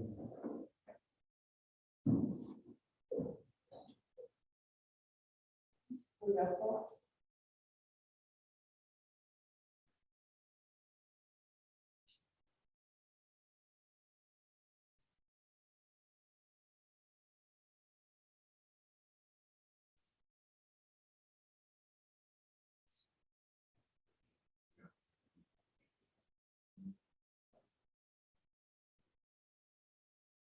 I do want to ask, so you read, Mark, to know if you've been treated for a drug, alcohol abuse, mental health disorder, participated in a rehab program in the last 5 years. Mark, none of that, so none of that. No, sir. That's the only thing I've been to is, you see, I used to sleep not paying $5 like, oh, it's crazy, yeah, because that's, to me, that's just what I'm over. I did wrong stuff when I had third class. That was 18 years ago. Because it happened in 2004, and in 2011, because it was probation. And I kept trying to explain to them, you know, because I already did my community service, and they had community service also, so I already did my community service at the parole and probation office again. And I kept telling them that I could not pay, because, you know, I'm going to have to do probation medicine, community service every day, you know, so to get it finished. So I couldn't, you know, I was working nights also, you know, it's not kind of hard, you know, but. So that's the only thing taking medication right now for high cholesterol. They just put me on. So.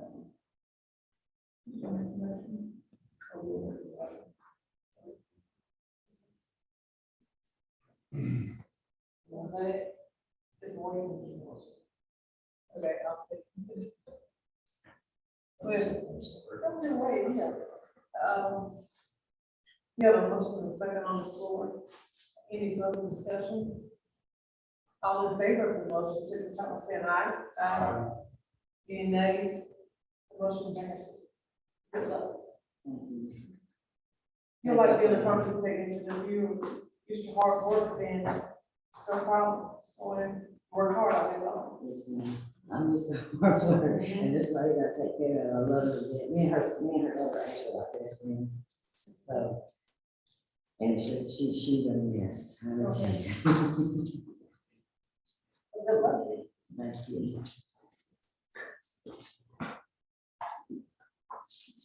We have a couple of no-shows. First was Martinez Scott.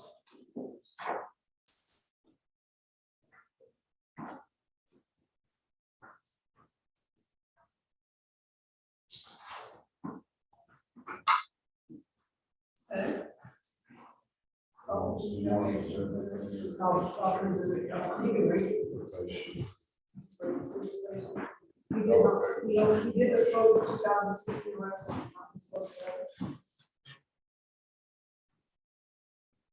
This is an application. This is a technician application, 2016, theft arrest in Chicago, March 2020, arrested for obstruction of government operations, failure to appear, conflict of service at a place of business. Police were called and he refused to using his ID. He has a September 2020 possession of marijuana conviction, traffic stop for a marijuana in his pocket, and in September 2021, he was arrested for contempt for failure to pay. He's done. Multiple arrests, recent. Second. Okay, we have a motion and further discussion.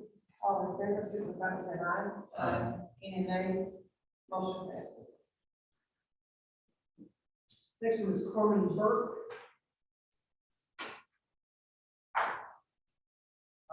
Pharmacy technician application, April 2019, arrested for felony theft of property. She reported that this stole a four-wheeler and tried to sell it. She stated in her personal statement that she was arrested because she was driving the car and she never got out of the vehicle. The arrest affidavit shows she was a willing participant in the theft and tried to sell the four-wheeler knowing it was stolen. She entered guilty plea to felony theft of property. The charge was later dismissed and reversed to resign. She also checked yes to have you ever been treated for drug, alcohol addiction, mental health disorder, or participated in a rehabilitation program in the last 5 years. She did not provide any documents or discuss this issue.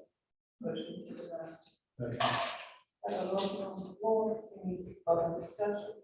If not, all in favor of the motion, signify by saying aye. Aye. Any nays? Motion passes. Next one is Raina Hill. And each one of these were sent a letter with the time and date of today's hearing. And they were sent to their address of record as well as regular mail and certified. Raina Hill, the applicant for pharmacy technician position. September 2018, arrested for felony aggravated assault on a family member. She stated to the police that she'd been drinking when this incident occurred. She had blood on her shirt and stated that she could not remember what happened. The victim stated that she came at him with a knife and she cut him when he tried to take the knife away from him.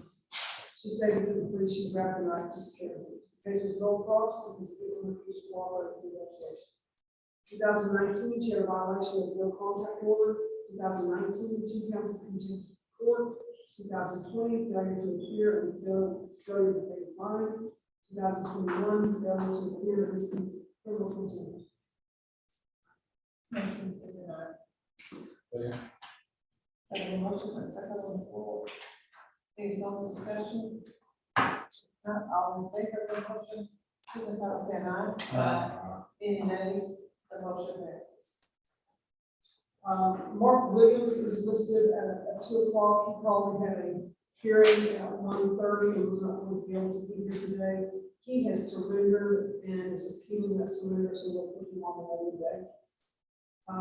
Lady Ellen from Peru, she's been here before. She used to come back to the board and talk to the board about how she was doing and that type of thing. She has had some medical problems and will be scheduled.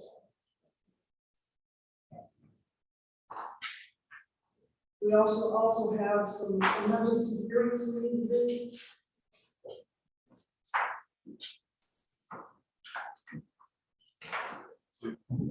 We have 4, I believe.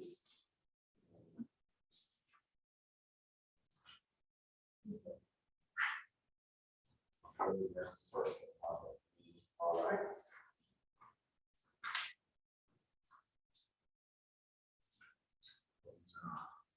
They are not, since they're emergency hearings. So I'm not sure the bench for staying, so. I was looking at this.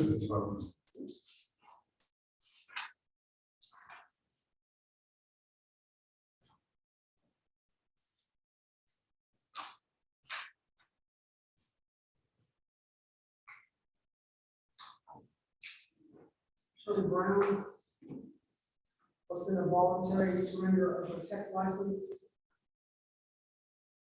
There's not much response.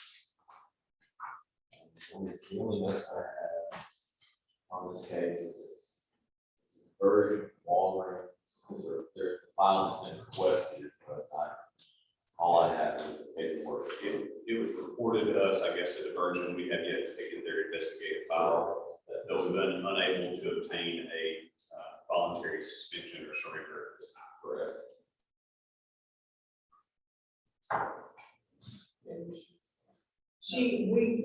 We gave her notification to the DA to send her a voluntary surrender. She did not send that back. The letter that goes with that surrender states that if we do not turn this in within 7 days, we will hold emergency hearing in April. Motion to suspend. Second. Have a motion and a second on the floor. Any further discussion? If not, all those signify by aye. Aye. Any nays? No. Termination warrant. What is wrong? This is what Walgreens, it does not say in the file. I'm sure. I'm sure she was, but I can't.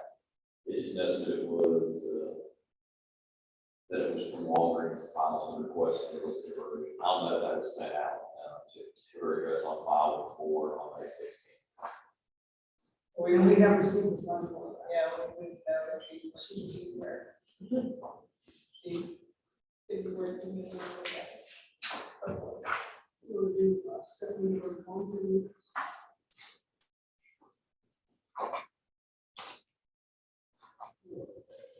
Stephanie Bergonza was a pharmacy technician, and during the Arkansas Pharmacy Association meeting, we received a notice from the pharmacy, the owner actually, of the community pharmacy in Springdale, that she had 3 pharmacy technicians that were consuming edible marijuana while in pharmacy.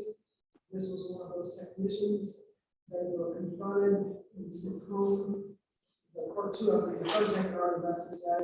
I've spoken with Ms. Hennessy since this letter came in. One of the young ladies has surrendered. The other 2 were sent surrenders and they have not returned them. They were supposed to return them within 7 days.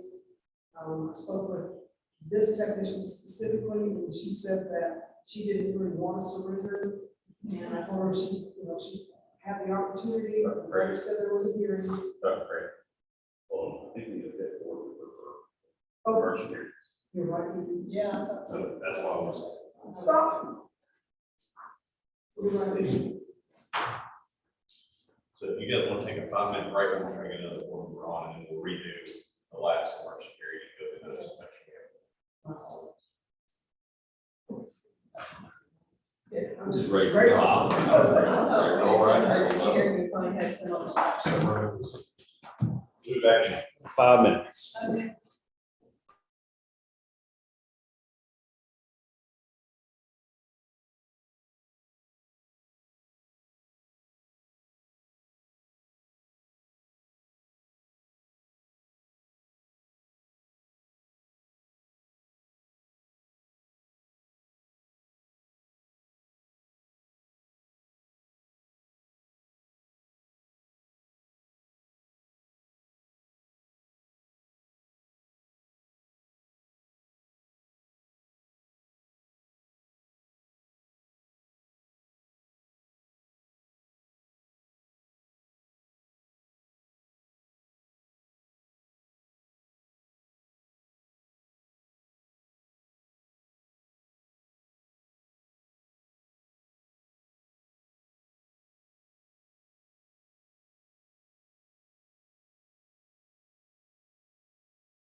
All right, we got a microphone on, right here to the guest. Okay, actually, for this afternoon, we're going to be done with this meeting. We will set an emergency hearing date at a later time. We'll get public notice for that, but that is it for the board of today.